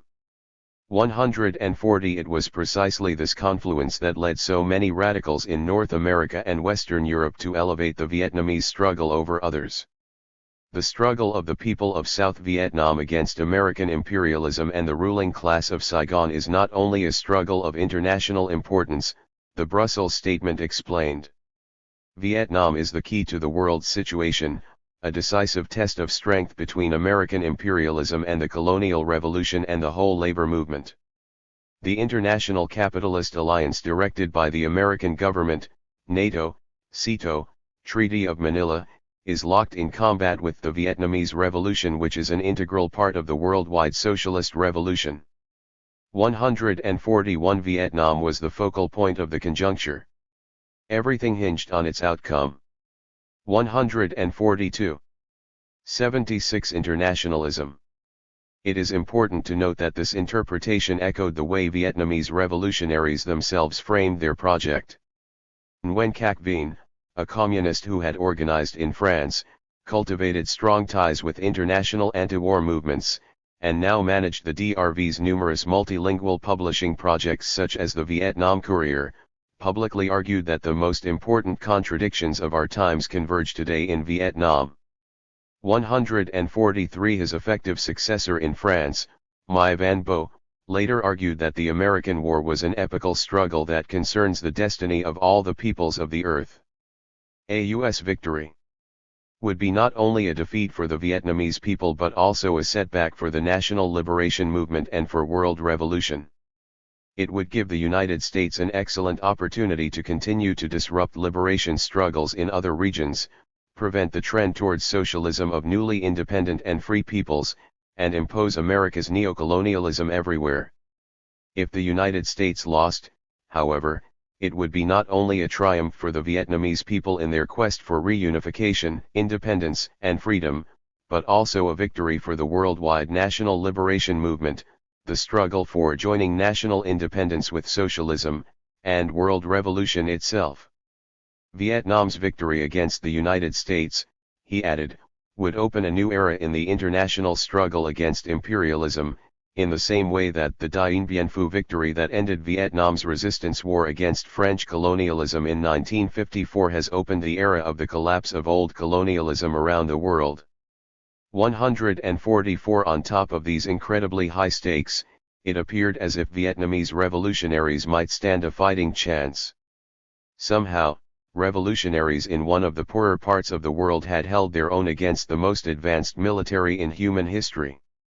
Radicals quickly interpreted the war as a heroic struggle between David and Goliath, a narrative that Vietnamese communists themselves spread. Rejecting surrender, and refusing to show the slightest sign of defeatism, all their public statements reaffirmed the inevitability of their victory.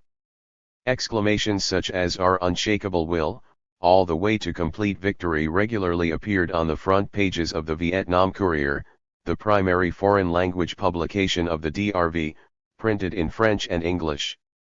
145 This kind of unflappable optimism had a tremendous effect on radicals in North America and Western Europe, captivating them like no other struggle in the 1960s. Vietnam gave them hope, offered them an opportunity to make a meaningful contribution to a live campaign, and allowed them to invest themselves effectively in an ascendant struggle. Although other liberation movements solicited foreign assistance, Vietnamese revolutionaries were arguably the most committed from 77. Why Vietnam? The start to orchestrating internationalism.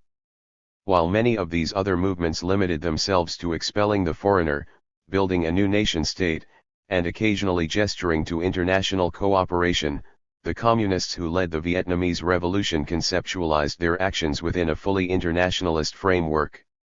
As experienced Leninists devoted to anti-imperialist internationalism, they did more than just request support from friendly movements, they saw their own struggle as contributing to those unfolding across the globe. In the South, the NLF's original program from 1960 called for struggle against all forms of imperialist domination and support for the national emancipation movements of the various peoples, as well as solidarity with all movements of struggle for peace, democracy, and social progress throughout the world. 146. In the North, the communist internationalists governing the DRV aimed not only to unite the country but also to assist in the construction of worldwide communism. This was one of the things that made the Vietnam War very different from the Algerian War. The North Vietnamese government was fully internationalist in the traditionalist Marxist sense of the word, Schwartz explained. 147. Drawing on the Leninist problematic, the NLF and the DRV repeatedly claimed they were fighting for the liberation of all the people of the world. Vietnam, they argued, stood at the front line of the global struggle for liberation. In April 1966, for example, the National Assembly of North Vietnam declared, to defeat the American aggressors, the shared enemy of the peoples of the entire world, such is the noble historic mission of our people, all while fighting for the interests of our people, we also fight for those of the peoples of the entire world.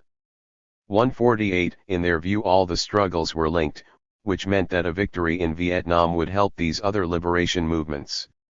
By the same token, the victory of these other struggles would assist the Vietnamese people. This explains why Vietnamese revolutionaries placed such great emphasis on internationalism, figuring the success of other struggles into their own strategy. To that end, the DRV, and especially the NLF, built relations with people in the capitalist core, the socialist bloc, the newly independent countries, and those regions still fighting colonial rule. 149. In 1966, for instance, the NLF participated in approximately 125 conventions across the globe. 150. In 1967, it had more than 20 offices abroad. 151. Vietnamese revolutionaries consciously attempted to fuse heterogeneous struggles into an imagined international unity, struggles still in progress with those emerging victorious, campaigns against formal colonialism with those confronting other forms of imperialism, communist movements with non-communist struggles, organized labor with new anti-racist, youth, and women's movements. They assumed this unifying 78 internationalism role because their struggle stood at the crossroads of these differences. They fought an anti-colonial as well as an anti-imperialist war. They were nation-building in the DRV while continuing to fight in the RVN. They were communist in the North while members of a coalition that included non-communists in the South. They imagined the proletariat as a kind of vanguard but were just as concerned about racism, women's oppression, and the special needs of the youth. 152. The NLF and DRIVE consciously propagated the idea that Vietnam served as an international focal point. Every issue of the Vietnam Courier featured a section that reported on solidarity struggles across the world.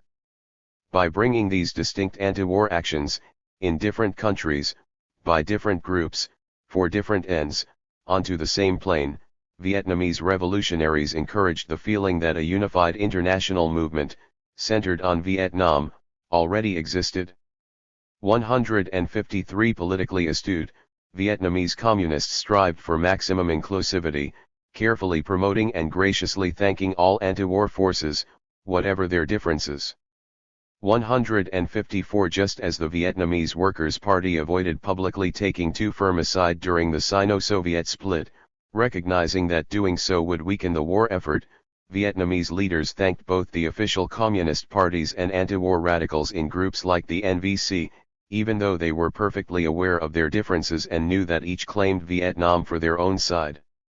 Yet Vietnamese communists did give strong indications to radicals that they supported their efforts.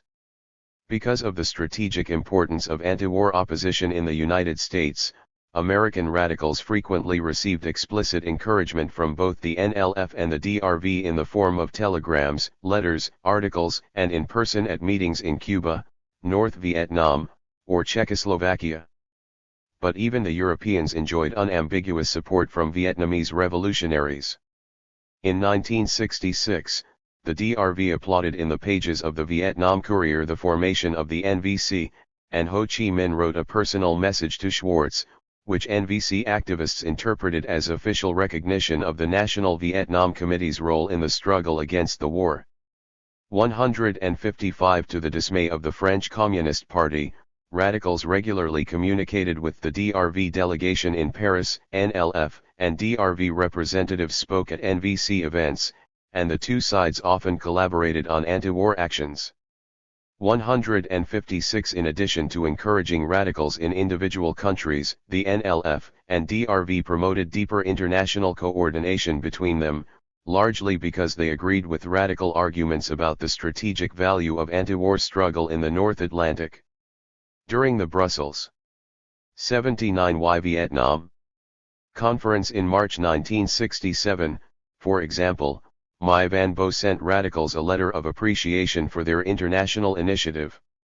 157 radicals across North America and Western Europe viewed this as a ringing endorsement of their new radical international. Linked across borders, armed with a strategy, and now backed by Vietnamese themselves, they prepared to organize a relentless wave of coordinated activism to help make the Vietnamese Revolution a definitive triumph. 80. 2. Anti-imperialism. In 1967, Laurent Schwartz expounded on the significance of the Vietnam War in an editorial for the inaugural issue of Pour le Vietnam, the official paper of the National Vietnam Committee, NVC. The American government wants to make an example of Vietnam. By bringing Vietnam to its knees, it wants to show to all people, especially those from underdeveloped countries, but to a certain degree also all the others, that no country can in the future choose a path that does not conform to the wishes of American leaders, or if it harms American capital. It was precisely because the war concerned the fate of people everywhere, Schwartz explained, that the resistance of the Vietnamese people is that of all free people, their fight is ours. 1. Vietnamese revolutionaries, along with dissidents inside the United States, were the foot soldiers in this global struggle, yet they were not the only ones who could do something about the war. The French could, and should, organize broad international support for their Vietnamese and American comrades. Internationalism, Schwartz emphasized, was not mere sympathy for a distant struggle, but action. Thankfully, he added optimistically, the French were doing just that. Anti-war activists were writing articles, collecting money, raising awareness about the war, boycotting companies that collaborated with the United States, organizing coordinated demonstrations, helping deserting GIs find safety, shipping antibiotics and typewriters to Vietnam, strengthening ties with Vietnamese revolutionaries, preparing to put the United States on trial for genocide at an international war crimes tribunal, and convincing thousands to not only oppose the war but also join the growing anti-war struggle. This might not seem like much, Schwartz admitted, but he wagered that it still could make a difference.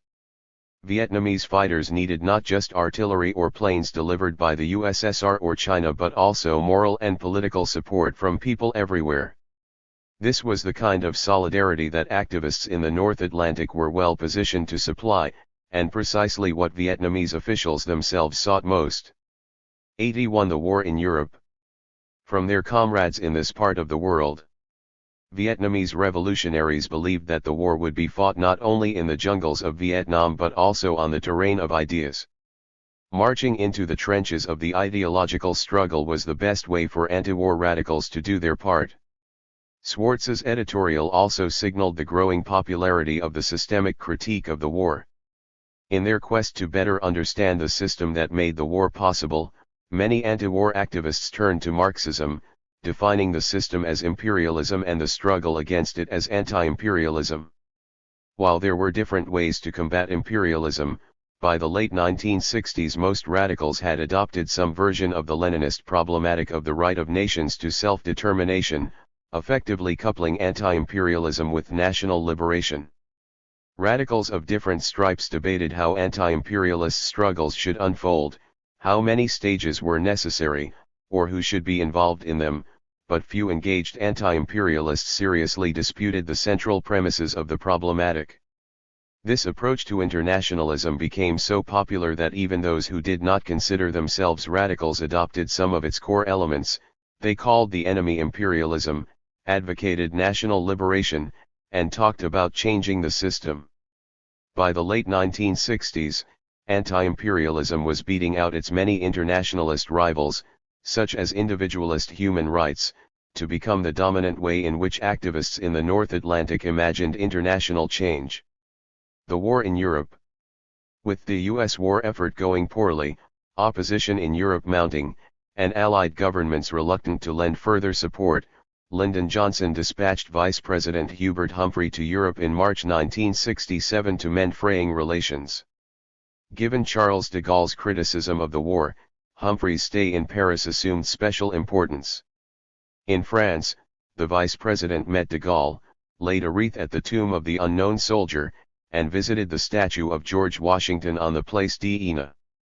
Hoping to renew Franco-American bonds, he made a much-publicized toast to the friendship that has linked our countries over so many years and across so many trials.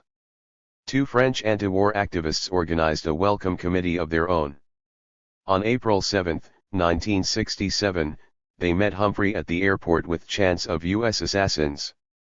They positioned themselves on the route leading to the capital, screaming, throwing rotten eggs, and pouring paint on his motorcade. Once in Paris, they harassed him incessantly, anticipating his every move. They pasted posters that read Humphrey Go! 82 Anti-Imperialism. Home, at the venues he was scheduled to visit. 1,000 protesters broke the police line at the Arc de Triomphe.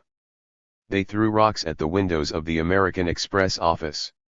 Others attacked the offices of the New York Times. Another group tore down the U.S. flag at the American Cathedral in Paris and torched it for the television cameras. Battles raged into the night as protesters and police clashed near the U.S. Embassy. The French protests were just one act in a coordinated political drama unfolding across Western Europe. Humphrey found little solace as activists waylaid him in nearly every city he visited. In Rome, angry crowds forced the police to rush him to safety. In Florence, an activist pelted him in the face with a lemon. In Brussels, demonstrators showered him with rotten eggs. In West Berlin, thousands of Germans swarmed the vice president with chants of vice killer, and police arrested 11 radical students for an alleged conspiracy to assassinate him.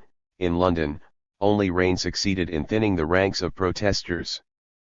For while activists everywhere targeted U.S. symbols, the demonstrations cannot be reduced to a simple expression of anti-Americanism, as many Americans argued at the time. On the contrary, the coordinated actions against Humphrey's European tour represented one of the first achievements of the internationalist strategy that radicals had sketched in Brussels a month earlier. If American power rested in part on support from its European allies, then the best way for Europeans to protest the war would be to attack their own government's implicit or explicit support for U.S. foreign policy. As the NVC explained, in addition to decrying Humphrey's visit, their action sought to denounce the French government's complicity in welcoming him. The French heckled not just the Star-Spangled Banner but also the Marseillaise. They followed chants of Humphrey assassin, with de Gaulle complice. They linked the U.S. military with the French police. 7 activists helped make the war so unpopular in Europe that even their own governments began to distance themselves from the United States. As protesters accosted the vice president in the streets, behind closed doors Humphrey's allies raised concerns about the war. In France, de Gaulle remained unmovable. In Great Britain, Prime Minister Harold Wilson suggested a peace settlement, while his Foreign Secretary criticized U.S. bombing. In the Federal Republic of Germany, the White House's strongest supporter in Europe, West Germans had grown so upset with Chancellor Ludwig Erhard's close alignment with Johnson that they effectively forced him out of office, leaving his successor wary of increasing support for the war. 8. In Italy, Deputy Prime Minister Pietro Nani spoke for many when he confided to Humphrey, Europe. 83. Anti-war soldiers. Does not understand America any longer. America does not understand Europe. The root of the discord is the Vietnam War. 9. Vietnam had strained the post-war alliance between the imperialist powers. 10. All this had an energizing effect on European radicals. Humphrey's visit seemed to prove that the United States was not only mired in Southeast Asia but also losing decisive international support. The American troops continue to suffer defeat after defeat, announced a flyer from the Union of Communist Youth, Marxist-Leninist. That's why the United States Vice President Humphrey, traveling salesman of U.S. imperialism, has come to Europe, and today France, seeking the support of the governments of the so-called free world. 11. But instead of supporting Humphrey, the Union of Communist Youth, Marxist-Leninist, gleefully observed, the people of the countries of Europe have shown, through particularly dynamic demonstrations, their solidarity with the Vietnamese people and their hatred of American aggression. 12. While these radicals certainly inflated their own importance, the Humphrey protests of early 1967 clearly showed that anti-war opposition was becoming more widespread, more radical, and more coordinated. Anti-war soldiers. Hubert Humphrey was not the only American to attract the attention of European activists. In fact, there were hundreds of thousands of Americans working, living, or vacationing throughout Western Europe in the late 1960s. Working closely with American expat groups such as the Paris American Committee to Stop War, PAX, in France, the Stop It Committee in Britain, and the U.S. campaign to end the war in Vietnam in West Germany, activists discussed the war with tourists, convinced eligible men to dodge the draft, and mobilized students studying abroad. But the most important target demographic were the thousands of American troops living in Europe, particularly the 250,000 military personnel stationed in bases across West Germany. Following the lead of their American peers, activists in the Socialist German Student League began agitating among U.S. soldiers in early 1967.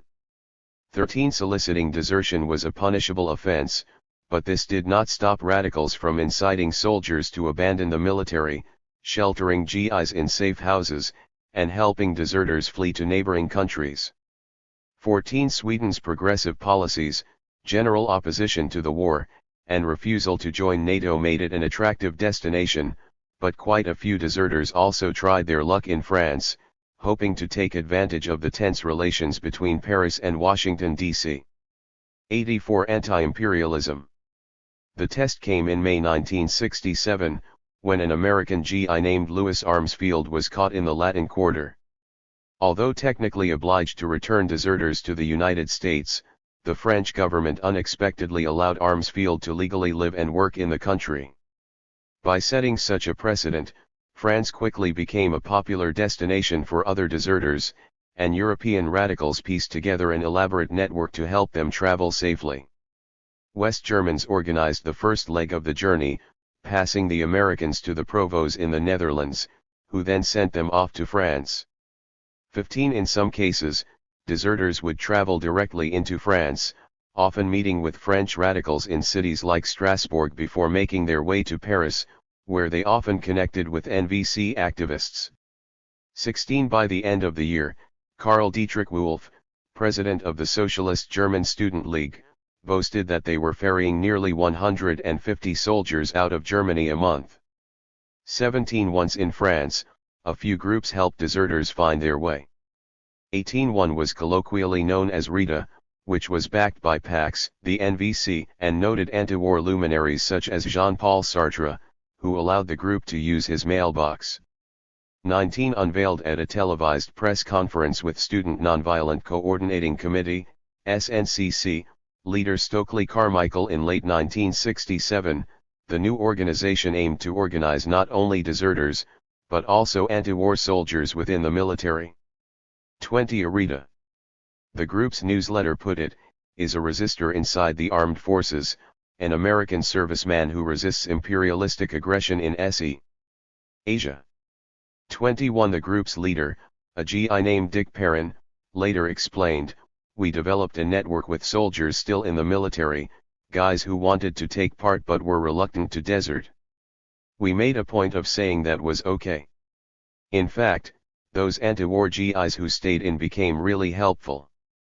22 Another organization was led by Students for a Democratic Society, SDS, organizer Beau Burlingame, PAX member Larry Cox, and French activists connected to Henry Curiel, some of whom had been involved in the Jeanson network during the Algerian War. Eventually known as the American Deserters Committee, the group organized a number of bold actions, including a public event with the NVC in which American men turned in their draft cards. 23 In all these efforts, French radicals made a point to cooperate with other activists across borders. They worked with branches of the American Deserters Committee in Sweden and Canada, the primary destination for deserters. They coordinated with Vietnamese revolutionaries, who publicly thanked the efforts of anti-war GIs and regularly urged Europeans to continue helping them. 24 And they collaborated extensively with Americans. Through Carmichael, SNCC partnered with Perrin's group, while SDS reached out to Cox's organization. In July 1967, 85 international brigades. For example, SDS sent one of its heavies, Greg Calvert, to formalize the link. A former SDS national secretary, Calvert had studied abroad in Paris in the early 1960s, where he was politicized by the Algerian War. The first anti-war demonstration I was ever in, he recalled, was a demonstration against the Algerian War, in Paris, France. 25 Impressed by French efforts to organize draft resistance, desertion, and opposition within the military during the Algerian War, Calvert pushed SDS to do the same during the Vietnam War. 26 While these transnational collaborations deepened radical internationalism, they also illuminated some differences between the Americans and the French. Activists debated whose jurisdiction this work fell under, and by implication, which side should take the lead. They disagreed over tactics, with the Americans eager to use mainstream media to publicize desertion, whereas the French, who had worked with Algerian revolutionaries and in some cases fought in the resistance, insisted on a more clandestine approach. 27 Most importantly, the budding transatlantic alliance revealed glaring differences in political culture. Although Calvert spoke French, he confronted an almost insurmountable communication barrier. I was just at my wits' end to even begin to talk in the terms they were talking about, he later exclaimed. 28 The main issue, he realized, was Marxism. In contrast to the United States, Marxism, and by extension Leninism, played an outsized role in France, pervading the general culture, dominating the thought of massive institutions like the French Communist Party, and shaping how radicals organized. As Calvert put it, his sojourn in France was his first really heavy exposure to people who thought strictly in Leninist terms. 29 But as frustrating as the encounter may have been, these many transatlantic anti-war connections did facilitate a kind of learning process. The French came to recognize the specificity of the U.S. context, while the Americans were schooled in a different way of thinking. I came back to the States with a lot more knowledge about something that I really didn't know very much about before, the former SDS National Secretary admitted. 30 Indeed, soon after Calvert's visit, American radicals would turn to Marxism en masse, and with it, the Leninist approach to anti-imperialism. International brigades. Inspired by the Spanish Civil War, some European anti-war radicals turned to international brigades as yet another form of solidarity. 31 Although it is unclear who proposed the idea first, it was openly promoted by Vietnamese revolutionaries early in the war. In March 1965, 86 Anti-imperialism. Just as Johnson escalated the war, the National Liberation Front, NLF, announced that if the American imperialists continue to engage their combat troops and those of their satellites in southern Vietnam, and to expand the war to North Vietnam and into Laos, the National Liberation Front will call on the peoples of different countries to send young people and soldiers to South Vietnam to join the population in order to annihilate the common enemy. 32 The call was greeted with great excitement by several anti-war organizations. One of the earliest advocates was a group of Trotskyists led by Michel Pablo, a one-time leader of the Fourth International with plenty of experience with this kind of work. In 1949, the Pablists helped organize international work brigades for Yugoslavia, with the French sending over 1,500 volunteers. Later, they threw themselves into solidarity work during the Algerian War, which led to Pablo's own arrest. After the Vietnamese appeal, the Pablists exhorted activists to organize international brigades to defend, at all costs, heroic Vietnam against the barbarian imperialist oppressor. 33 Following their lead, the Revolutionary Communist Youth, RCY, along with its comrades in the burgeoning Radical Youth International, also committed to the project. As soon as the call is launched, they wrote in the first issue of their collective bulletin, "We declare ourselves ready to promote it and organize recruitment on a European scale and even of Americans who would want to fight on the side of North Vietnam." 34 While the idea of international brigades circulated widely, the French once again took the lead in transforming it into a reality. Encouraged by both the Pablists and the RCY, the National Vietnam Committee formally sponsored the project, with NVC co-founders Jean-Paul Sartre and Laurent Schwartz personally publicizing it. Backed by the NVC, French radicals established a campaign office, published a newsletter, and recruited volunteers. In February 1967, Le Monde announced that 200 French volunteers, including 25 women, had signed up. As with all their initiatives, the organizers internationalized the project, claiming they had received applications from such countries as West Germany, Great Britain, Belgium, Italy, Sweden, and Switzerland. 35 In May 1967, the French contingent met Le Din Nan of the North Vietnamese delegation in Paris to present the first list of 209 volunteers. 36 Publicly, the Vietnamese reaction was exuberant. As Le Din Nan put it, "We thank you most sincerely and appreciate this gesture which demonstrates your militant solidarity with the struggle we are waging against the imperialism of the United States for our national independence and for peace in Southeast Asia." 37 But privately, he rejected it as impractical.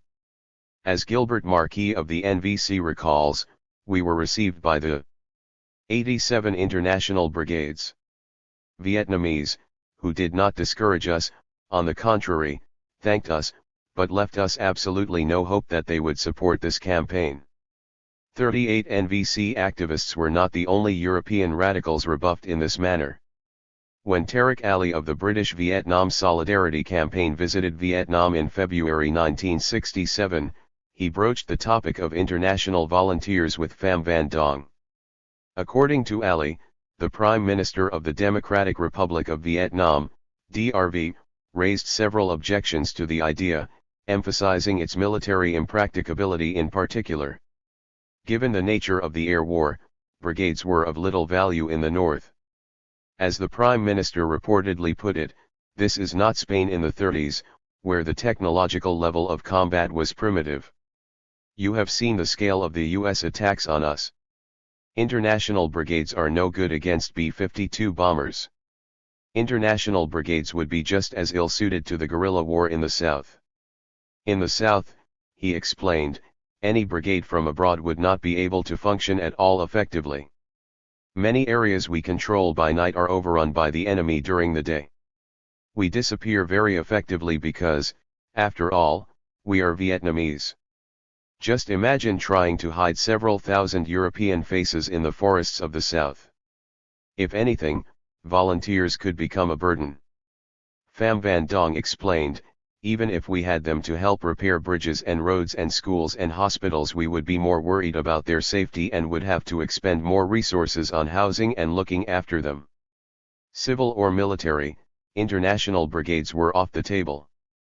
39. Why, then, had Vietnamese revolutionaries called for them in the first place? After all, Pham Van Dong himself had publicly promised that Vietnamese revolutionaries would call for brigades of foreign volunteers in the more or less near future. 40. Even after firmly rejecting these initiatives by North American and Western European anti-war radicals, Vietnamese representatives continued to support the idea. As late as July 1968, for example, the North Vietnamese ambassador to the United Arab Republic announced that he would be very thankful to receive applications from Americans willing to come to fight side by side with the Vietnamese people against the common enemy, that is United States imperialism. 41. The answer lay in the perceived propaganda value of the endeavor. Though ineffective on the battlefield, international brigades could score a victory in the war of ideas. The fact that North Americans and Western Europeans would consider risking their lives in the jungles of South Vietnam proved that the NLF and DRV enjoyed dedicated international support in their struggle against the United States. If the U.S. government sought to isolate Vietnam, the formation of international brigades, even if only a possibility, dispelled the illusion that Vietnam was alone. 88. Anti-imperialism. In addition, it could reframe the narrative of the war by drawing positive parallels with Spain, casting Vietnamese revolutionaries as the heroic Spanish Republicans, and the Americans as the rebels, or worse, the Nazis and fascists who propped up General Francisco Franco's rebellion against the Republic. But most of all, the very idea of international brigades could foster unity. Sending volunteers can play a political role and create a sentiment of internationalism, the Radical Youth International explained in its bulletin. 42. For that reason, Vietnamese continued to endorse the idea of international brigades. As Le Din Nan explained to the organizers of the Volunteer Corps back in France, the initiative would help develop active propaganda in France. 43. The French committee played along. 44. As Marquis put it, after the meeting with the Vietnamese delegation and Vietnam's response, the Volunteer Corps became instead a means of propaganda. 45. While the effort to organize international brigades for Vietnam never came to fruition, and would be remembered as a marginal episode in the history of international anti-war activism, it shed light on the kind of solidarity work that Vietnamese revolutionaries expected from activists in the North Atlantic before 1968. For them, the value of internationalism at this time lay in helping to wage the ideological struggle. The ideological front. Vietnamese communists never believed they could defeat the Republic of Vietnam, and its primary backer, the United States, through war alone. So instead they developed a general strategy that combined three different struggles. The first was the military struggle, which was intended to wear down the United States to such a degree that the White House would feel compelled to abandon its ally in the South. The second was political, which aimed to win over as many sectors of South Vietnamese society as possible. If guerrillas were fish, it was the political struggle that made possible the sea of support in which they could swim. According to this framework of people's war, promoting land reform, mobilizing women, or building schools was just as important as fighting in jungles. The final struggle was diplomatic, which sought not only to secure material aid but also to redirect popular opinion against the United States. 46. This was a lesson they had learned from the war against France. As the DRV's Ministry of Foreign Affairs reflected, the corrupt colonialists, before losing in the battlefields, had lost in Paris. 47. And it was a lesson confirmed by the recent Algerian War. Even though Algerian revolutionaries had lost to France militarily, they were still able to wield the weapon of diplomacy to win their independence. 48. 89. The ideological front. As historian Pierre Asselin has shown, the Communists further divided this diplomatic front into three circles. 49. In the first were the socialist bloc powers of Cuba, China, North Korea, the Soviet Union, and Central and Eastern Europe. The second included the non-aligned, but potentially friendly countries in Asia, Africa, and Latin America. The final circle comprised non-state actors, especially those in the North Atlantic. There, Vietnamese revolutionaries practiced what was called people's diplomacy, reaching out to student groups, labor unions, women's organizations, intellectual societies, and above all anti-war movements.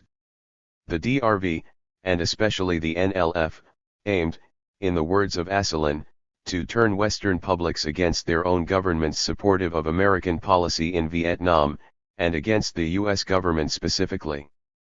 50 While they certainly welcomed all kinds of support from activists, Vietnamese strategists made it very clear that they were most interested in international solidarity that could help win the war of ideas. For their part, most anti-war radicals in 1967, Americans or French, Trotskyist or Maoist, followed suit, prioritizing the ideological front. 51 Collaborating with Vietnamese revolutionaries, they stoked anti-war sentiment, hosted international anti-war conferences, cooperated with friendly journalists to publish sympathetic articles, organized cultural events that humanized the Vietnamese people, and applied pressure on their governments. Since one of the U.S. government's primary objectives was to silence the voices of Vietnamese revolutionaries, a major aspect of this ideological struggle was to propagate Vietnamese ideas through printed materials. This was a huge operation that relied on intricate international networks. In Vietnam, a team around Nguyen Cac Vien produced a galaxy of multilingual publications such as the weekly Vietnam Courier, the quarterly Vietnamese Studies, booklets on Vietnamese history and politics, collections of poetry, and specialized magazines about South Vietnam, women, and youth. Outside Vietnam, operatives such as Nguyen Van Hue of the NLF, press agent Pham Van Chuong in Eastern Europe, Mai Van Bo of the DRV delegation in Paris, and Nguyen Van Sao of the weekly CU, U Quoc in London served as intermediaries, organizing travel, translating materials, meeting with the foreign press, coordinating international initiatives, and connecting activists with their counterparts in Southeast Asia. In Europe, sympathetic Vietnamese organizations like the Vietnamese Union in France assisted these officials, offered financial support, and helped pass materials along to the press, anti-war movements, and the general public.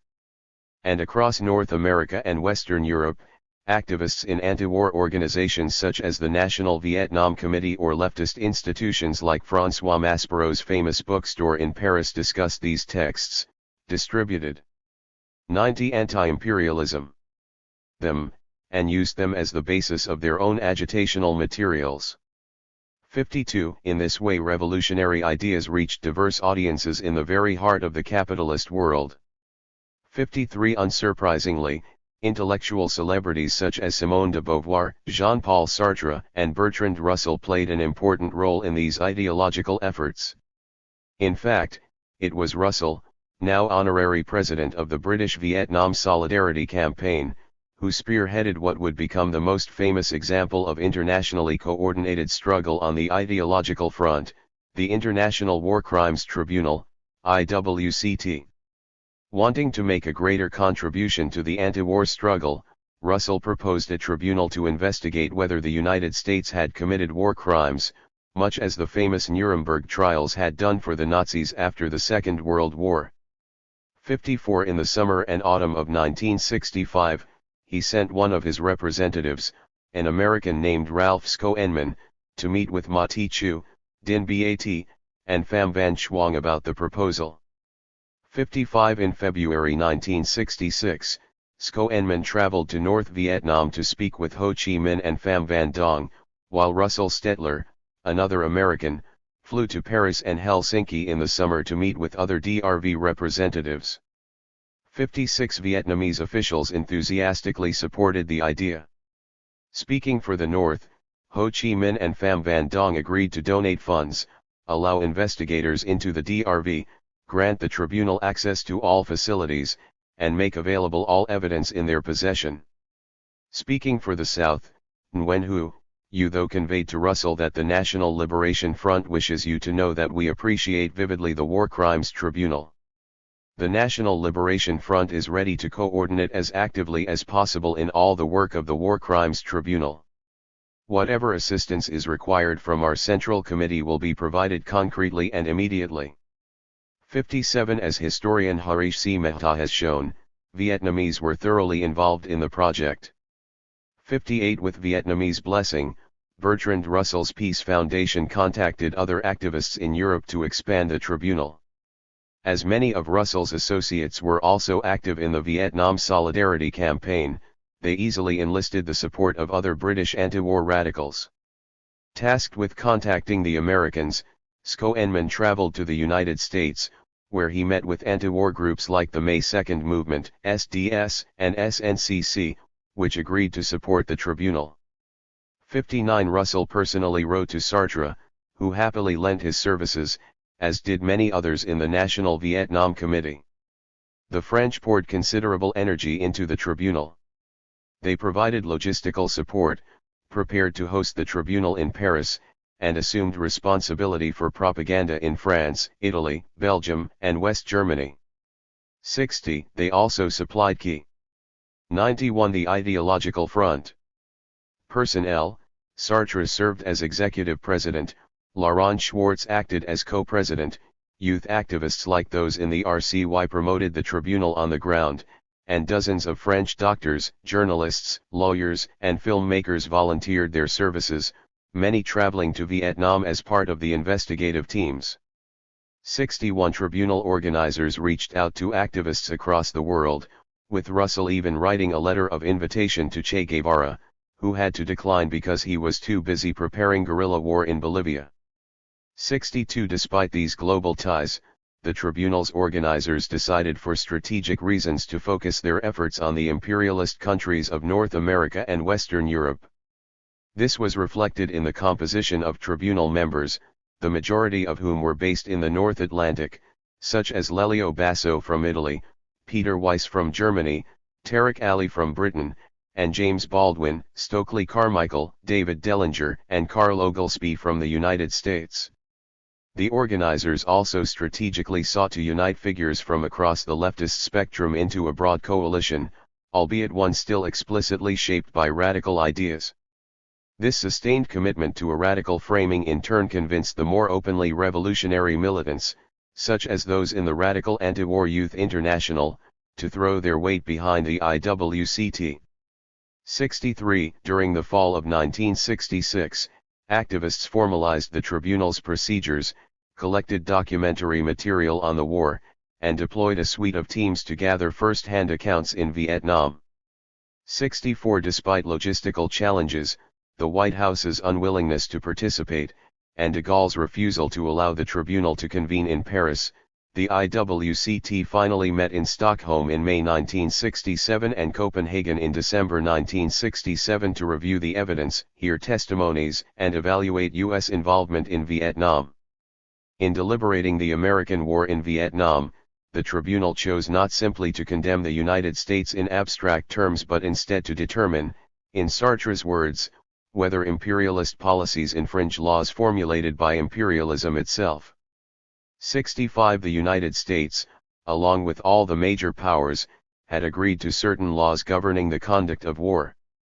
But through its investigative missions, the tribunal amassed a wealth of evidence: villages reduced to rubble, children blown apart, civilians burned alive, temples bombed during worship, rice crops devastated, that suggested the United States was not involved in some peacekeeping mission but instead was trying to break the Vietnamese will to resist in a way that exceeded the parameters of the very laws the U.S. government had itself established.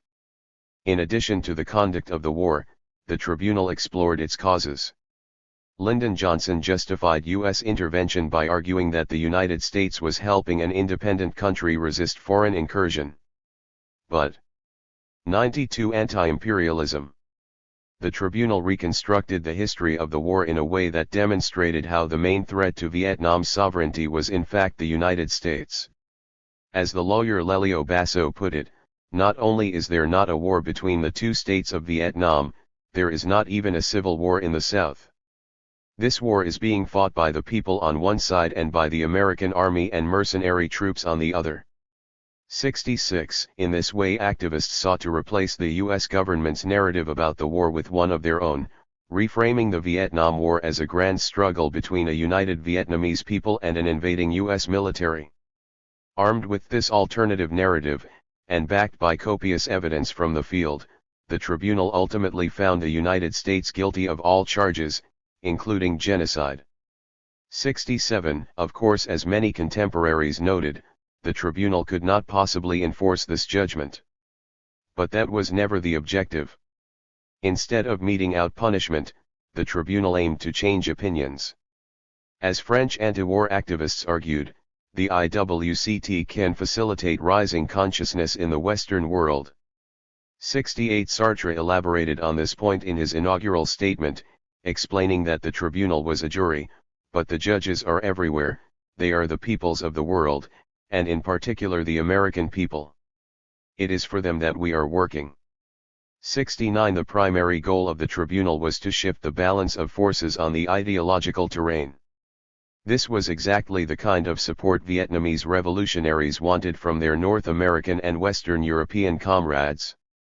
As Ho Chi Minh himself put it in his telegram to the preliminary meeting of the IWCT, by condemning these crimes the International Tribunal will promote worldwide indignation against the American aggressors and will intensify the movement of protest among the peoples of all countries in order to demand the end of this criminal war and the withdrawal of the troops of the US and their satellites.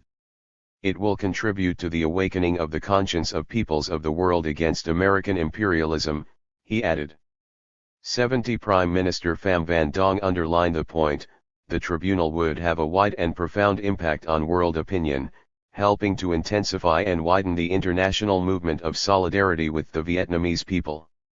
71. Although most accounts assume the tribunal had little effect, recent scholarship shows this to have been far from true. The United States saw the tribunal as a threat. 72. The Undersecretary of State tapped personnel from the State Department, Department of Defense, U.S. Information Agency, and the Central Intelligence Agency, CIA, to launch a disinformation campaign. The task force discussed with the French and British governments how best to handle the tribunal, ordered U.S. ambassadors.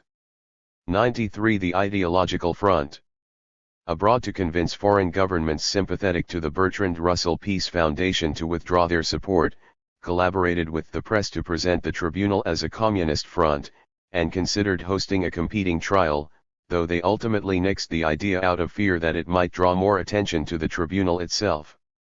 It was certainly the alliance between the United States and Western European countries that convinced first de Gaulle, then Wilson, to ban the tribunal from meeting in France and Britain respectively.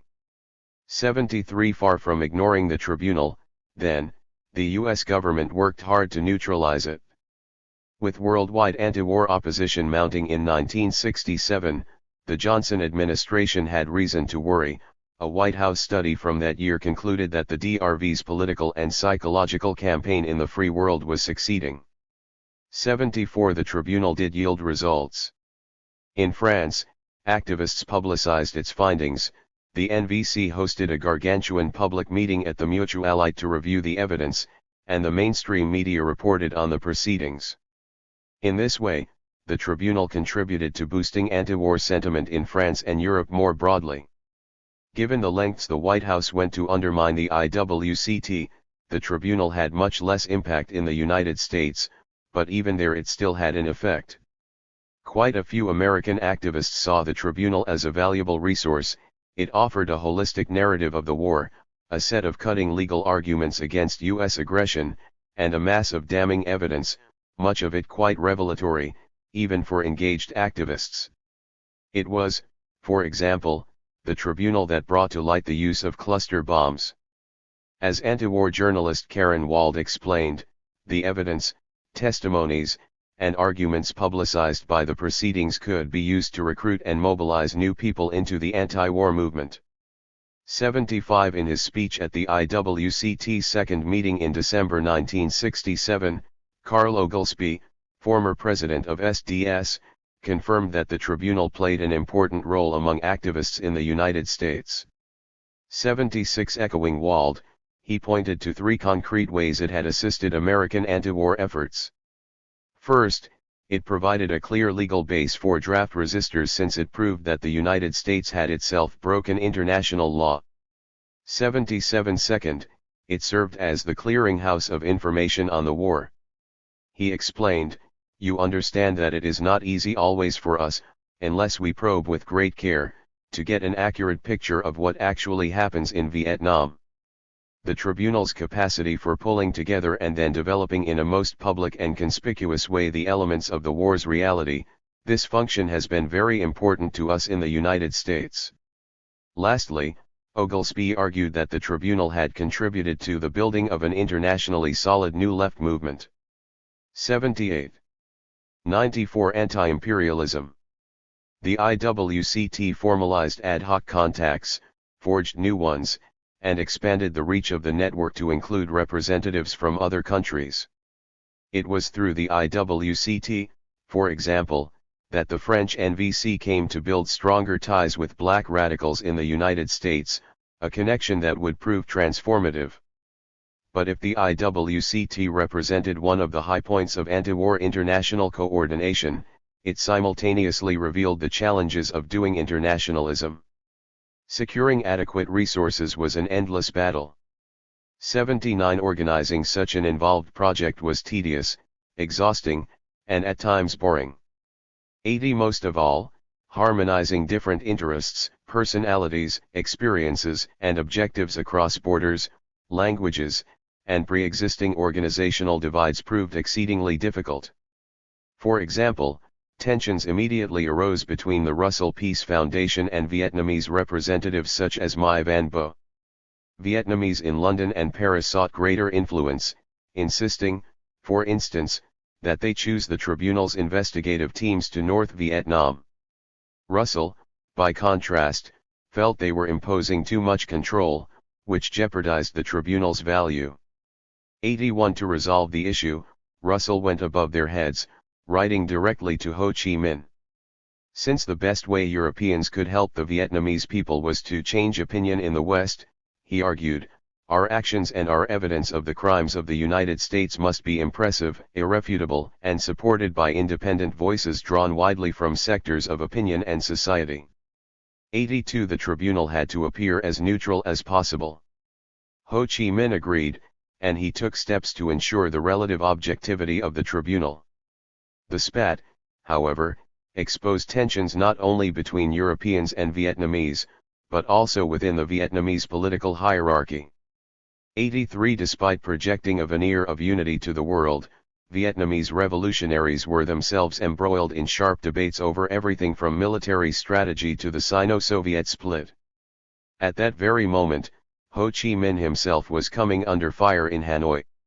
Although radicals in North America and Western Europe continued to celebrate him, as well as the former war hero Vion Nguyen Giap, as the face of the Vietnamese Revolution, complex power struggles at the heart of the Vietnamese Workers' Party were sidelining Ho, marginalizing figures like Giap, purging their supporters, and shifting power to Le Duan's faction. 84 Conflict also raged between Europeans. The organizers fought over who had the right to publish the proceedings. Financial woes turned friends into enemies, with the Russell Peace Foundation censuring the Paris team for never reimbursing Russell. 85 Personalities clashed, with Russell and IWCT chairman and president of sessions Vladimir Didier. 95 Leninist revival. Conspiring to drive each other from the tribunal. 86 Tribunal members disagreed over the central question of whether the United States was in fact committing genocide, with some doubting that the U.S. government was killing Vietnamese specifically because they were Vietnamese and others insisting that they all put aside their intellectual scruples and denounce the United States in the harshest terms possible as a matter of political principle. 87 They even displayed surprisingly acute political differences, which exploded when some older members backed Israel in the Six-Day War, while some of the younger radicals, such as those in SNCC, took the other side.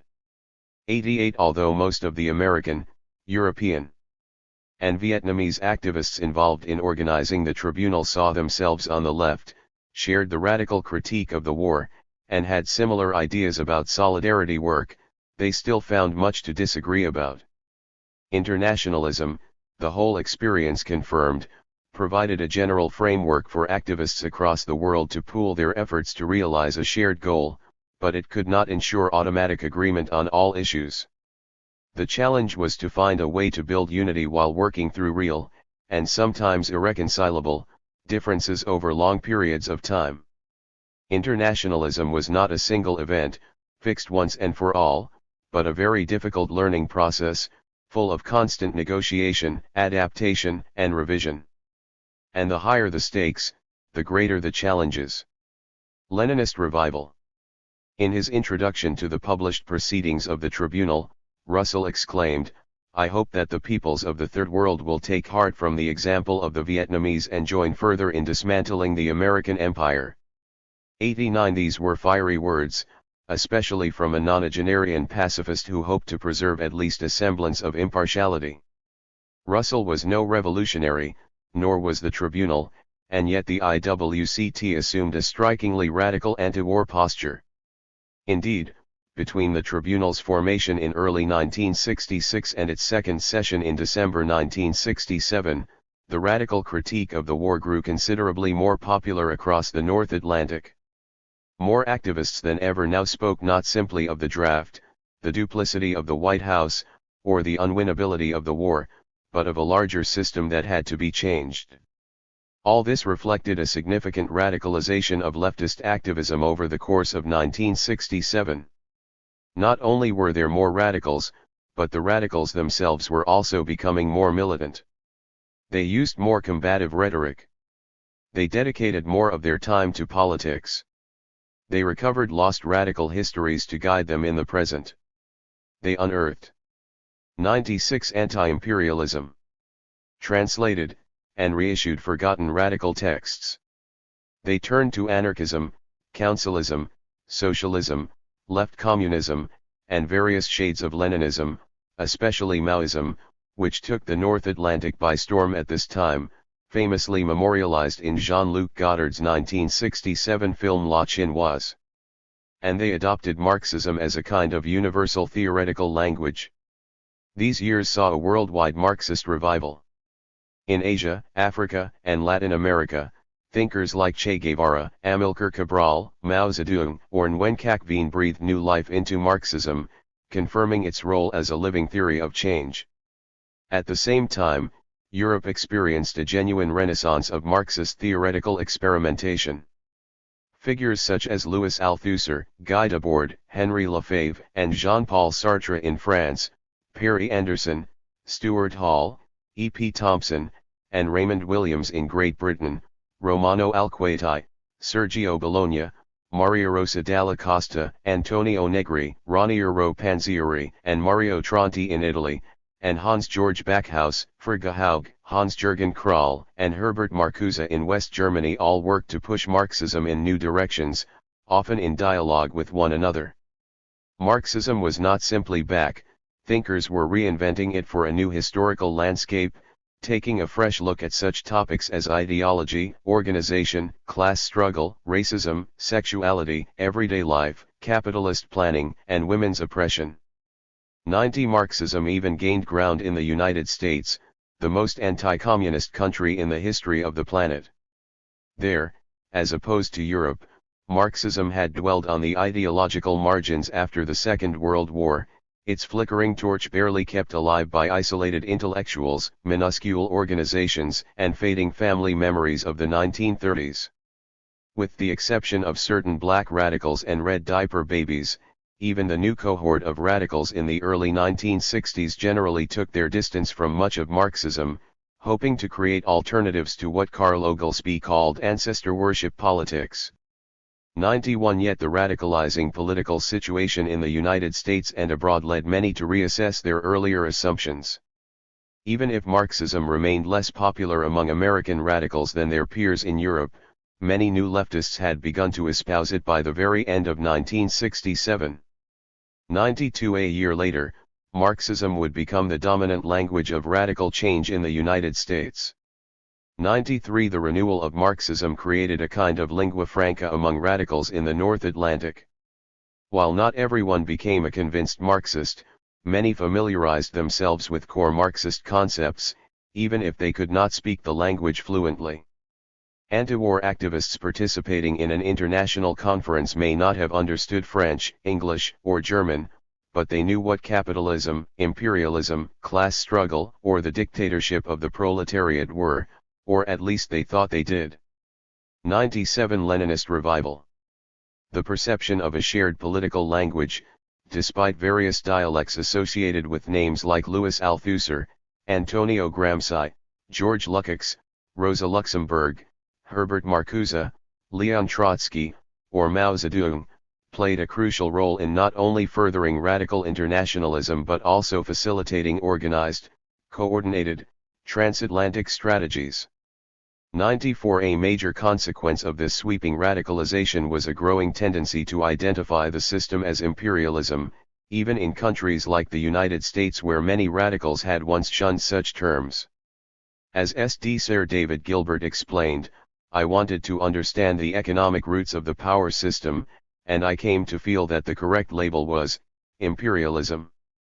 95 As a result, radicals everywhere searched for a working theory of imperialism, which in turn led them to V. I. Lenin, largely because his work had been canonized as the standard Marxist position on the topic. 96 Although Lenin's writings became a kind of touchstone, radicals also drew on other sources, explored new themes such as neocolonialism, and tried to update the Leninist theory to account for recent developments. In line with new theoretical trends, for example, they focused less on the competition between empires than on how those imperialist powers had together underdeveloped the Third World. In so doing, they tended to redefine imperialism as the structural dependency of the Third World on the capitalistically advanced North Atlantic in a way that redrew the primary line of antagonism between the core and the periphery.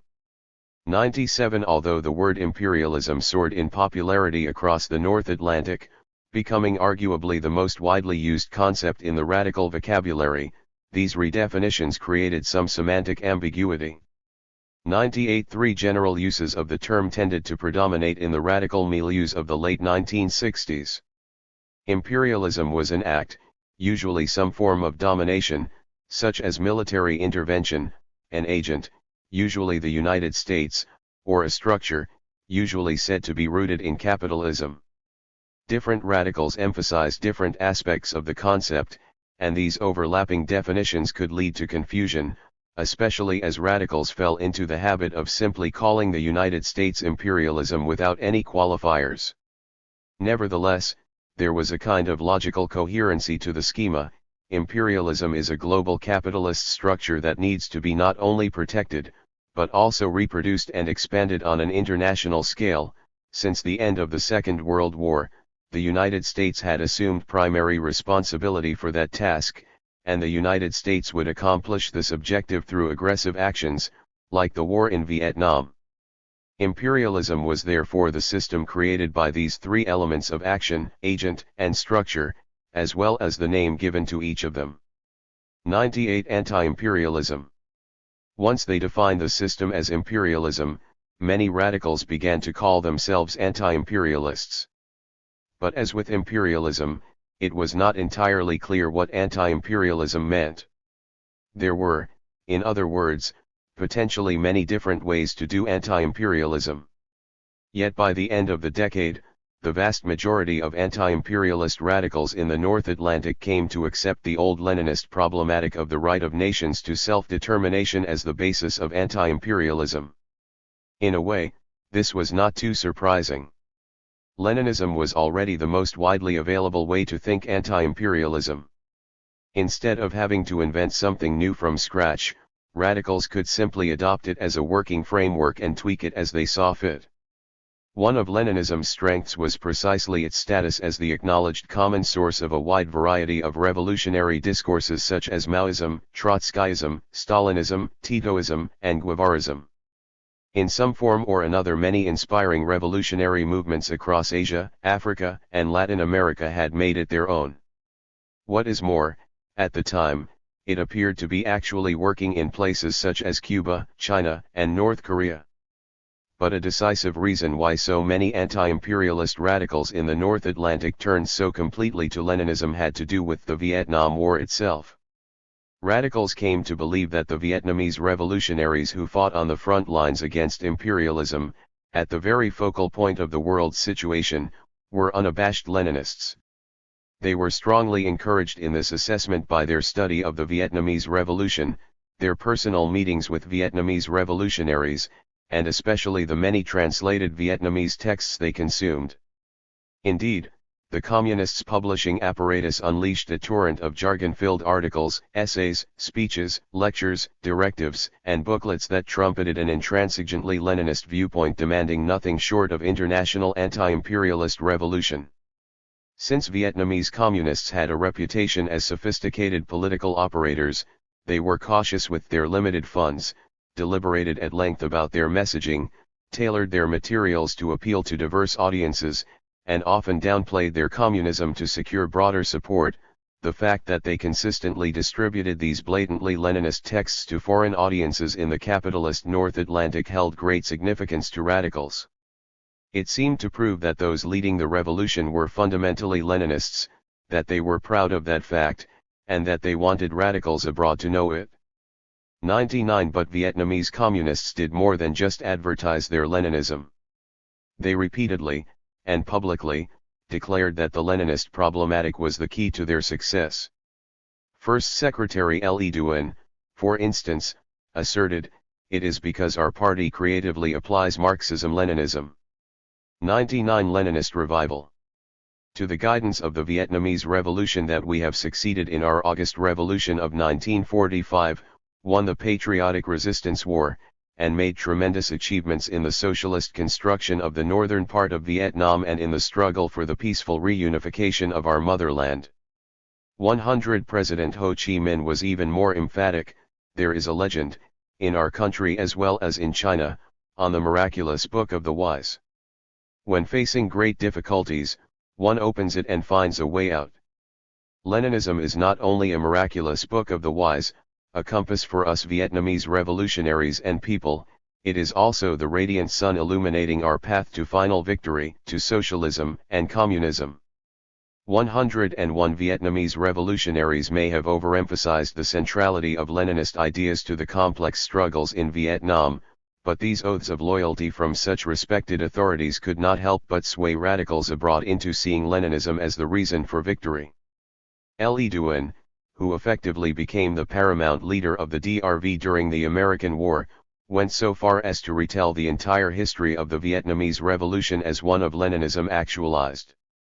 According to him, in the first stage of the struggle, Vietnamese revolutionaries followed Leninism by assembling a united front to expel the French in a national democratic revolution. Despite the setback of 1954, when the Geneva Conference split the country in half, they stuck with the problematic. In the north, where the communists completed the national democratic struggle, the DRV moved to the second stage, abolishing capitalist relations, building productive forces, launching a cultural revolution, and constructing socialism. In the South, where the first stage was left unfinished, and the U.S. government had imposed a neo-colony run by traitorous henchmen, revolutionaries backed by the DRV were working to complete the prerequisite national democratic revolution by redistributing land, combating neocolonialism, and uniting with the North to create an independent socialist nation-state that would make possible the transition to communism. 102 The Vietnamese Revolution not only seemed to validate the Leninist problematic, but its unique development also appeared to justify competing interpretations of Leninism, with both Maoists and Trotskyists paradoxically claiming the revolution as their own. Maoists believed that Vietnamese revolutionaries were correctly applying Mao's two-stage model, especially in the South, by building a cross-class alliance for strictly national democratic goals before fighting for socialism proper. 103 At this stage of the struggle, the Union of Communist Youth, Marxist-Leninist, argued, the South Vietnamese working class has been able to keep the task of national liberation front and center. 104 Yet some Trotskyists argued that a weak bourgeoisie, underdeveloped capitalist relations, the decisive leadership of the Vietnamese Workers' Party, and 100 Anti-imperialism. The favorable international context allowed the DRV to skip capitalism to build socialism in the north. After all, the Vietnamese Workers' Party had begun its land reform campaign, one of the pillars of socialist construction, even before fully expelling the French, consolidating an independent state, and completing the first national democratic stage. Trotskyist radicals in groups like the RCY would therefore argue that the Vietnamese Revolution represented the concrete verification of the theory of the permanent revolution. 105 In other words, the same communists who had murdered Vietnamese Trotskyists, and who some Trotskyists continued to denounce as Stalinist, were following Leon Trotsky's path. 106 It is revealing, however, that even when anti-war radicals disagreed over the meaning of the Vietnamese Revolution, their debates increasingly unfolded within the general parameters established by a shared Leninist source, an index of just how commonsensical the problematic had become by the end of the decade. That said, in the 1960s some radicals who cared about fighting imperialism did challenge the narrowing of anti-imperialism to the Leninist problematic of self-determination. They warned of the dangers of nationalism, they raised questions about the class composition of these liberation movements, and they voiced concerns about the future of grassroots democracy, political liberties, and self-management in these new nation-states. 107 By this point they could summon several examples that seemed to confirm the limits of Leninist national self-determination: the botched land reform program in North Vietnam, the disaster of the Great Leap Forward in China, the abrogation of civil liberties in Cuba, or the consolidation of dictatorship in North Korea. But these criticisms went largely unheard. Many of these dissident groups were small. They were comparatively less active in anti-war activism than those supporting national liberation. Their warnings may have been prescient, but they offered no other viable alternatives. Worst of all, some tended to bend the stick too far the other way, promoting a Eurocentrism that devalued struggles in Asia, Africa, and Latin America. In France, the Situationists declared that state capitalism is the natural tendency of colonized societies. 108 In Italy, the influential theorist Mario Tronti snorted that the miraculous struggles of the working class in the capitalist core have alone made, and are making, more revolutionary history than all the revolutions of all the colonist people put together.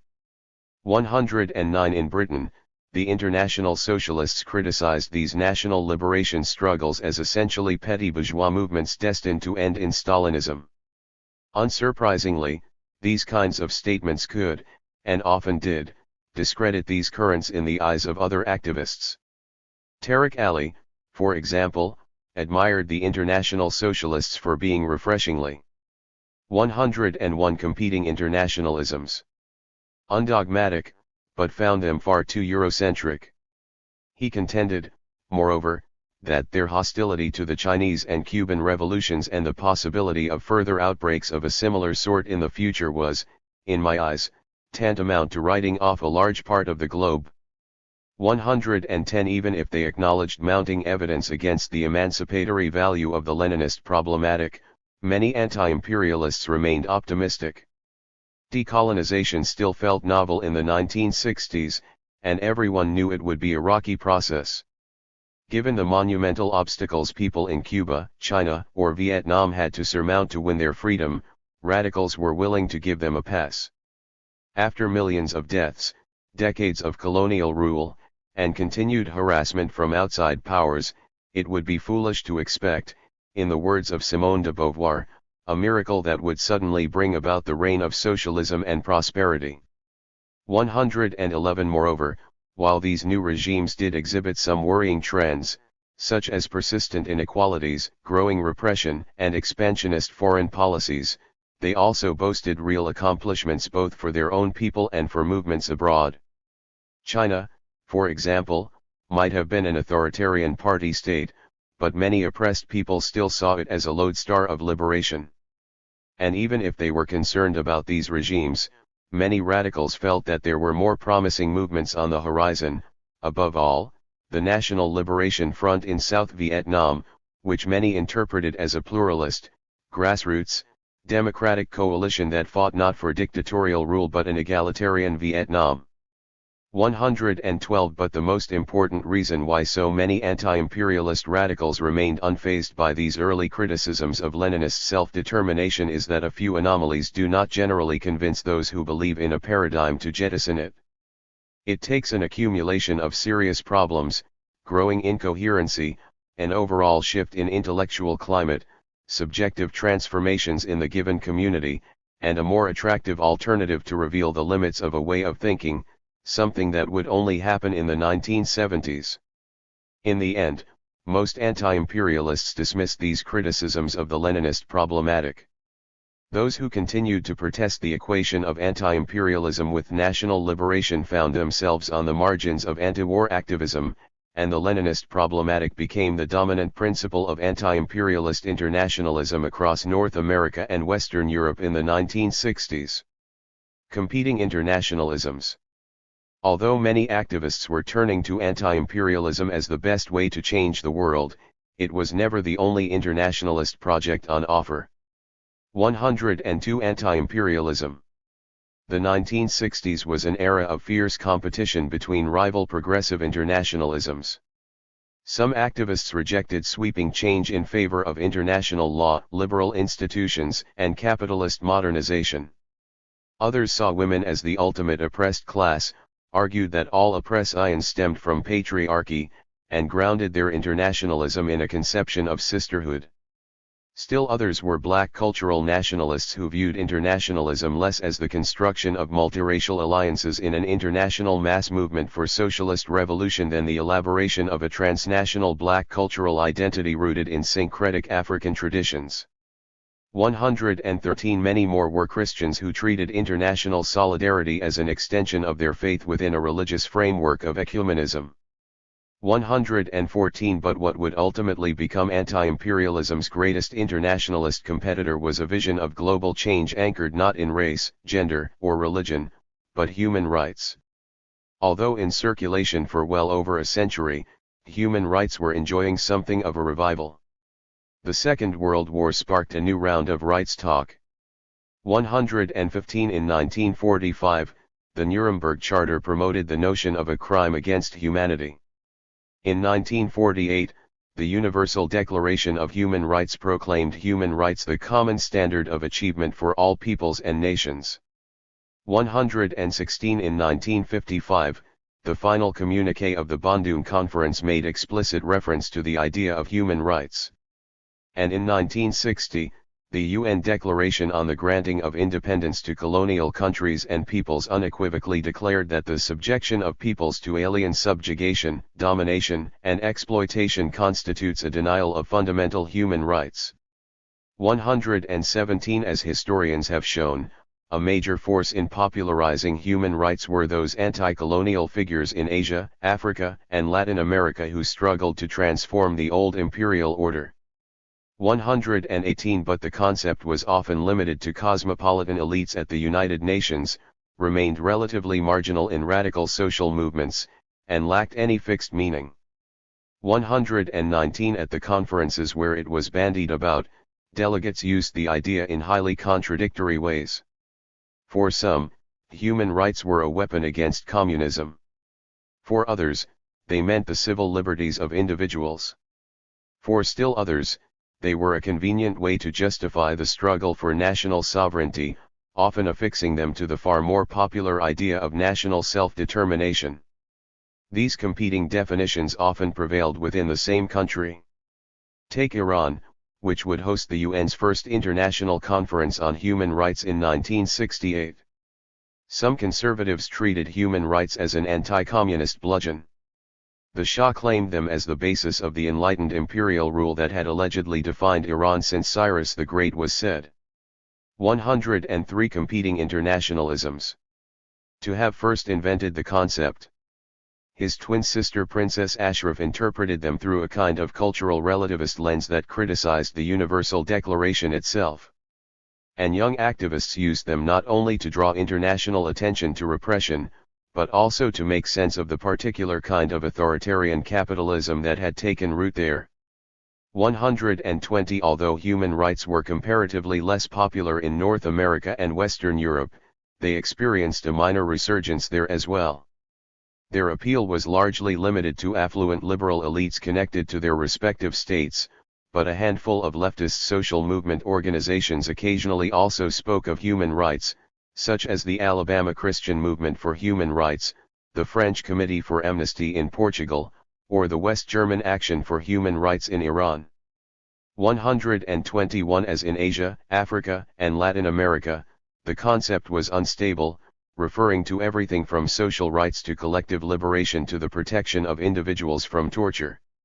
The term's ambiguity often meant it was grafted onto, or more often fused with, the ideas championed by a number of competing political currents. In fact, although the great majority of radicals in the North Atlantic studiously avoided the term human rights in the 1960s, there were some notable exceptions, particularly in the United States, where the influence of Marxism was weaker. 122 The main example was black radicalism, stretching from W.E.B. Du Bois to SNCC. But here, too, the term was extremely polysemic. For example, Malcolm X's famous speech "The ballot or the bullet" could appeal to national self-determination, asserting that black nationalism means that the black man should control the politics and the politicians in his own community, while simultaneously claiming that human rights are something you were born with. Human rights are your God-given rights. Human rights are the rights that are recognized by all nations of this earth. And any time anyone sick violates your human rights, you can take them to the World Court. 123 Malcolm, then, drew on several competing sources to produce a kind of hybrid discourse based on race, religion, nationalism, collective emancipation, and innate rights. Because human rights were so ambiguous in the 1960s, it would be a mistake to project a single meaning devised in the 21st century backward onto this period. 124 But just as radicals reduced anti-imperialism to the right of nations to self-determination, so too did some activists attempt to reduce the polymorphous idea of human rights to one specific meaning. Over the course of the 1960s, they consciously disentangled human rights from economic rights, social welfare, self-determination, and political struggle, reframing them instead around dignity, morality, individualism, and the market. This was a complex process, spanning several decades, and involving many actors with diverse motivations. 125. 104 Anti-imperialism. One of the key players in the narrowing of human rights was an organization called Amnesty International, AI. When British lawyer Peter Benenson founded AI in 1961, he aimed to create not only a new international organization to advocate for the rights of those who were unjustly imprisoned but also a distinct vision of progressive internationalism. 126 First, he made human rights synonymous with the rights of the individual against state repression, emptying them of their more expansive connotations. Second, Benenson recast the category of the political prisoner as the prisoner of conscience, which he defined as any person who is physically restrained, by imprisonment or otherwise, from expressing, in any form of words or symbols, any opinion which he honestly holds and which does not advocate or condone personal violence. 127 Third, he attempted to set this new internationalism above politics as such, calling for a non-political, non-sectarial, international movement. 128 To demonstrate this commitment to transcending politics, AI would select prisoners in sets of three, one from the capitalist West, another from the communist East, and the third from the non-aligned South. Of course, as important as Benenson was in shaping Amnesty's vision, AI was a heterogeneous organization filled with debate. 129 One of the most explosive issues in its early years was Benenson's refusal to help those political prisoners who advocated violence. A stance that effectively spurned thousands of active fighters across the world, including countless Vietnamese resisting U.S. invasion. Disagreements reached a boiling point in 1964, when Nelson Mandela defended the use of violence to overthrow apartheid at the famous Rivonia trial. While some felt that he deserved protection anyway, others argued that Mandela had to be excluded from prisoner of conscience status since he was effectively a communist terrorist. After much debate, the organization decided not to make an exception for Mandela. While the affair revealed significant disagreements over some of Amnesty's core principles, it nevertheless confirmed that most activists in the new organization adhered to its founders' general approach to internationalism. Amnesty came to develop an internationalism that was radically different from that of the anti-imperialists. If anti-imperialist internationalism promised to change the world by uniting radicals across the globe in an international political movement that would overthrow the imperialist system in order to build an emancipatory future, this new human rights internationalism promised to change the world by uniting rights activists across the globe in an explicitly apolitical international movement that would save individual victims in order to minimize suffering on the planet. On nearly every major question, from politics to history, the two sides stood apart. 105 competing internationalisms. Despite these differences, they did share some surprising similarities, especially when it came to concrete forms of solidarity. Take the International War Crimes Tribunal. Activists might have peppered their speeches with terms like war crimes, humanity, and genocide, but they squarely situated the tribunal within the anti-imperialist framework of national self-determination. Sartre's inaugural address, for example, argued that the Nuremberg trials, which the IWCT was modeled on, were not about individual rights but condemning the aggression of larger countries against small, poor countries and establishing guidelines for trying violations to the rights of nations to self-determination.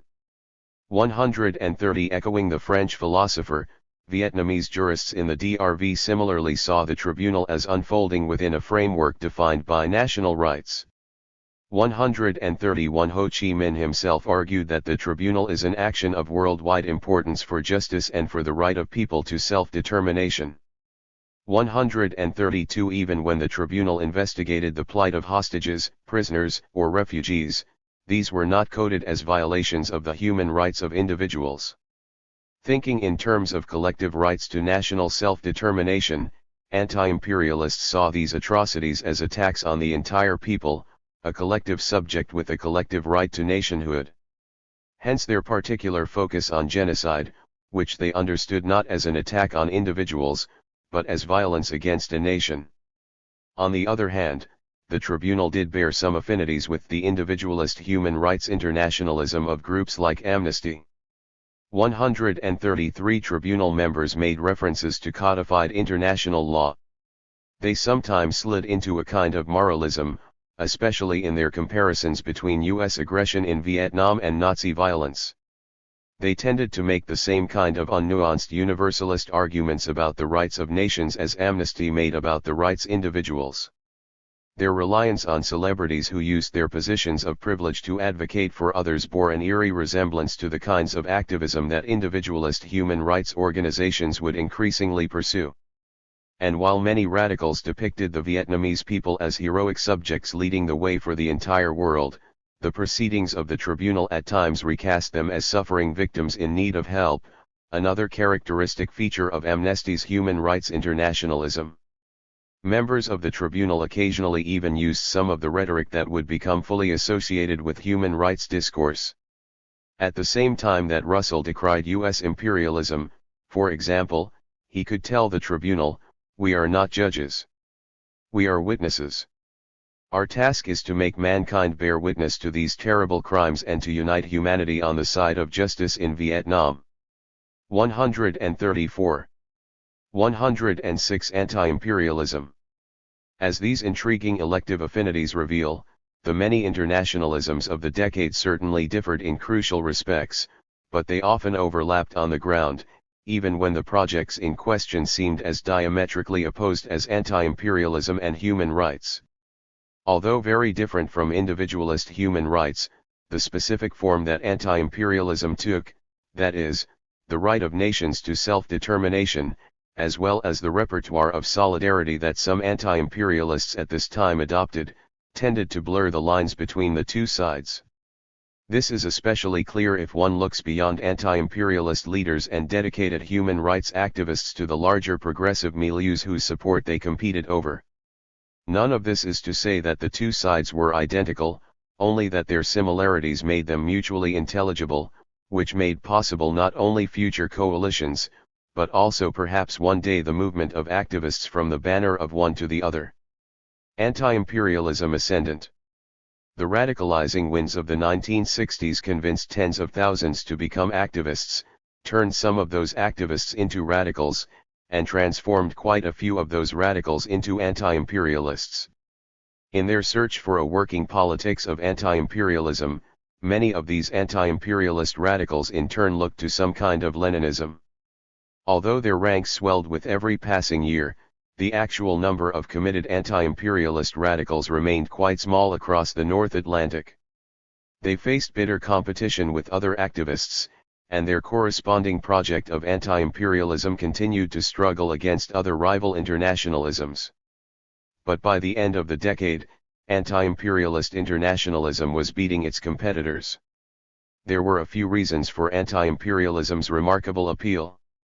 It was more successful than many of its rivals in capitalizing on growing frustration with the status quo. It seemed to offer a more coherent analytical framework for making sense of a world defined by collapsing empires, revolutionary change, successful national liberation movements, and the rise of the Third World in global politics.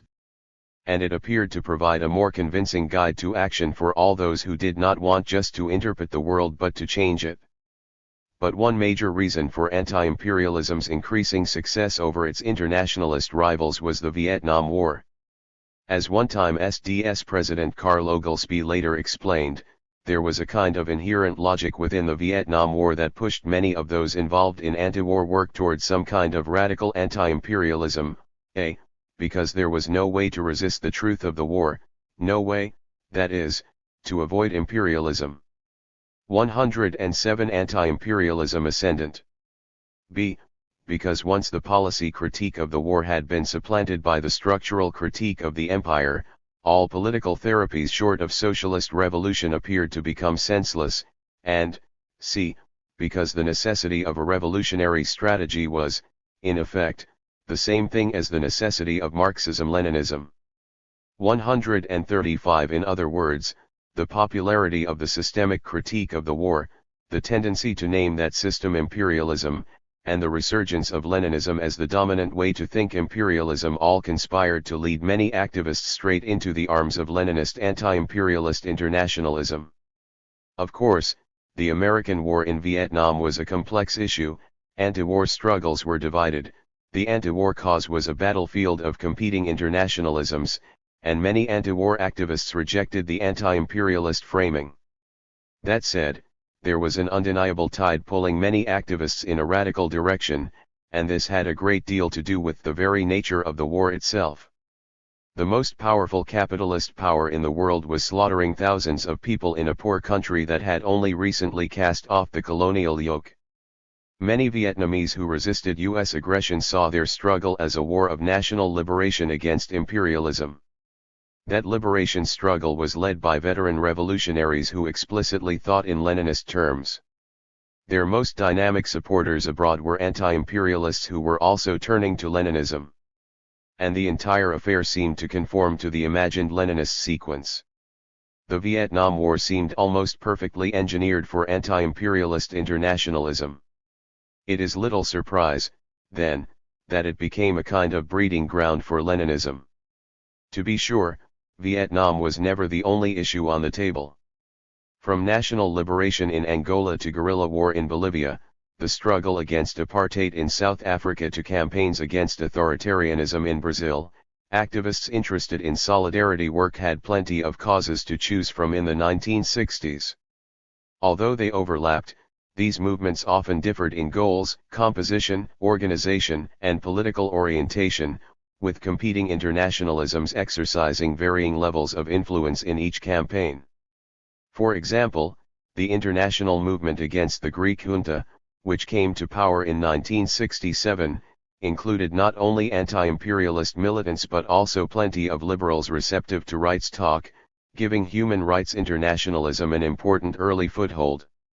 136 But by the end of the decade, the Vietnam War distinguished itself as the most important issue for internationalist activists looking to change the world.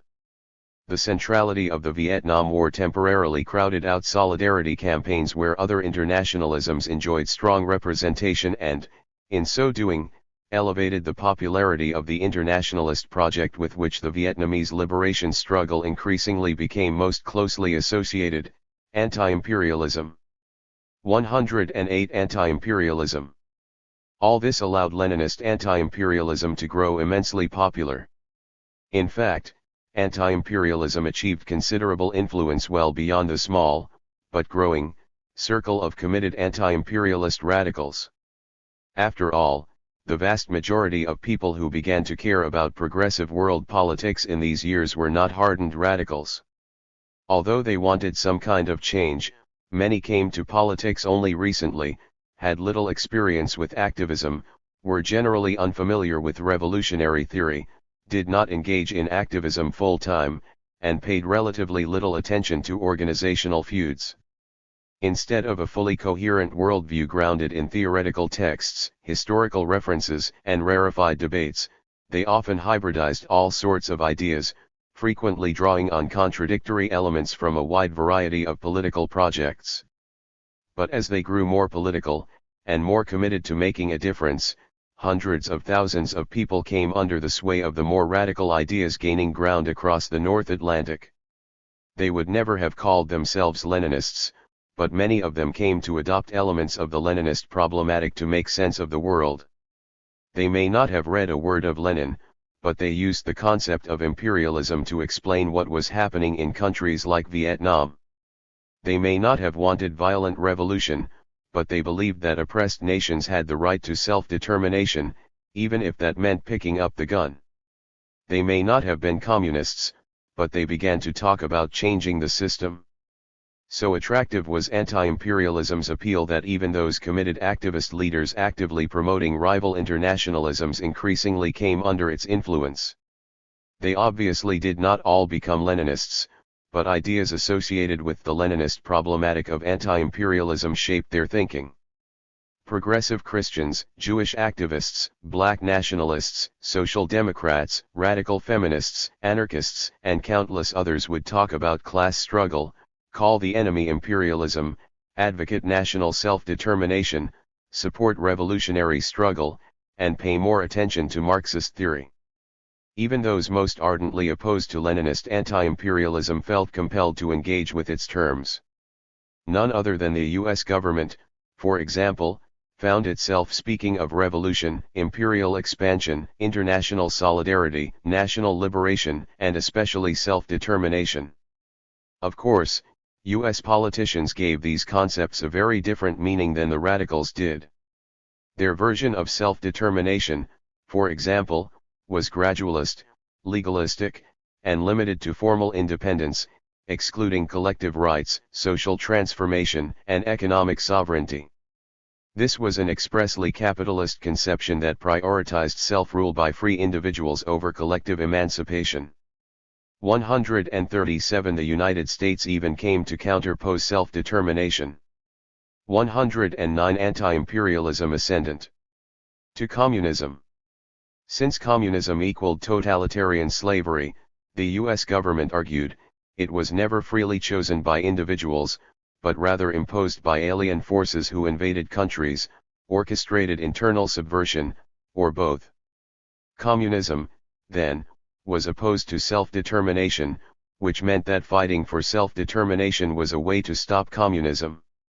138 The debate over the meaning of these terms was especially apparent when it came to Vietnam.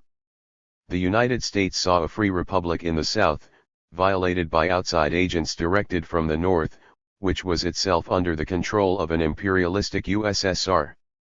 It was their duty, figures like Lyndon Johnson argued, to answer the Vietnamese people's call for international support, defend South Vietnam's right to self-determination, and prevent the Republic of Vietnam from being gobbled up by the expansionist North Vietnam.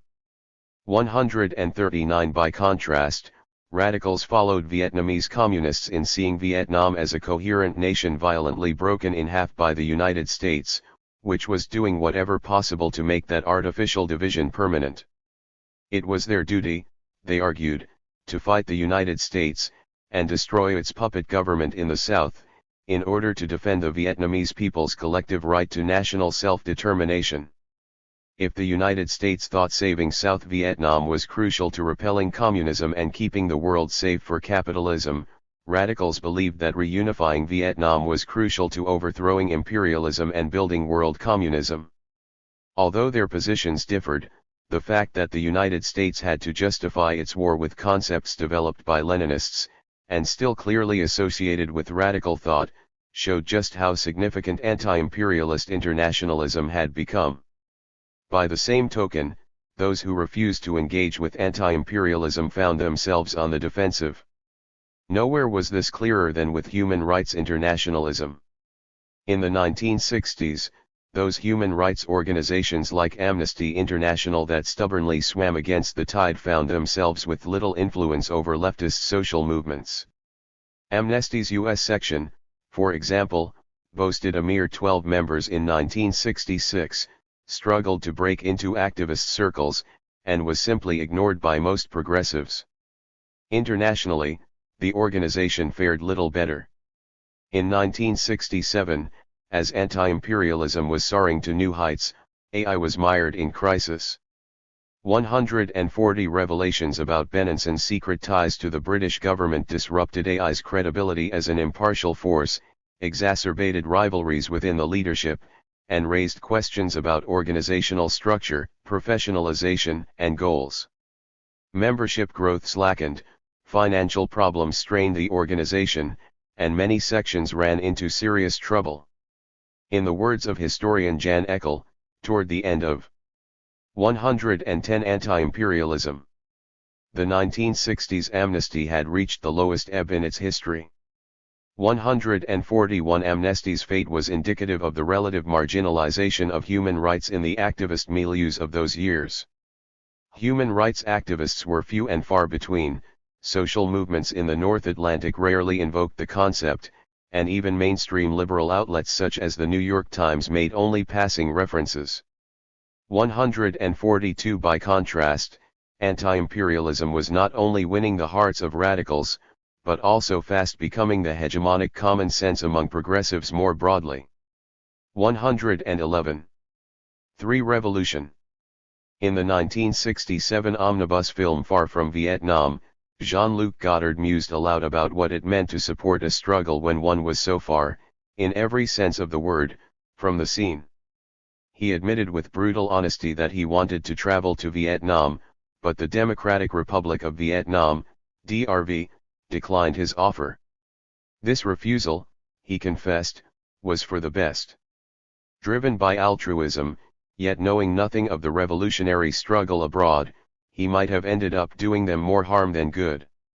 Vietnam was not his battle, how could he possibly film it? It is difficult, he explained, to talk about bombs when they are not falling on your head. Godard posed one of the most important political questions of the period: how could one most effectively demonstrate solidarity with a struggle that is not one's own? To assist their Vietnamese comrades, anti-war radicals in the North Atlantic experimented with many different solidarity actions in the 1960s, such as marching, organizing teach-ins, and putting the United States on trial for genocide.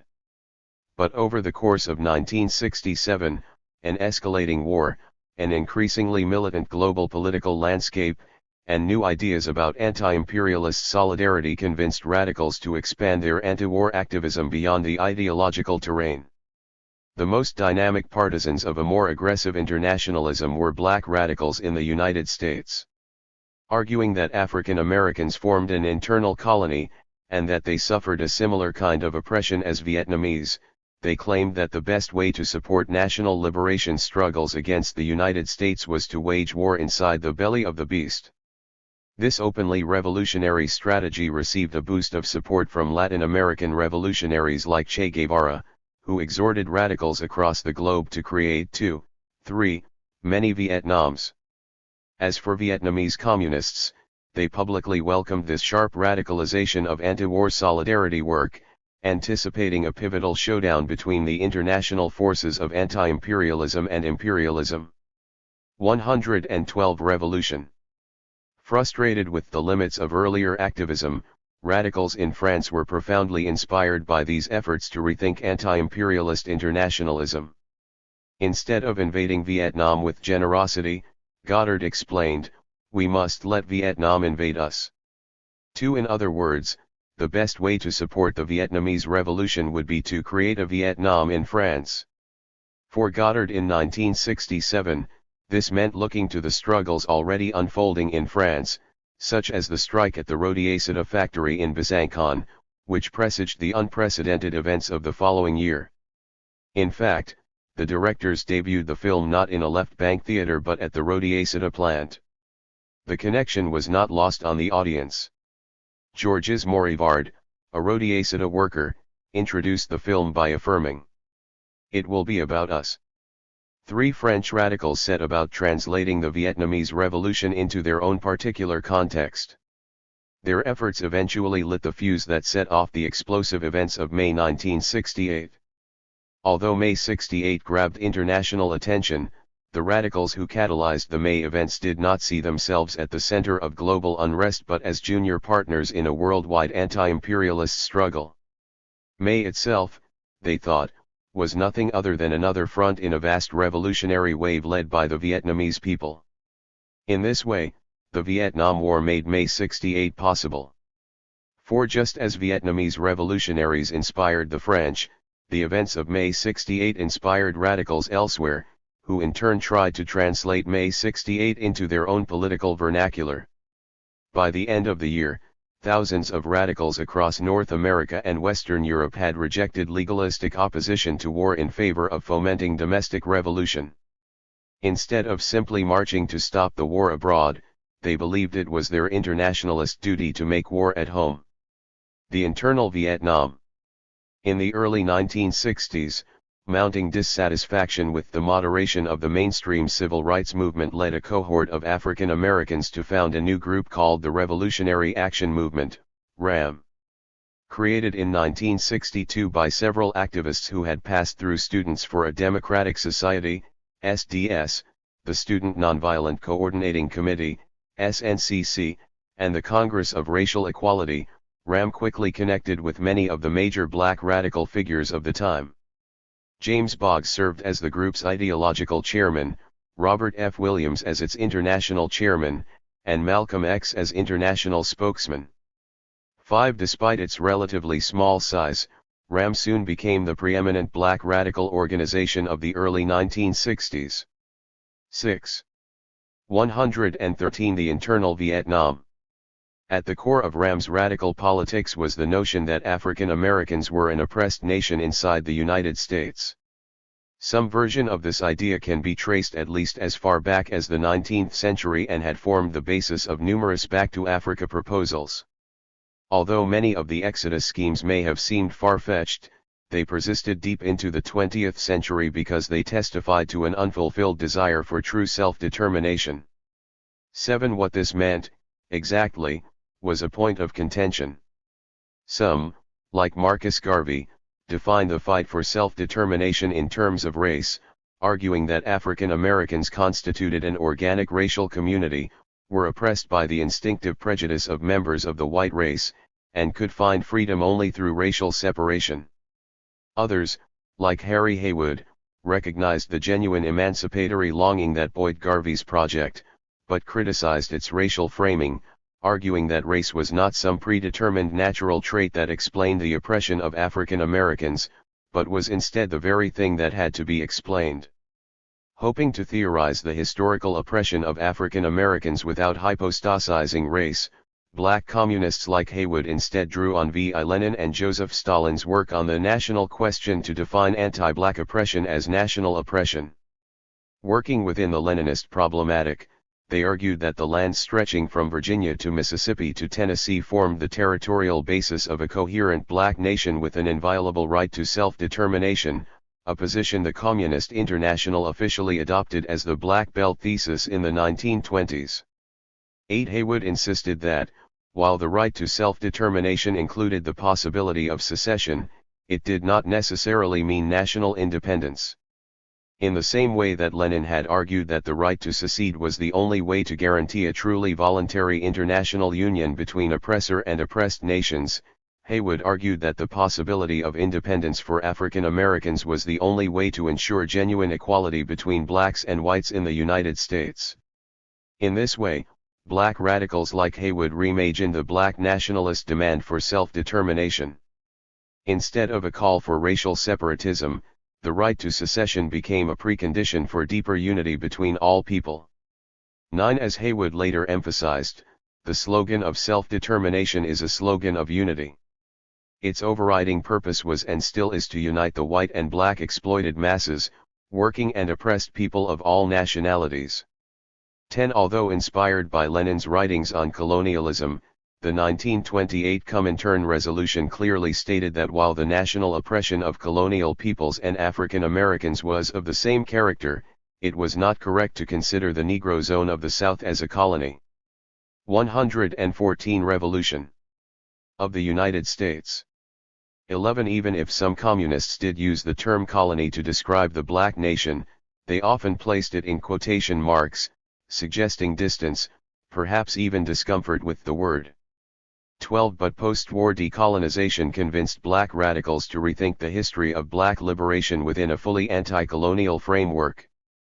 By the early 1960s, a few theorists explicitly reclassified the black nation as a specifically colonized nation.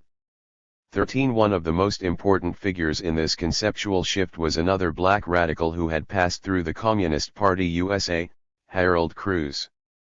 14. From the beginning, Cruz wrote, the American Negro has existed as a colonial being.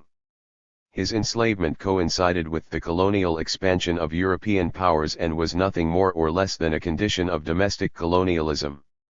Instead of the United States establishing a colonial empire in Africa, it brought the colonial system home and installed it in the southern states. 15. Since African Americans were a colonized people who happened to live in the continental United States, their struggles had to be understood within the context of internal colonialism. The idea of the internal colony not only helped black radicals clarify their status as oppressed people in the heartland of the oppressors, it also lent their struggles greater legitimacy. With new nations appearing everywhere, and the old colonial powers crumbling one after the other, decolonization appeared to be an unstoppable force. Drawing attention to their own colonized situation allowed the internally colonized to ride the anti-colonial wave. As Cruz put it, those on the American left who support revolutionary nationalism in Asia, Africa, and Latin America must also accept the validity of Negro nationalism in the United States. Is it not just as valid for Negro nationalists to want to separate from American whites as it is for Cuban nationalists to want to separate economically and politically from the United States? 16. This self-identification as a colonized people, as a pocket of the Third World inside the First, made possible a certain kind of internationalism. For black radicals in groups like RAM, their struggle for national liberation formed an essential part of the Bandung world. As RAM explained, we must all do what is necessary to gain our rightful freedom, for the world can never be free until Black America is free, and Black America cannot be free until the Bandung world is free. 17. Black radicals could therefore advance a vision of international solidarity with Vietnamese revolutionaries that was unavailable to many other anti-war activists in North America and Western Europe. They could oppose the war not merely on the grounds that African Americans disproportionately suffered, or that the money wasted in Vietnam could be better spent assisting poor black communities. For black radicals, the basis of 115. The internal Vietnam. Their solidarity with Vietnamese rested primarily in their experience of an analogous form of colonial oppression. First, they argued, African Americans face the same kinds of racial discrimination, legal injustice, economic exploitation, and political violence as other colonized peoples. When a child is murdered by bombs in the Congo, or Vietnam, young black radicals explained, it is the same as a child murdered in a church bombing in Alabama or in Harlem. 18. Second, African Americans and Vietnamese shared a special bond. They not only suffered the same colonial violence, but also confronted the same enemy.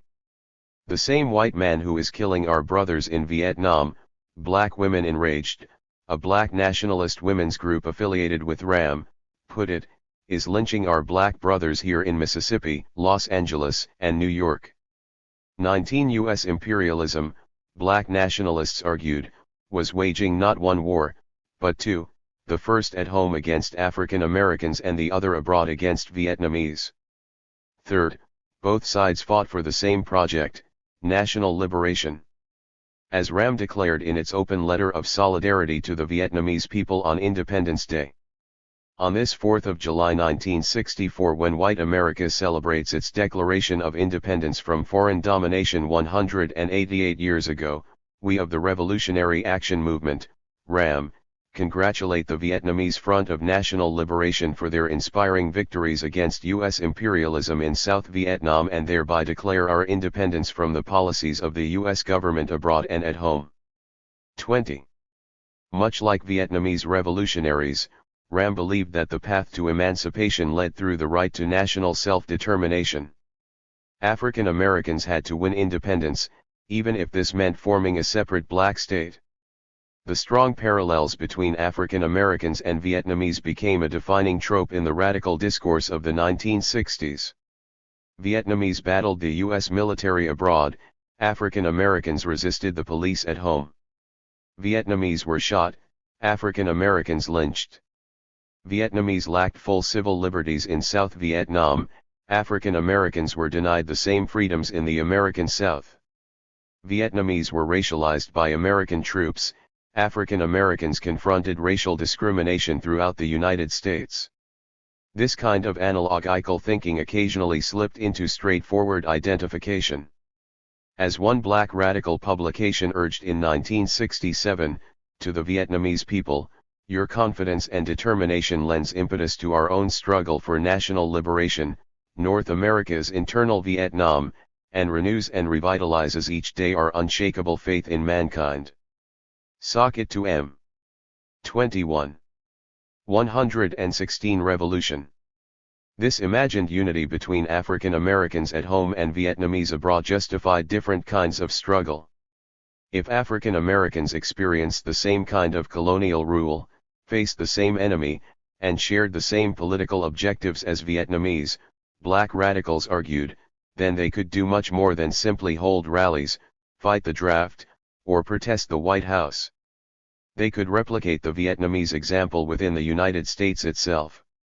Ridiculing Martin Luther King, Jr.'s promise to help Vietnamese by nonviolently pressuring the U.S. government into negotiations, young black radicals argued that they should borrow Vietnamese tactics to help African Americans fight their common enemy.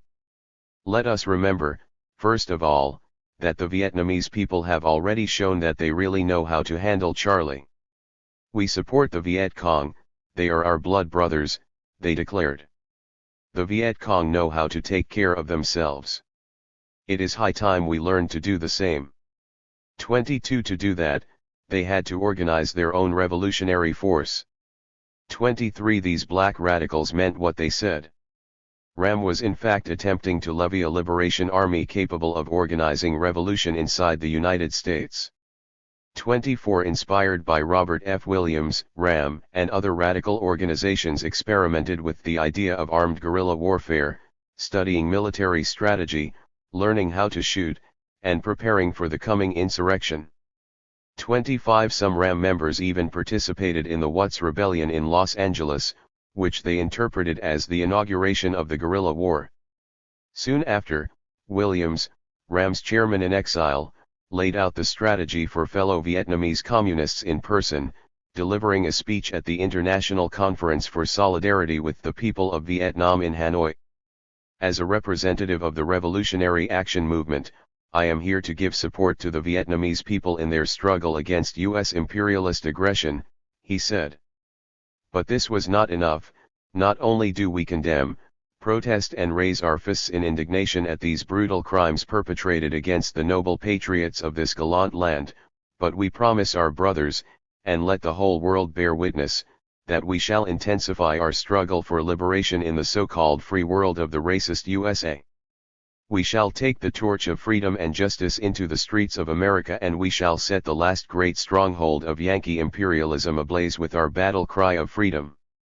26 RAM militants fused black nationalism with Leninism to create a highly generative iteration of anti-imperialist internationalism. They articulated the fight against racism with the struggle for national self-determination. They also emphatically distinguished their revolutionary nationalism from the bourgeois nationalism of those African Americans who simply 117 the internal Vietnam wanted more opportunities, greater representation, and deeper integration into the existing imperialist system. What Black America needs in the long run is not black businessmen, congressmen, or bourgeois leaders and officials, but militant, revolutionary leadership rooted in the masses of the people, articulating and implanting their highest aspirations. 27 In addition, they situated this revolutionary nationalist struggle within a fully global conflict between anti-imperialists and capitalist imperialism. 28 On the one side were anti-imperialist revolutionaries in countries like Cuba, China, Algeria, and Vietnam, on the other were NATO, the US government, and all those bourgeois nationalist collaborators in Asia, Africa, and the Americas. Lastly, they argued that the best way they could contribute to this international anti-imperialist revolution was to make war at home in America. Recasting their domestic bondage in the heart of the United States as an advantage, they argued that they could play a vanguard role in this world revolution by waging revolution inside the belly of the greatest imperialist power on the planet. 29 Ram's pioneering ideas had a profound impact on other organizations. They influenced the trajectory of SNCC, for example, which experienced a sharp turn toward black radicalism in 1966, transitioning into an all-black organization, abandoning the principle of nonviolence, adopting the framework of internal colonialism, and embracing the anti-imperialist strategy of waging war at home. The duty of a revolutionary who finds himself captured in the heart of imperialism is to destroy that imperialism by any means necessary, SNCC activist John Wilson told his Vietnamese counterparts during an American trip to Czechoslovakia in 1967. 30 We believe this linkage is necessary, he concluded, because the goals of our struggles are the same and we have the same enemy. 31 This way of thinking revolutionary internationalism would soon reach its apotheosis in the Black Panther Party. After cutting their teeth in a study circle organized by Ram, Huey Newton, and Bobby Seale refined the Revolutionary Action Movement's internationalist project to serve as the basis of what would become the most visible anti-imperialist black organization in the United States. In the coming years, the Panthers would offer a revolutionary alternative to both the mainstream civil rights movement and the pork-chop nationalism of those black groups calling for racial separatism. They espoused Leninist anti-imperialism, established rich coalitions with other anti-imperialist radicals in the United States, constructed a robust internationalist network that included headquarters in several foreign countries, and sought to make war in the heart of America in solidarity with a world revolution increasingly led by Vietnamese communists. 32. 118 Revolution. For their part, Vietnamese communists applauded this revolutionary anti-imperialist strategy. As the Vietnam Courier explained, the first front against American imperialism is to be found in Vietnam. The second is in the United States itself. In this country, there are 20 million blacks oppressed, exploited, despised like slaves. Black Americans, the article went on, realize that they share a common enemy with the Vietnamese people, American imperialism, and that to win freedom and equality, they must, like the Vietnamese people, oppose anti-revolutionary violence with revolutionary violence. While acknowledging the special bond between Vietnamese and African Americans, the article also broadened the idea of the Second Front to include the white anti-war movement as well. These two movements, fusing into an imposing force, constitute the Second Front against American imperialism. The task for the Americans was to overcome their differences to create a unified multiracial revolutionary force behind enemy lines. Attacked on two fronts, the article concluded, American imperialism will be defeated by the American and Vietnamese people. 33 Despite encouragement from Vietnamese fighters, most white radicals did not initially think that they could play such a revolutionary role. The Communist Party USA was happy to link the war to struggles at home, but like much of the official communist movement it opposed revolution, hoping instead to end the war through negotiations. 34 Their rivals in the Socialist Workers' Party believed that the best way to end the war was not to bring it home, which sounded adventurous, but to organize a single-issue campaign for immediate withdrawal. 35 The Progressive Labor Party did preach revolution, but was on its way to condemning all national liberation struggles, including those of African Americans at home and Vietnamese abroad, as inherently reactionary. 36 As for SDS, the largest youth formation on the white left, there was a bit more interest now that its members were embracing Marxism, building deeper international ties, and contemplating more aggressive actions. But even there, commitment to domestic revolution was still not a majority position in 1967. Multiplying the fronts. If white Americans were reluctant to join this second front, radicals elsewhere were only too eager. In April 1967, Ecobedo Che Guevara argued that Vietnam had become the focal point of the world's situation. And yet, he added with sadness, Vietnamese revolutionaries were tragically alone. It was therefore incumbent on all anti-imperialists to assist their Vietnamese comrades, and the best way to do that would 119 Multiplying the fronts. Be to intensify struggles wherever else U.S. imperialism was engaged. 37 While in certain respects Che's message to the Tricontinental merely updated an already familiar approach to anti-imperialist internationalism, his contribution nevertheless proved decisive. Not only did he turn a complex strategy into an elegant slogan, but he also found a way to justify the move from the two to the many. While Vietnamese communists often spoke of the Second Front, it was after Che's remarks, which one French radical later called the Internationalist Manifesto of our generation, that anti-imperialists across the globe seriously contemplated a plurality of coordinated revolutionary fronts. 38 What is more, Che personally demonstrated how his sensational slogan could be acted upon. He lived his vision of solidarity, setting an example for others to follow. Che's strategy seemed to prioritize Latin America. Having won their independence long ago, he said, the people of Latin America were the first to feel the brunt of U.S. imperialism, which had now subsumed the colonialism of the old European empires. It was in Latin America, he argued, that the United States had first tested the kind of neocolonialism now on display in South Vietnam. The historic staging ground for U.S. imperialism, Latin America therefore offered the most fertile terrain for building new anti-imperialist fronts. Latin America, a continent forgotten in the recent political struggles for liberation, Che proclaimed, will have a much more important task, the creation of the world's second or a third Vietnam, or second and third Vietnam. 39 He quickly added, however, that imperialism's global nature meant that Latin America was not necessarily the only place where this could happen. Drawing on Lenin's thinking, he argued that, while the United States now served as the head of imperialism, anti-imperialists must definitely keep in mind that imperialism is a world system, the final stage of capitalism, and that it must be beaten in a great worldwide confrontation. 40 What this meant concretely was that anti-imperialists anywhere could make a contribution.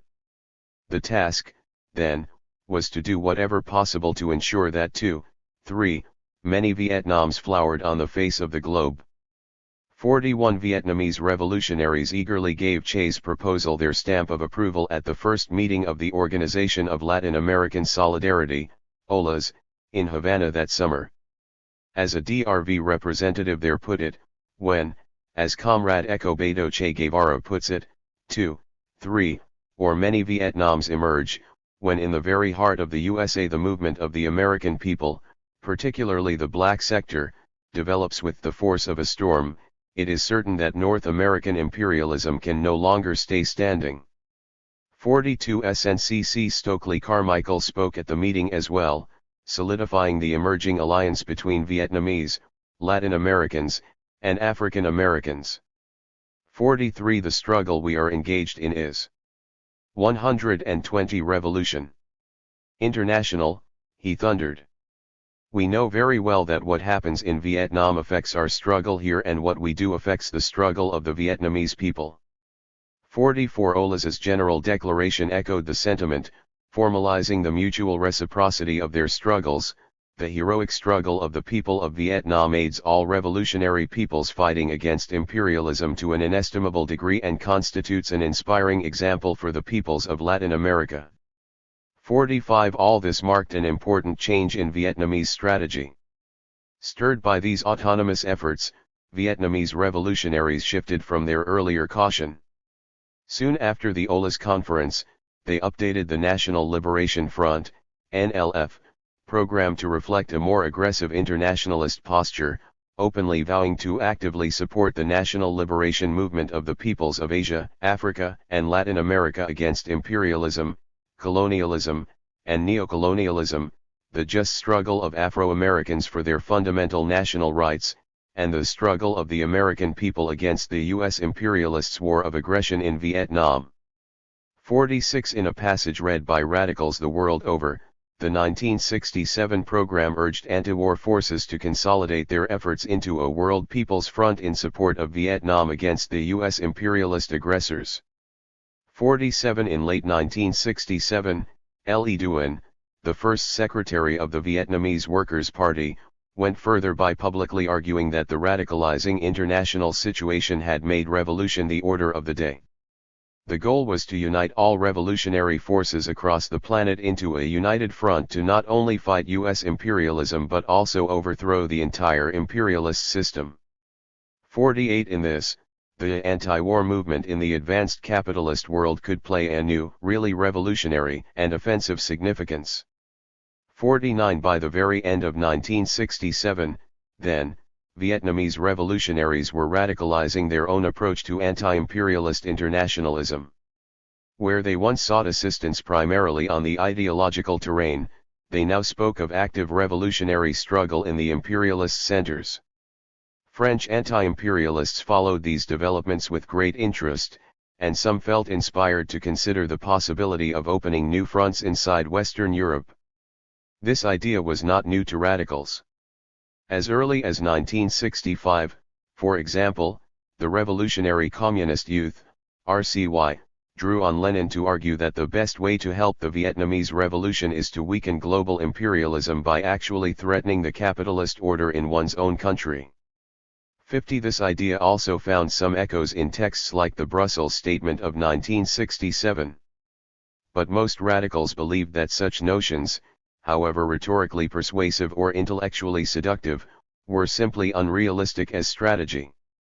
Radical groups were far too marginal, they had no examples to follow, and struggles at home never approached the 121 multiplying the fronts level of mass militancy needed to transform bringing the war home from rhetoric to action.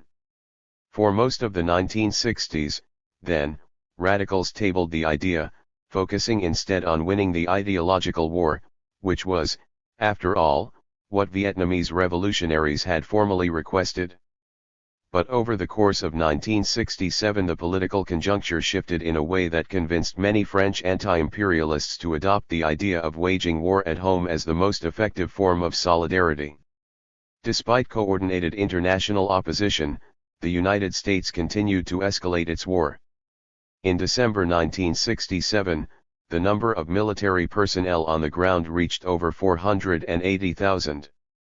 By the end of the year, the United States had dropped over 1 million tons of bombs on all of Vietnam, compared with 635,000 tons during the Korean War and 503,000 tons in the Pacific Theater during the Second World War. 51 In the face of such mounting carnage, radicals began to argue that the kind of intellectual condemnation exemplified by the International War Crimes Tribunal was inadequate.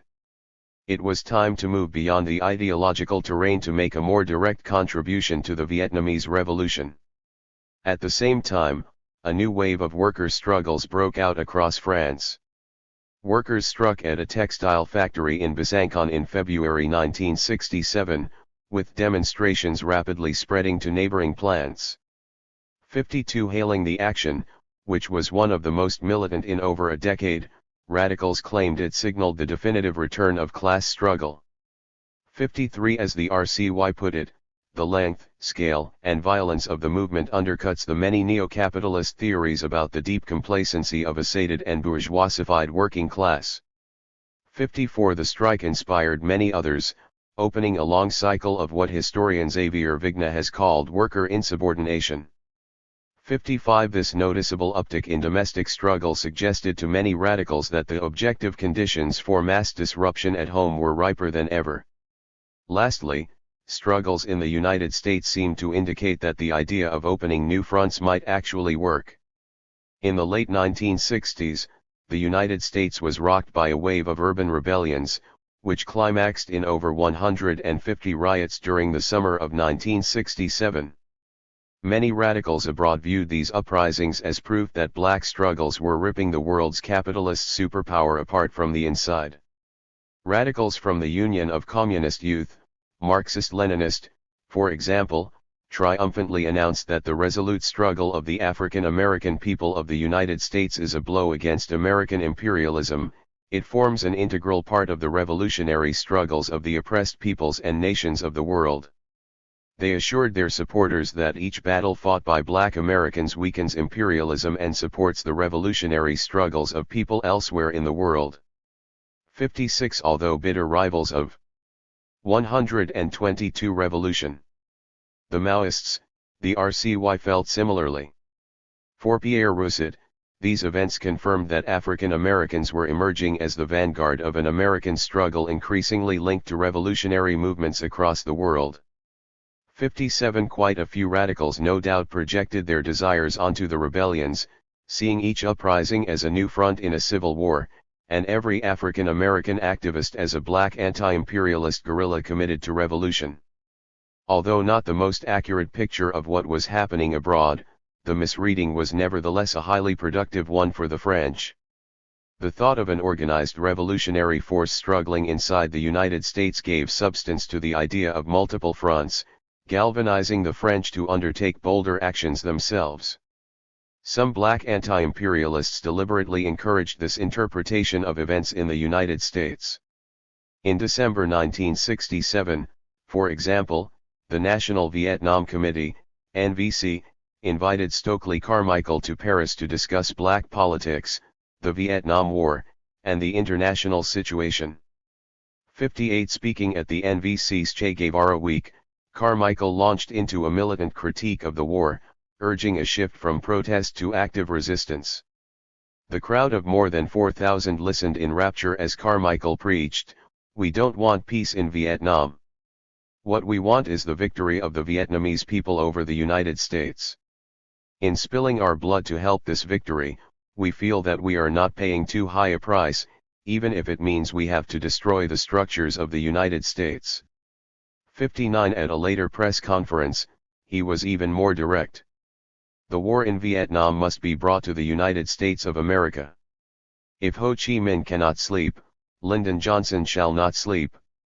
The babies in Vietnam are in threat of their lives, and people in the United States must be in threat of their lives.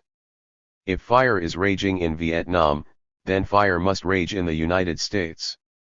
And as long as the United States oppresses black people inside the United States and oppresses Vietnamese in Vietnam, we have a common bond against a common enemy." 60.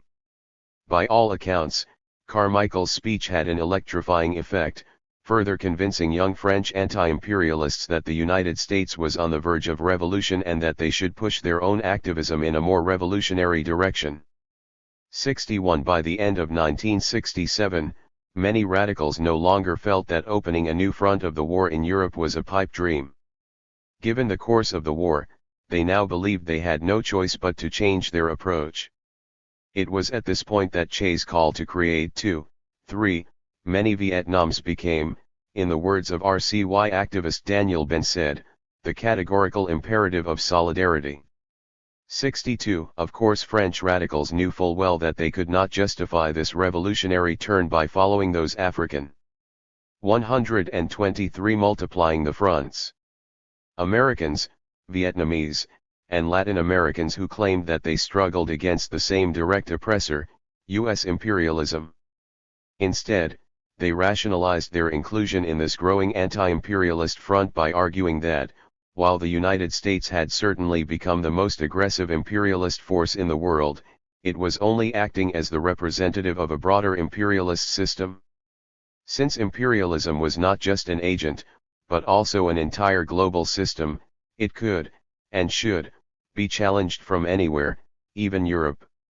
This was, radicals believed, what Lenin had suggested long ago, what Che had recently pointed out, and what Vietnamese communists like Le Duan were now insisting.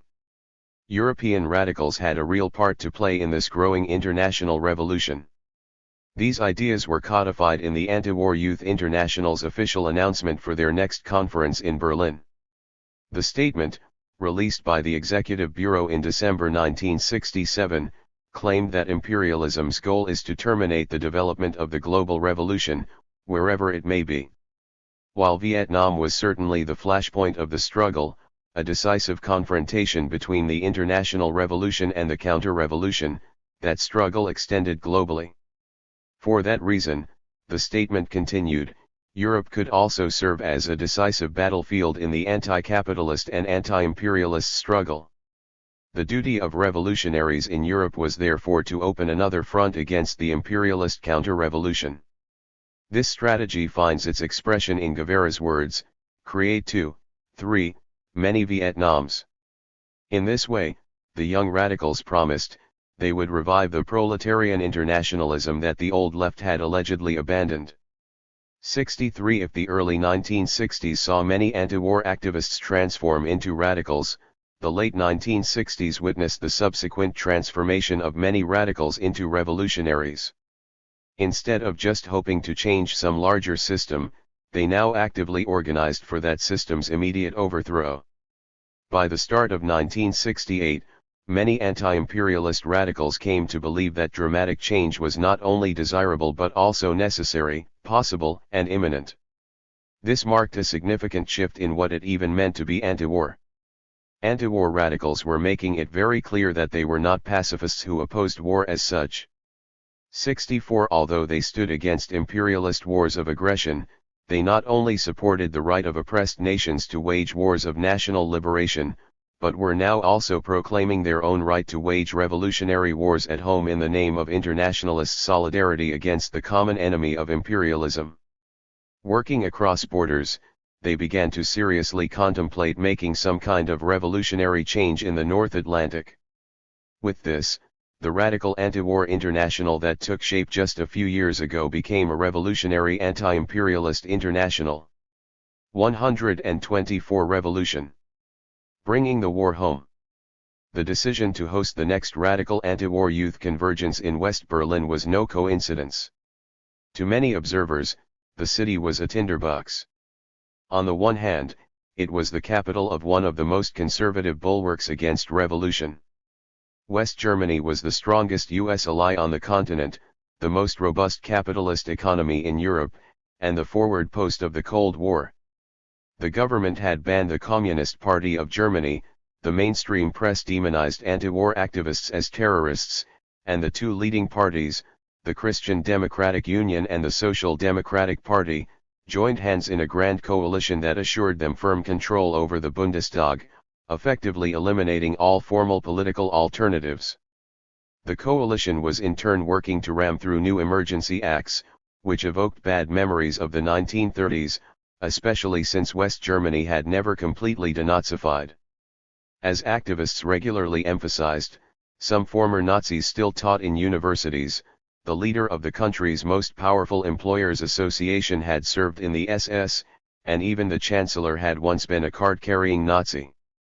65. On the other hand, West Germany's activist movements were some of the most radical in Europe. Activists were notoriously pugnacious, their rhetoric was inflammatory, and their actions captured international attention. They condemned the older generations for their complicity with the Third Reich, insisting that the same attitudes that made possible Adolf Hitler's rise to power still pervaded West German society. Just as Germans did nothing to prevent the Holocaust, they argued, so too were they doing nothing to stop the Vietnam War, another genocide in which they were complicit. 66 This allegation, along with activists' relative isolation, radicalized them even further, with some radical youths making a virtue out of their isolation, casting themselves as heroic resistors in a society of collaborators. Unsurprisingly, the combination of a militant youth movement and a hostile general public proved especially explosive, producing some of the most violent clashes in Western Europe. 67 It was against this charged backdrop that thousands of activists from across North America and Western Europe filed into trains,